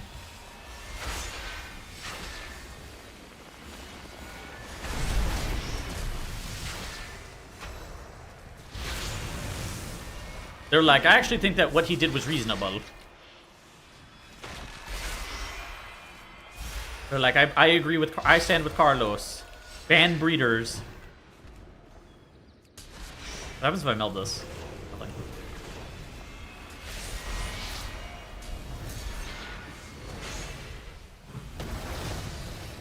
Extremely poorly. I think they're just missing the point. As long as, like, really, as long as you're not intentionally, like, all right, like, I've had more people who should be working during the middle of the day doing a key that had to bail in the middle of a fucking dungeon because they got a spontaneous work call that they didn't think that they would get. Like, and I don't really think anything of it. It just happens, right? It's the same thing. Like, as long as you really don't think that it's likely to happen, I don't care. It's your $15, right? As long as you're not intentionally like griefing. All same. Yeah, as long as it's not consistently happening, it's fine. But I think that this is like if you take humanity out of World of Warcraft players, that guy's not your friend. That guy's just some guy in an LFG menu that griefed your fucking dungeon. Like, you're just removing the humanity from it.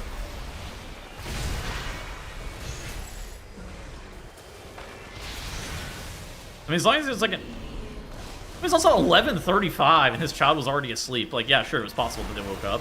But I think as long as you're respectful and you think it's unlikely, whatever.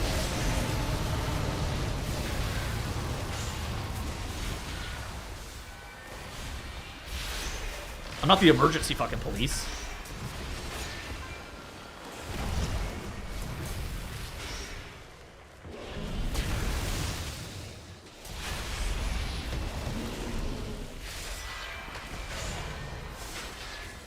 Use a tongue scraper? Sometimes, yeah. I normally just use my toothbrush until I gag. But sometimes I use a tongue scraper, yeah.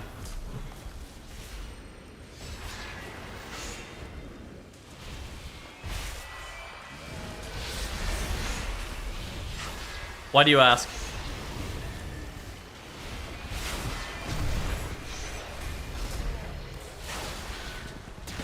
Yeah, hospital called. I mean, yeah, sure. I mean, if you have a child, it's more likely that you're gonna have to wake up than the average thing. But I think that that's kind of the point, right? Like, that's why it's an emergency, is because you didn't expect it. They can take us below, but swiftly. I would not expose them to the light bloom long. And as long as you like really, again, you didn't expect it. I don't think it's like that big of a deal. Roots on that boss? I have no idea.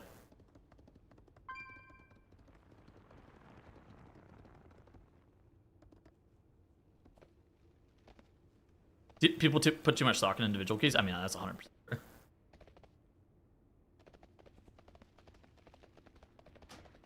If you're supposed to be working, then that is griefing. I think it really depends on, like, okay, what about somebody who's on call? Is that griefing?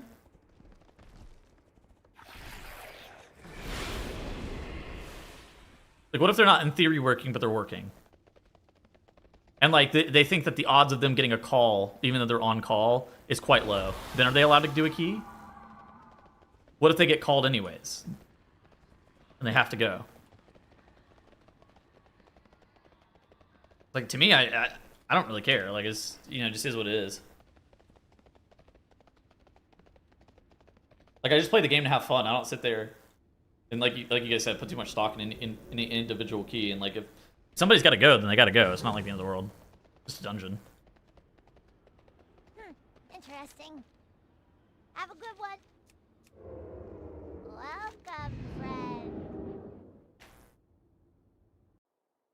But yeah, no, I think that it's kind of an issue of, like, you're dehumanizing people. I bet if you knew that person, you would not have said those things.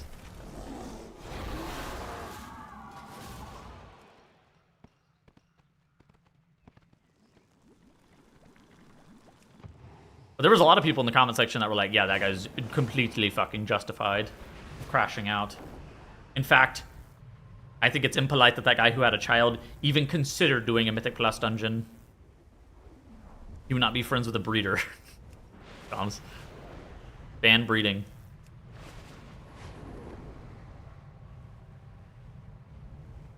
The only people who should play World of Warcraft are unemployed neets with who would forego picking up their parents off the side of the road if they had a flat tire and instead finish that goddamn dungeon that I'm in.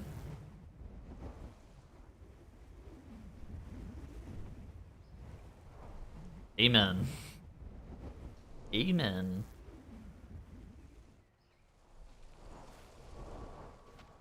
Yeah, I mean, that was my point. As long as it's like an actual emergency, like, I don't... Why the fuck are we trying to police this? This is dumb.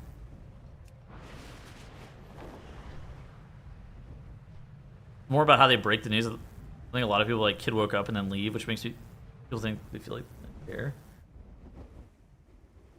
I mean, it's 11:30. Like, I don't know. To me, it's like 11:30. This guy has a child that he thought was asleep for the night, and if he's like the only person who is there to take care of the child, like, all right, yeah, sure, happens. Four dungeons are up now. Like, to me, it's just like, what the fuck? Yeah, I mean, you got a child, like, whatever.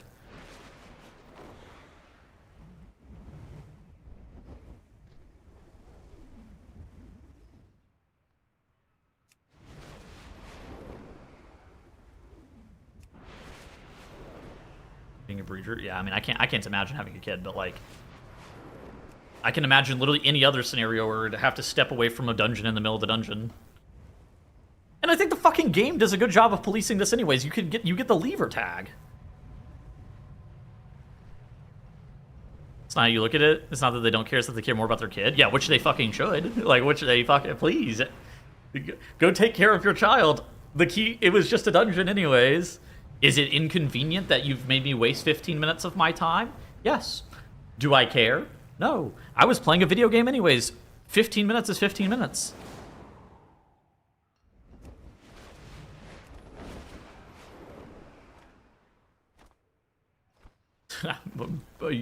Wow, yeah.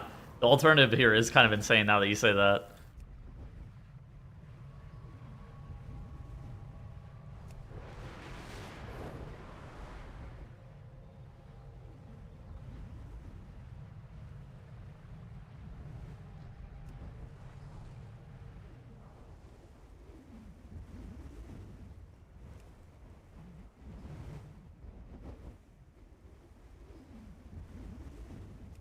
I'll do one Mo.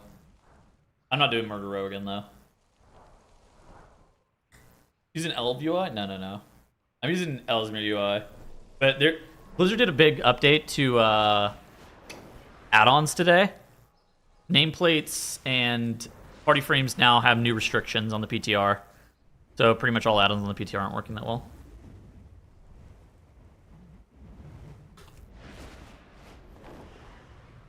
But, yeah, I use Ellesmere UI for my bars.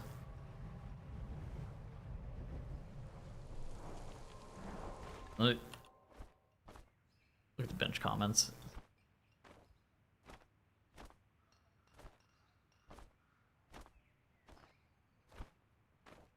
Saying sorry? I mean, what did that guy actually say? What was the exact quote? I actually don't even remember what the exact quote was by him. I just remember like the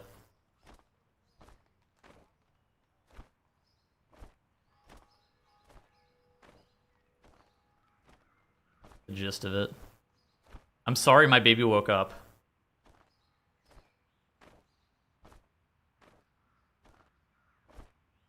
Parent of 2 girls under 4, I'm not queuing up for a key until they're very much asleep at night. I mean, this shit is at 11:30. So it's 10:37 in Spain, which is 11:37 in Russia, right? Because this guy's, I mean, it's got Cyrillic. I can assume he's Russian, but in theory he doesn't have to be. But assuming that he is, it's 11:37. I mean, like,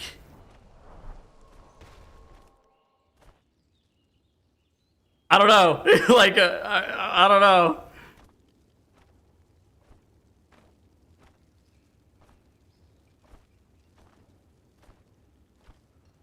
As a parent of a newborn, I don't even have time to log into WoW, let alone sign up for Mythic Plus. I mean, I think that that's a different scenario, right? We don't really know how old this child is.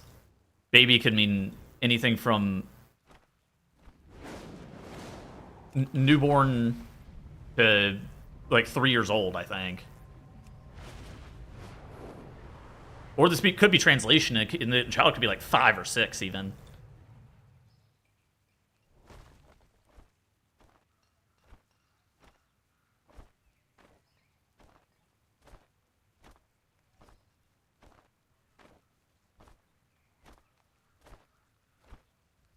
Good luck. Good luck with your lure kill.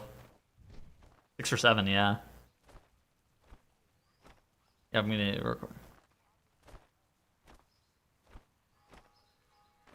I think it's reasonable to expect people to queue up to your key to be able to commit to the dungeon timers a lot of time to that key.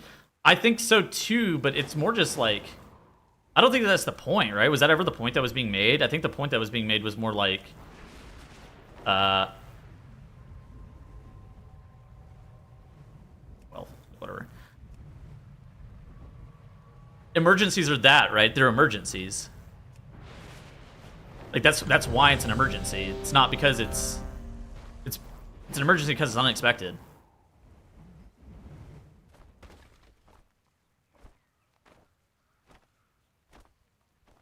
The WoW player is not entitled, but neither is the parent entitled to wasting other people's time because they got a baby. But I mean, this shit. I mean, these comments just bother me so fucking much.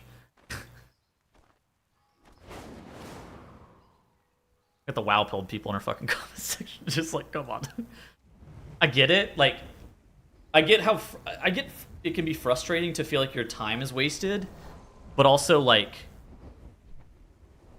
in my opinion, you're playing a video game for fun, right?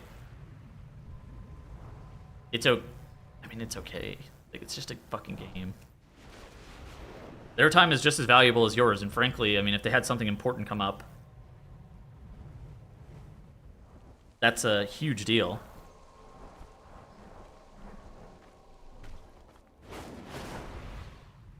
A lot of bandwidth wasted for scenarios, so stupid. Yeah, I mean, that's how I feel about it too. We were just bringing it up because we thought it was funny as fuck, and then we had people in the comment section that were like, no, this guy was cooking. Anybody who wastes my time deserves to be strung up by their toes and hung from the balcony of a 10-story building. What? Then this game is also a hobby. Somebody had to leave it different. Like, if somebody got a phone call in the middle of D&D night and they're their child was sick. The guy's leaving D&D night. Like, you know, it's just how it be. As long as you're not malicious, like, there's no indication that the guy's malicious. I mean, if it's malicious, I have no sympathy. I think also internally it depends on like how likely you thought that the scenario to happen was. Yeah, the whole complaint seems moot, right? Like that, if that guy does it too much, he'll get marked as a leaver. That guy got penalized. He had to fucking leave the dungeon. That guy also wasted his own time.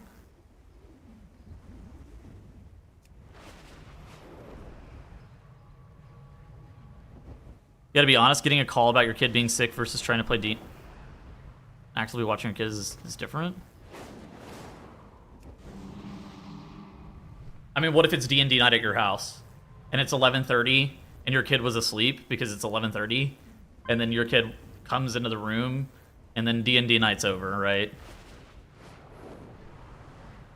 Like, we don't know. We really don't know what happened.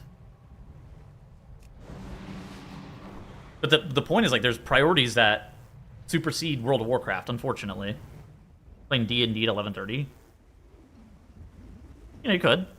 If that's the time of which it makes sense, you know? Yeah, like, what a disconnect, or... What about somebody who's got shaky internet? Should they not queue up either? Like, the fuck?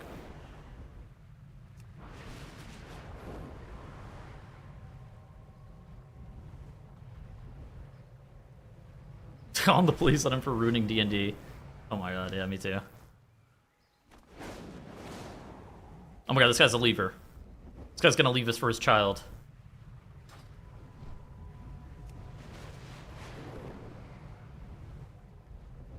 I do agree that's a little bit different, but I think the point is, like, it's an emergency, right? Trying to police people's emergencies is, like, I feel like just an absolute waste of thought. Especially to the point where that guy's taking such a bold stance as, you shouldn't play World of Warcraft if you have a child. Fuck. I'm not gonna police... Yeah, it definitely is different. Having empathy on the internet, yeah, I think... I really do think it's kind of like the... I don't know these people... They're just names on a screen thing. Whereas if there was any social connection with them at all, this would have never have happened.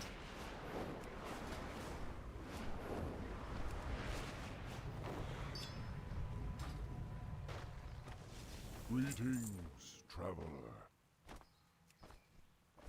How are you feeling so far? I think it's...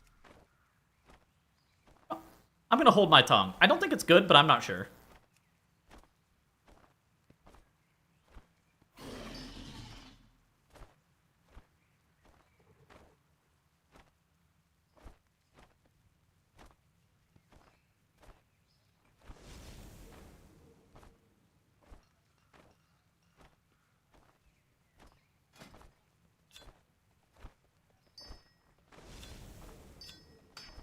Ancestors.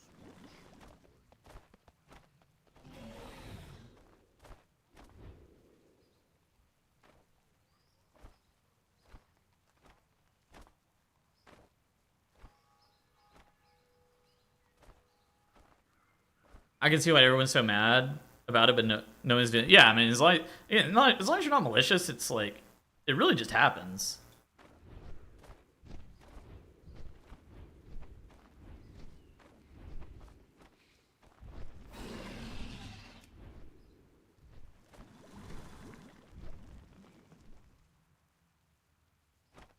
If they don't know you, they don't care. Yeah, I mean, I think if they know you and they know your situation, it's completely different for sure.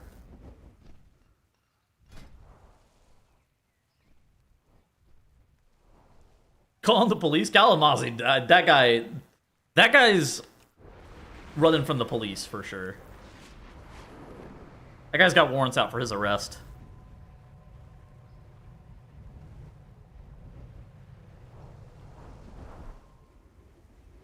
Evading the police. Truth nuke, yeah.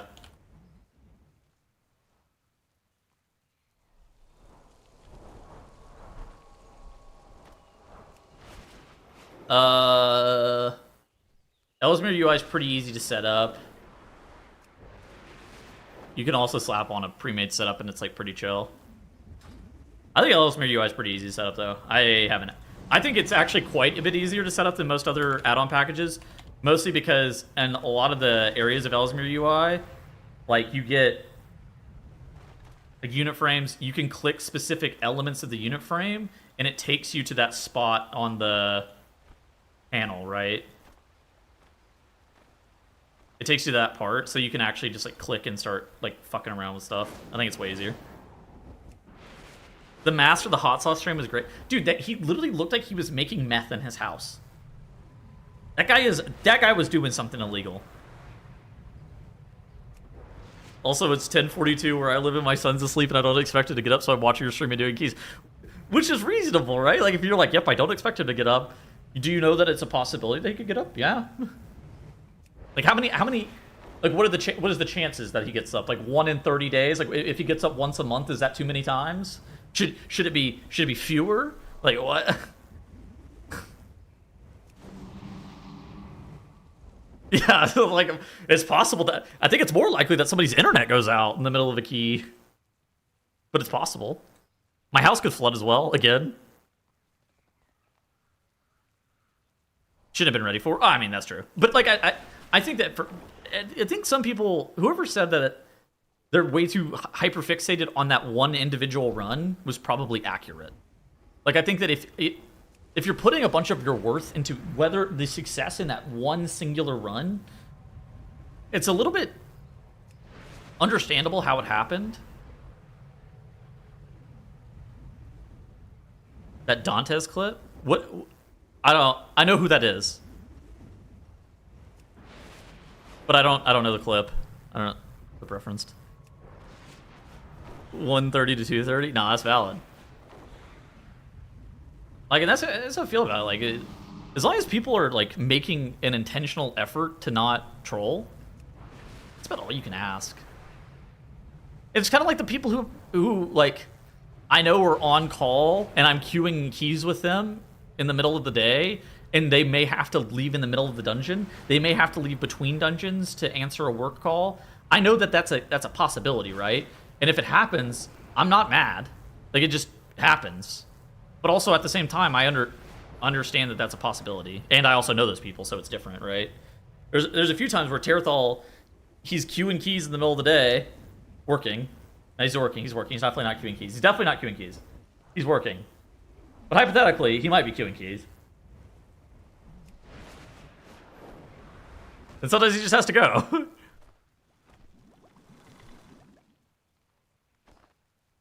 Yeah, I do also get being upset, but like I feel like the level of upset is a bit extreme relative to the action. The game you're in right now, by the way, Dantes, it's 16-3. How could you still win this? Well, there's always a chance that an armed robber walks in Lux's house and blows his head off with a shotgun. So since we're not going to discount that possibility, we're just going to play this one out because anything is possible. So, is the game you're in... Good fucking gobs, honestly. Oh, shit. Look. That's true. There's always a chance. Oh shit, that is a good fucking line. That's the kind of mental instability you get with League of Legends players.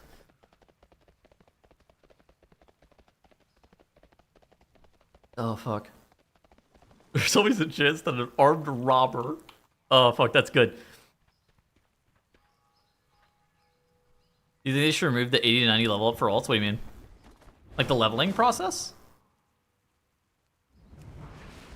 I fucking hate leveling, but probably not. An armed robber could always take out Veximus.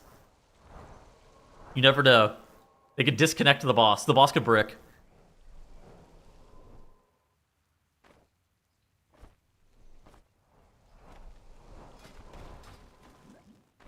Level once, and all your ults are 90. I don't know. Probably not. I'm pretty sure that they should keep it because, like, I think it's a core part of World of Warcraft. But also at the same time, I fucking hate leveling, so like, I wouldn't complain. But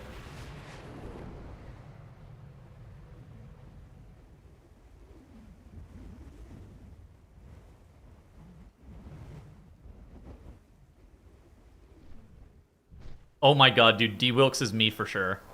Look at this shit.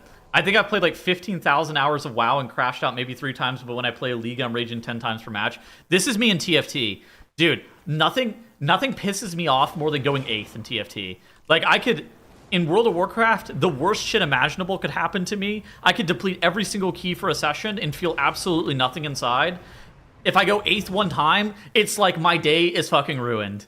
This shit is the worst shit that's happened to me that week. I've gone 8th. Oh, fuck. TFT pisses me off, too. God. I put so much of my self-worth into that one goddamn game, too.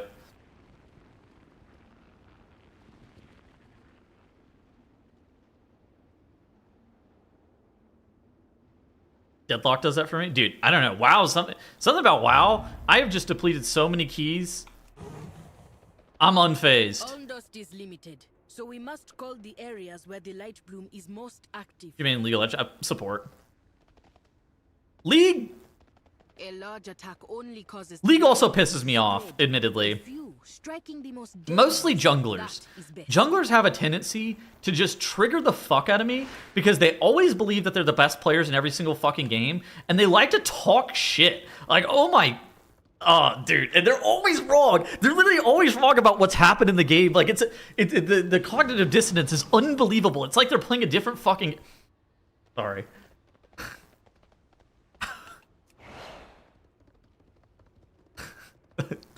Dude, just talking about it is triggering me.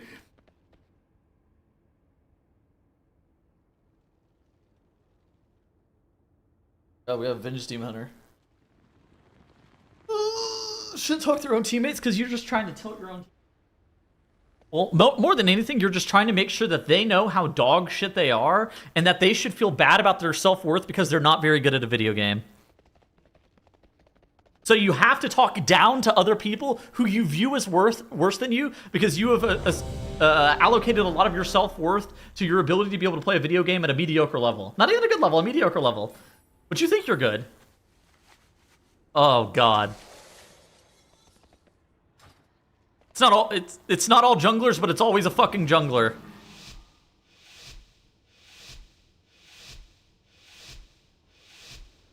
It's not all junglers, but it's always a jungler. If no one tells them that they're bad, how are they gonna know?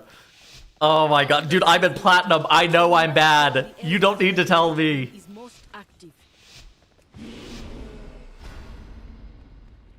A large attack only causes the light bloom to spread. A few striking the most dangerous. That is best.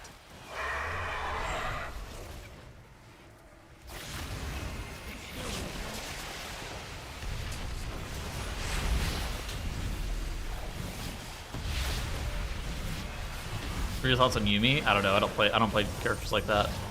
I like to play like Rakan and Bard and Blitzcrank and Taric. I love Taric. Holy fuck.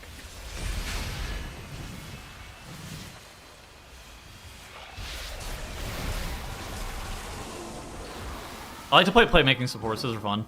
Alistar.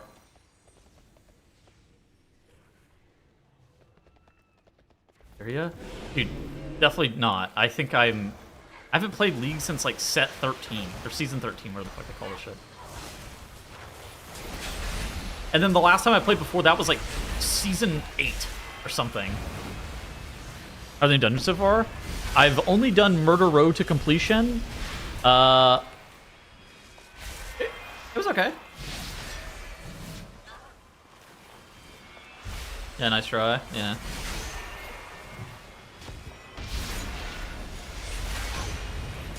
I think it's some people have a tendency to get way too attached. This happens in WoW. I mean, like people in League, the reason that it's in TFT, the reason that it like spawns the 6th level of hell out of you whenever you deplete an individual key, or you lose a League game, or you go 8th in a TFT match, it's because you put a bunch of effort into that individual map. And you just feel like you lose so much, and you're attached, right? You're attached to that that one moment in time where something has gone wrong. Whereas if you were really results-oriented, like long-term results-oriented, you would never get attached to an individual game of League or an individual game of TFT, right? Because you would be focused on the bigger picture. And it's the same with like World of Warcraft, right? If you're too focused on your ability to be able to time that 17 Sea the Triumvirate in that specific run, yeah, it's going to piss you the fuck off if you deplete it for whatever reason. It doesn't matter the reason that you depleted it. It's going to make you really mad in that moment because you were attached to that very specific Sea the Triumvirate run. Whereas if you're just being like really result-oriented over time, that one specific Sea the Triumvirate run, maybe it didn't go your way, but like whatever, who cares? It's just one run in a season where you're going to have 500 runs.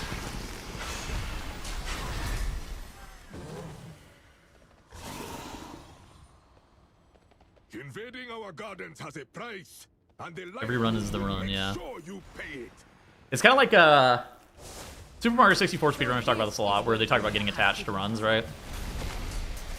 Where if you view every SM64 run as potentially the world record, you're going to be way too emotionally invested in each individual run, and you're not going to be able to have.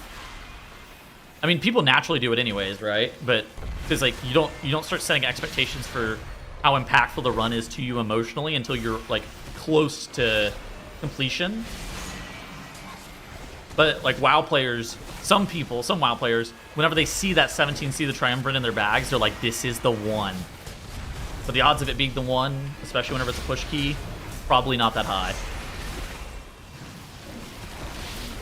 All runs are practice. Yeah, if you view all runs as being practice, and sometimes it's no longer practice. That's kind of probably a good way of looking at it, for sure.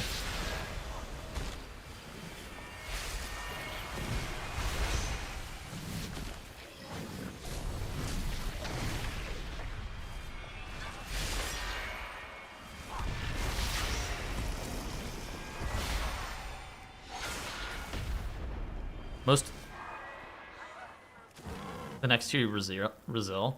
Yeah, I don't know. I feel like to me, I have depleted so many motherfucking keys in my, 10 years of doing Mythic Plus at this point. I'm just so unfazed by the prospect of like depleting an individual dungeon. Volley, volley, volley. I'm so unfazed by the prospect of depleting an individual dungeon that I find it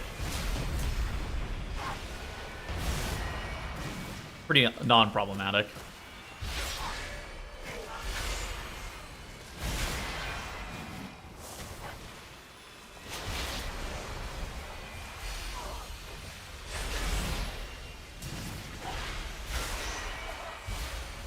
And that still also actually allows me to have the high point as well of like, whenever something pleasantly surprises me, I'm like, holy fuck, this is the best thing that's happened to me. I remember in like War Within Season 1, that was the last time I was like pushing pretty competitively.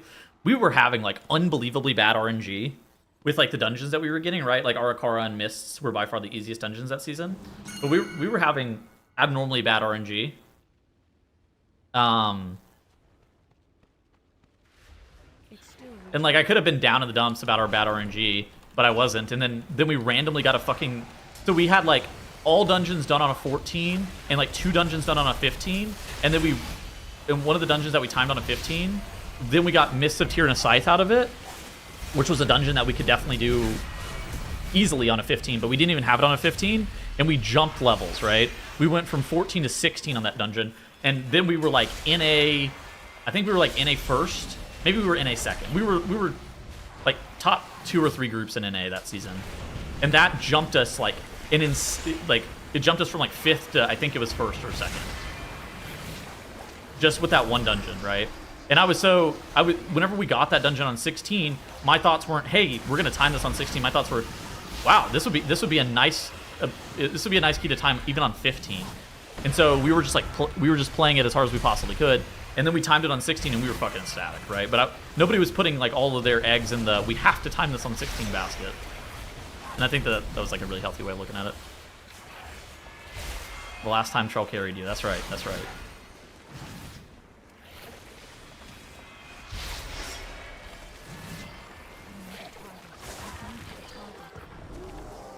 one of 3 invites they get that day. Yeah, I mean, I think that this is the ultimate problem of, like, if you play only with people that you don't know, there's no connections that are built as well.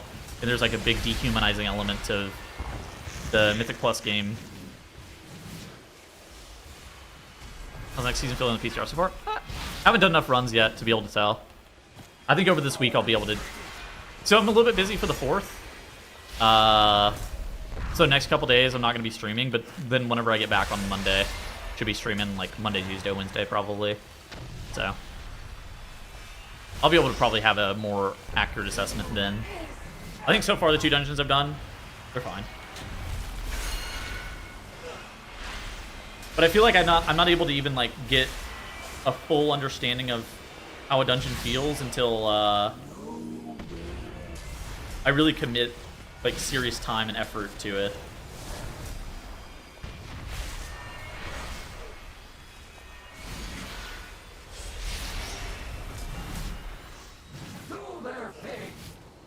Like Altar of Fangs, I've done that dungeon, what, like 6 times or something?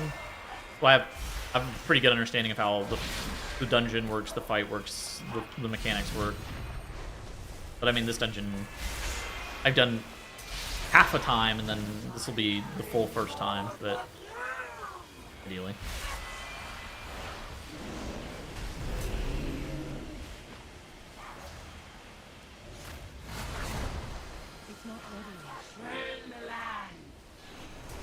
Targeted.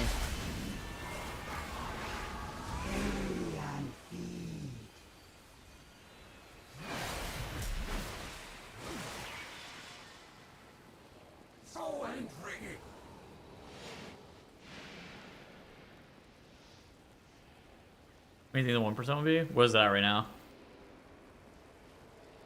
Probably another 100 points right now. 80 points maybe?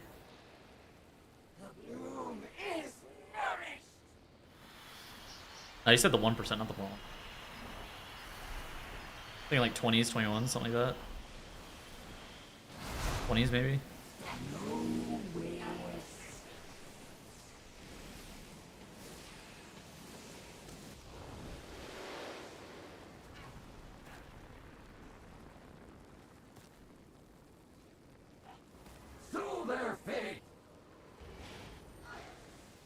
Title's gonna be insane. I mean, yeah, title's gonna be really fucking high. Result 23 or something.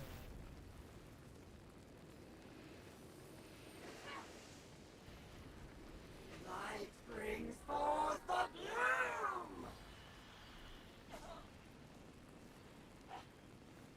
Are you pushing for title? I don't know. Probably not.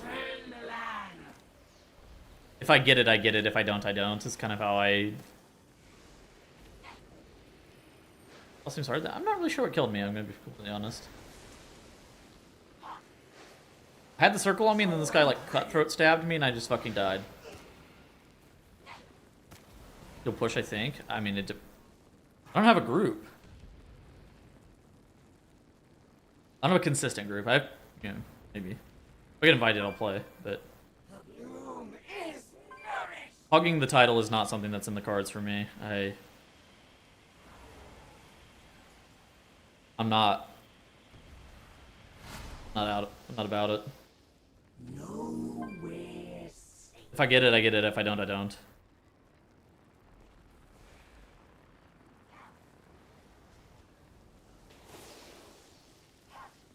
I'll buy title, yeah, fuck it.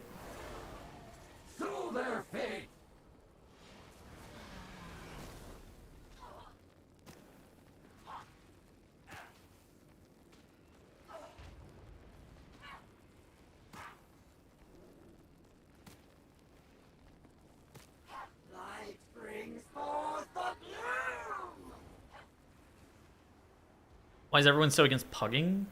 Pugging the 0.1% title? That shit's fucking awful. Because it's not how you actually progress.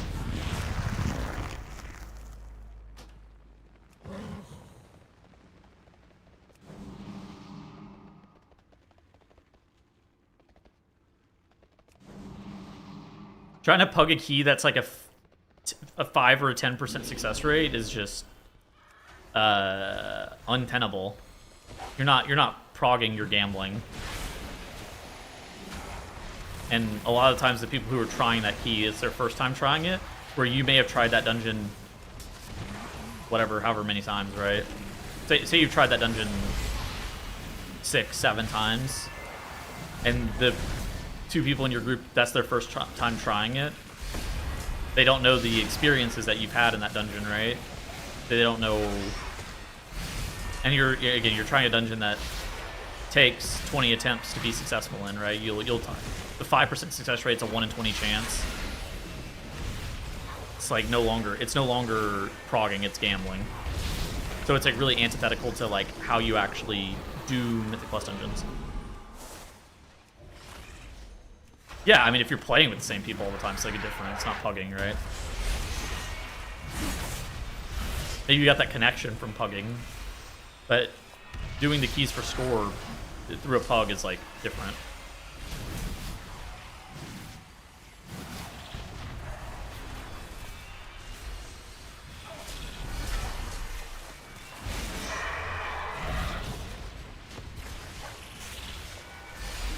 Well, I mean, dude, there's so many, like, okay, so, think about a dungeon like Windrunner's Spire. There is insanely technical shit that's required in Windrunner's Spire. There are 3 Wormstone skips that are required to be done in Windrunners. Frankly, I just don't want to be doing that on a 23 not invoice with people.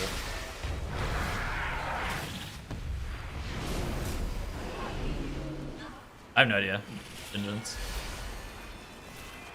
Is there a way to solve that problem for pugs? Not really. I mean, the 0.1% title is just not really something that's supposed to be pugged.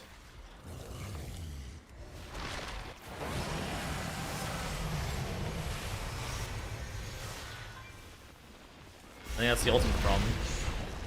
That it's just not really supposed to be pugged.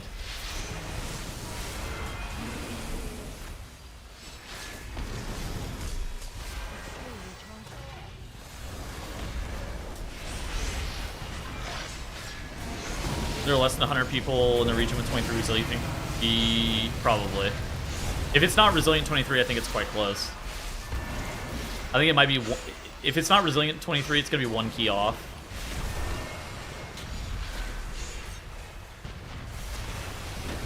Resilience spreads like the plague, right? How many title slots are there? 1,400 or something?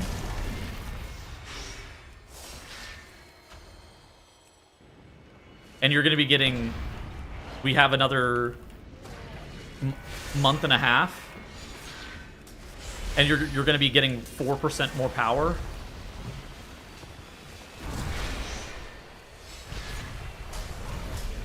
I think it'll jump for 1.5 heals. I think it'll definitely jump 1 full key level. It might jump.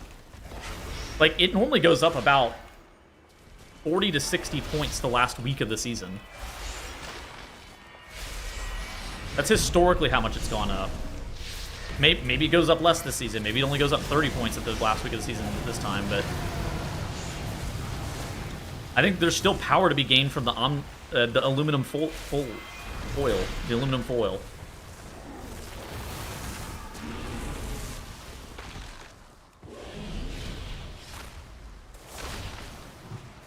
Are we taking him?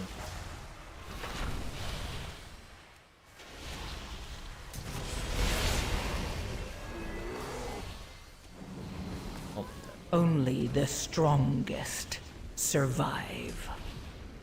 Brazil 23 would be the highest title's ever been relative to top keys. Probably.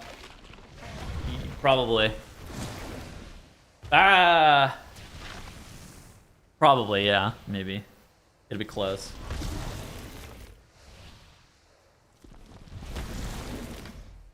Because previously the highest it was ever was like, what, 1.8?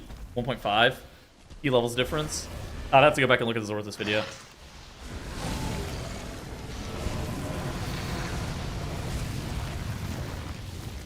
Zorthus made a video about it.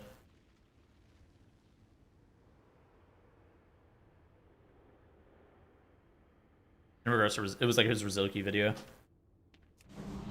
was like why top players hated Rizilkis, basically. But it would be close, yeah. But yeah, no, I wouldn't be shocked if it jumps a key level and a half. So like, you know, we're getting probably about 4% more damage from now to the end of the season. And people haven't been pushing as hard as they might at the very end of the season. Or they haven't been pushing as hard as they will at the end of the season.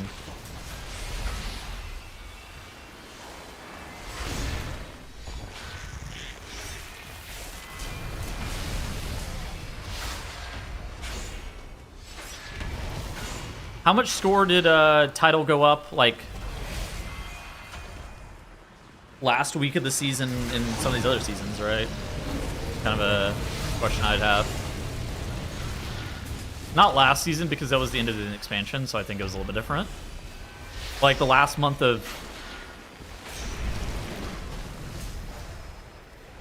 or within Season 1, for example. How much did that go up?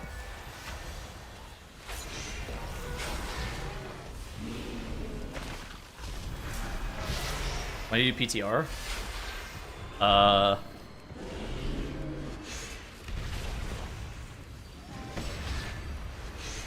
Why?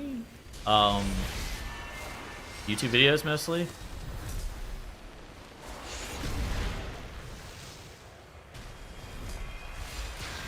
Didn't seem too positive. I think Minkin's fine.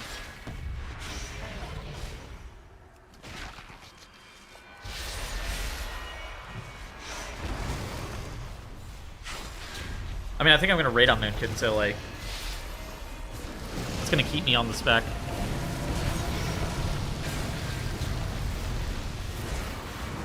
You think Blizzard likes the Fizz versus Magic comp? I think they like that dynamic. I don't think it's like particularly healthy, but I do think Blizzard specifically likes it because it makes them feel like things are balanced. But what it really does is it forces specific specializations. They like have to play with one another, otherwise they're playing like insanely down damage, right?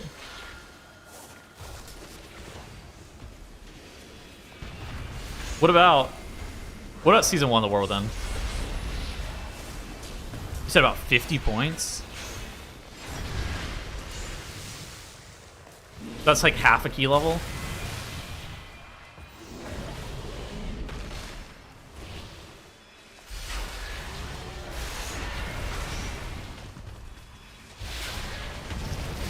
Ah, you know what? You're right. You're absolutely right. Brazil, yeah, it should be factored in with Resilient. You're right.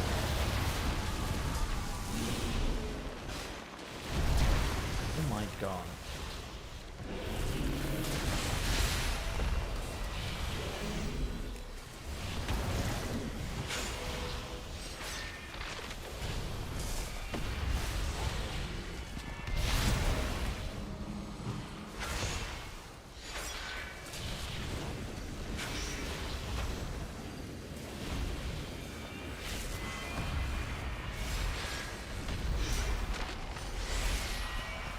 The aluminum foil? Yeah.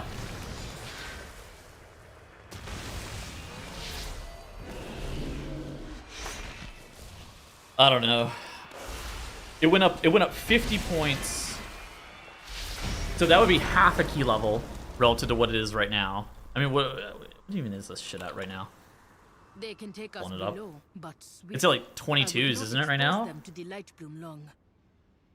Off. 4068? What is 4068? It's like halfway to Resilient 22. Problem is, I think Resilient 22 is really fucking easy.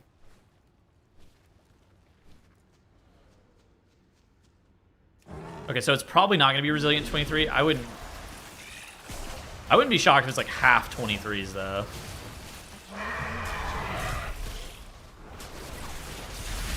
Then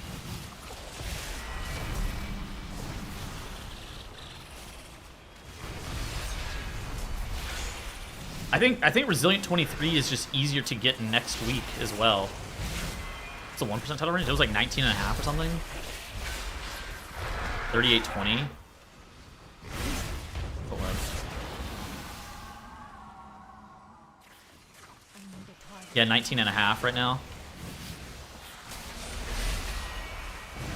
We'll see. I wouldn't be shocked if it's like 1 key off Resilient 23, but I could also see it being like 4 keys off Resilient 23, where you get the easy 23s like Madge and Mysaras and Windrunners or something. Okay, maybe not Windrunners 23 is like kind of fucking annoying. Yeah, Resilient just... Exactly, and I think that more teams are going to be getting 23 Resil. Or at least they're going to be getting 20... Right now it's under 22 Resilient. So more teams are definitely going to be getting 22 Resil easily. Which means that more teams are going to be attempting 23s. Which then that means that more teams are going to get... Yeah, I don't know. We'll see. I was thinking it was going to go up 100 points from now until the end of the season, but maybe it's less. I was thinking like 120 points maybe even, but... Mold to whatever breakpoint's easiest by Resil. Yeah. I don't think 23...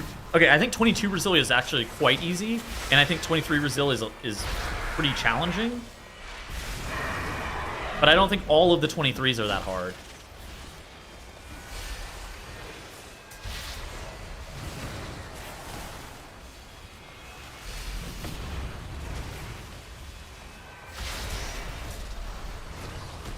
YouTube videos banger. I'm glad you enjoyed it. Yeah, it was fun. I got 2 videos out for editing right now, so we'll have some more this month as well. Some more fun videos. Probably both maybe a little bit longer than the Sepulchre one. Not too much longer though. Well, actually, the Zero to Hero video is going to be long. That one's going to be like an hour and a half probably, maybe 2 hours. And then the Mythic Plus one that I have cooking is probably going to be like an hour. Yeah, I'm glad you enjoyed it though. Those videos are fun to make.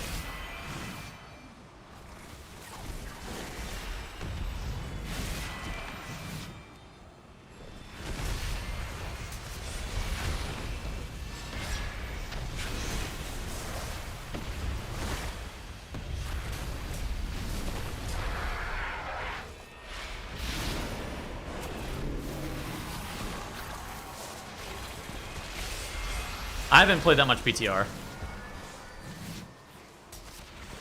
I've probably only done like 5 dungeons or something.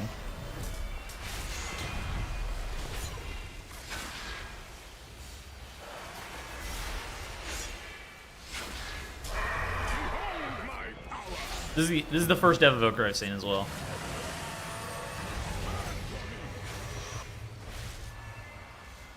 An open item in your collection? No, I didn't know that.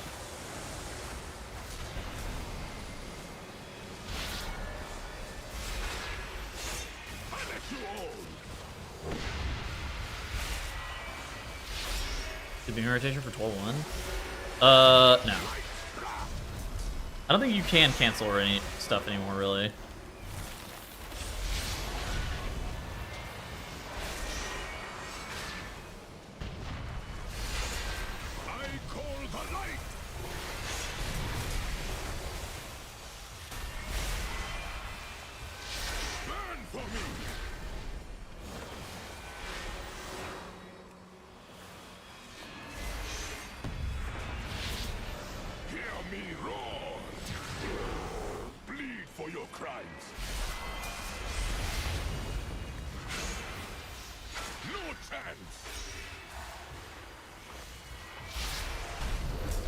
Could have melded that.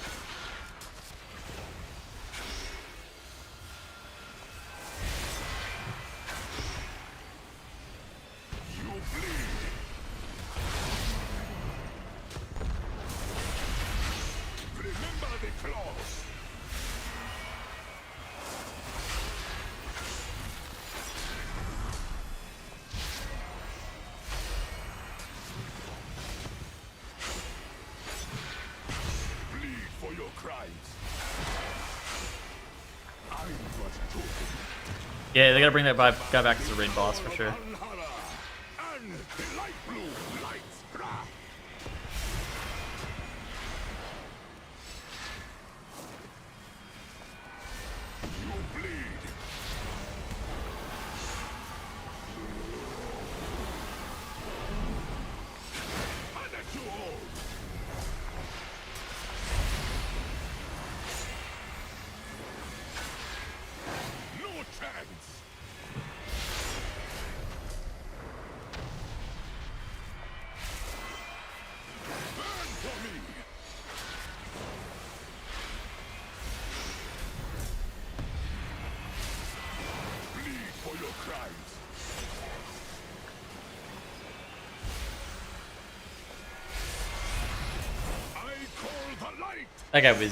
That mob was insane. Remember the claws.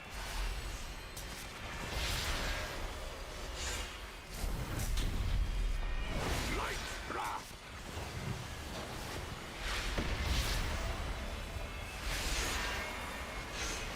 You bleed. New Mythic Plus rewards? I mean, what would they do? I mean, look, I'm always down for more fucking Mythic Plus rewards. I love Mythic Plus. I think the game mode really is good. Bulls Juniors and Blinding Veil. Yeah, there's yeah, he's by the waterfall over here. He's near the last boss.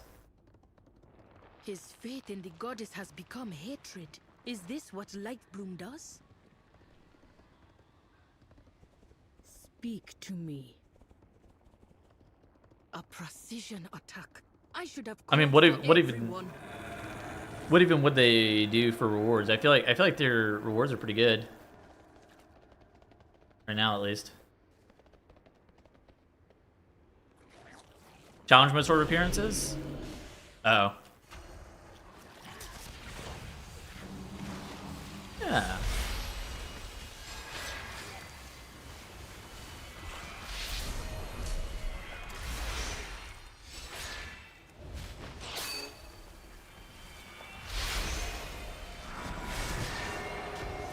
And stuff like that I'd always be down for. I don't think Mythic Plus needs it. Like a title for pushing early on the season. Oh. I mean, I don't think it needs... Again, similar to the other card. The other thing that was offered. I don't think it needs it. But, like, I think that pushing Mythic Plus only being, like, an end-of-season thing...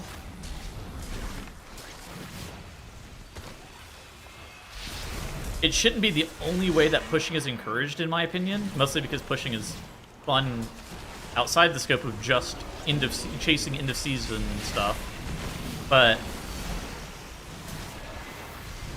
in my opinion, it's arguably the most fun at the very beginning of the season, whenever the least amount of stuff is known and gear is still increasing your power from week to week. Those are the points in time where I have the most fun pushing.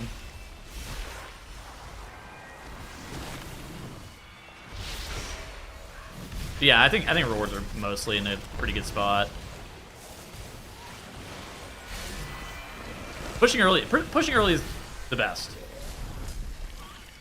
Pushing full season long goals, you know, there's something with that. Like, I do it,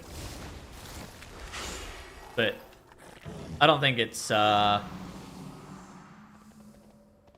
I don't think it should be the only thing. But like, I also think that score related stuff is not particularly engaging to me. That looks dangerous. We must destroy it. Because you're not actually comparing yourself to other people.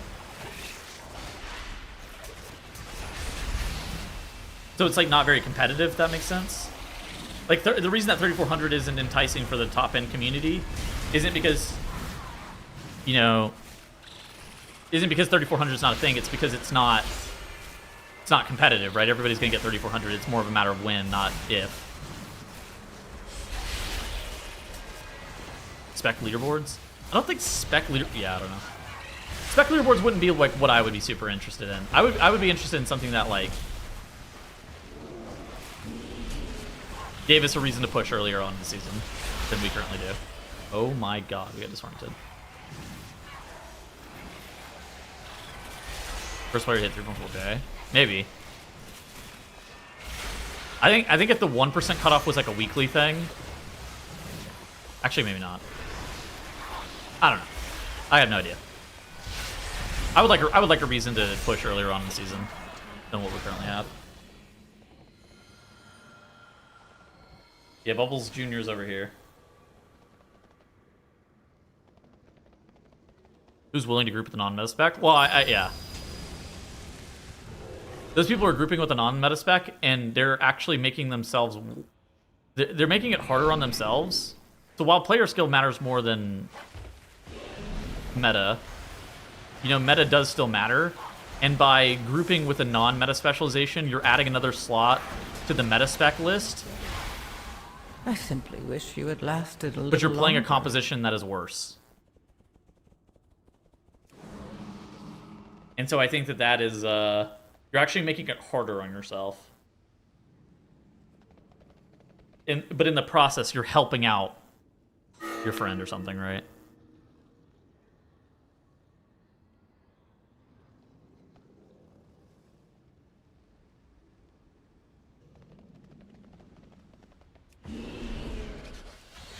Oh my god, I didn't see that. What the fuck?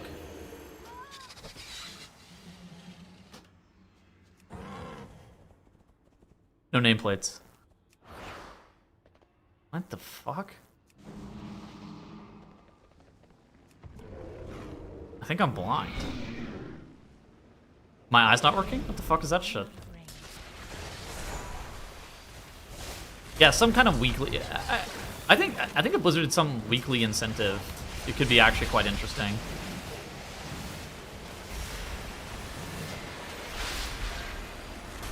If Blizzard could somehow do like a really early season push week kind of thing.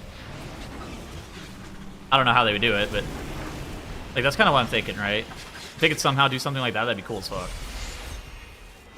Your survival wasn't necessary. Like the top 5 groups that in this week per region as top score get a thing, right? Like just a one-time weekly challenge.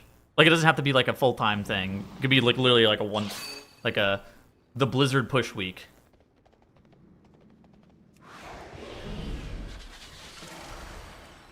Something like that, right?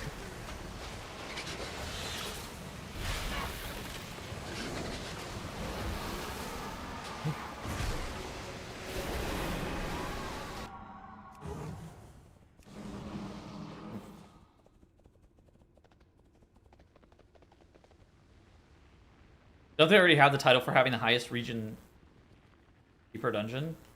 I mean, yeah, but like... New TGP, true. The highest key per level per dungeon per week is like it's something that you just... If you're pushing at a high enough level, it's just something that you kind of get. Like, I have 5 of them, right?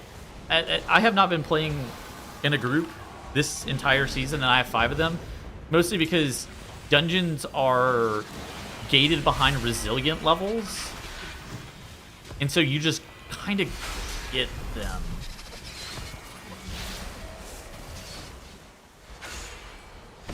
Which is cool. Like, I'm not mad about them. I just don't think it's like I don't think it serves the purpose of which I'm talking about. Yeah, no, I'm talking about like something like, what if you did something? You want raid splits to be even more OP?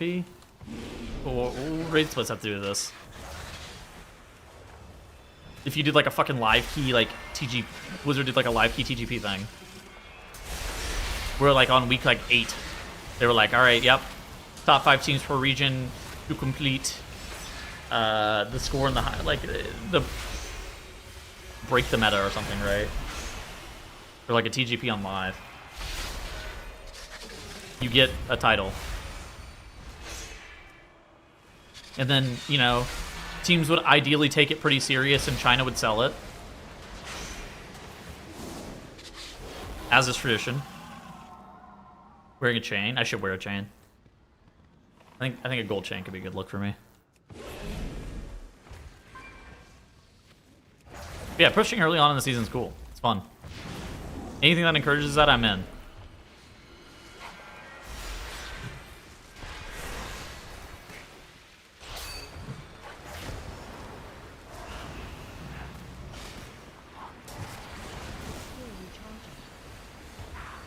Actually, yeah, I can't afford a chain. I can afford one of those like Walmart ones from like the, you know, the thing that you put the quarter in, you do the spin.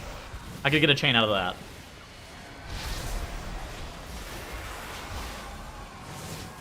That's about the chain I could afford now. That's where I get all my jewelries, from the Walmart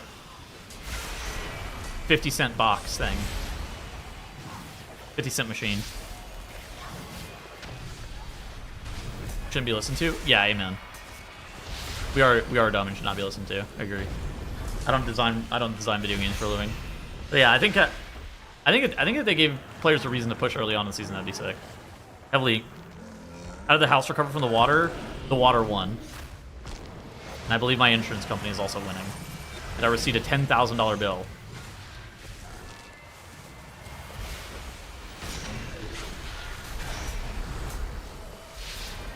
The water was victorious in the war against the water. Okay, all good. I'm not mad.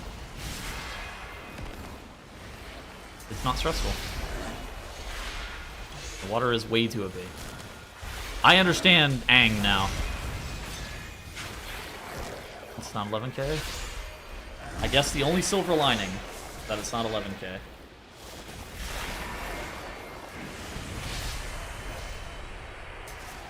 The roll the shaman, that's right. Water walking.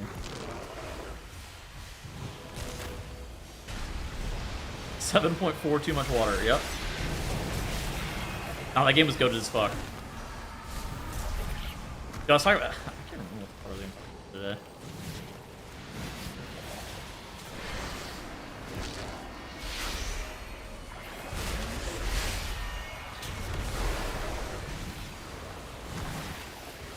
Let's pay the restoration company? Yeah, somebody saved me. Restore my house. I got a $10,000 bill before repairs even have begun. Always good day.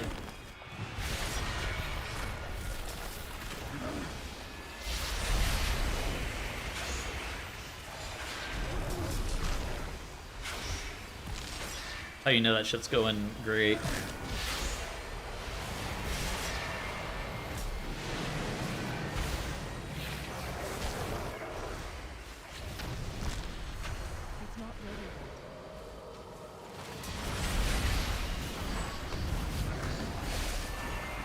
I get solar beam every time. So.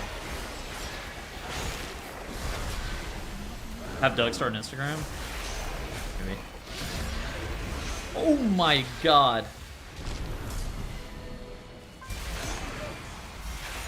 Fall in the boss.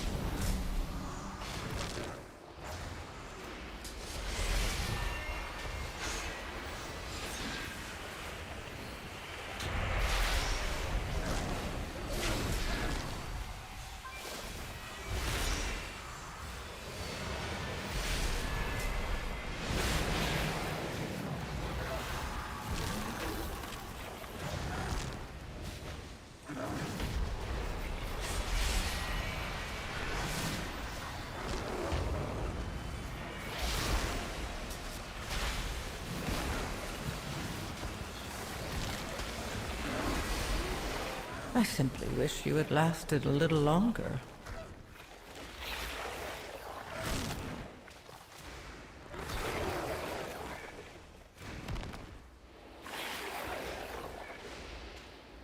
Oh my god, 34 deaths.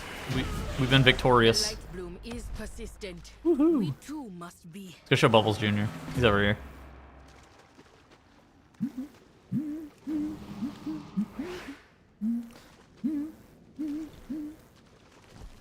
He's over here. It's a waterfall. Oh, he's on the waterfall. Oh yeah, here it is. How does that hideous sound?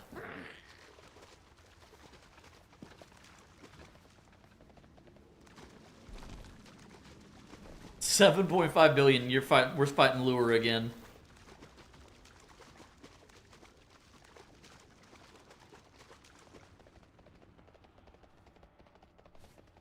Lure at 1 billion. We're fighting 7 Luras. All right. I'm out. I'm gonna be back Monday. That's the stream plan. I got plans faux de fourth with my family, so I'll be busy for a couple days, but I'll be back on Monday. Yeah, happy birthday to the United States of America. Yeah, pretty much it. Happy 250th birthday. JJ,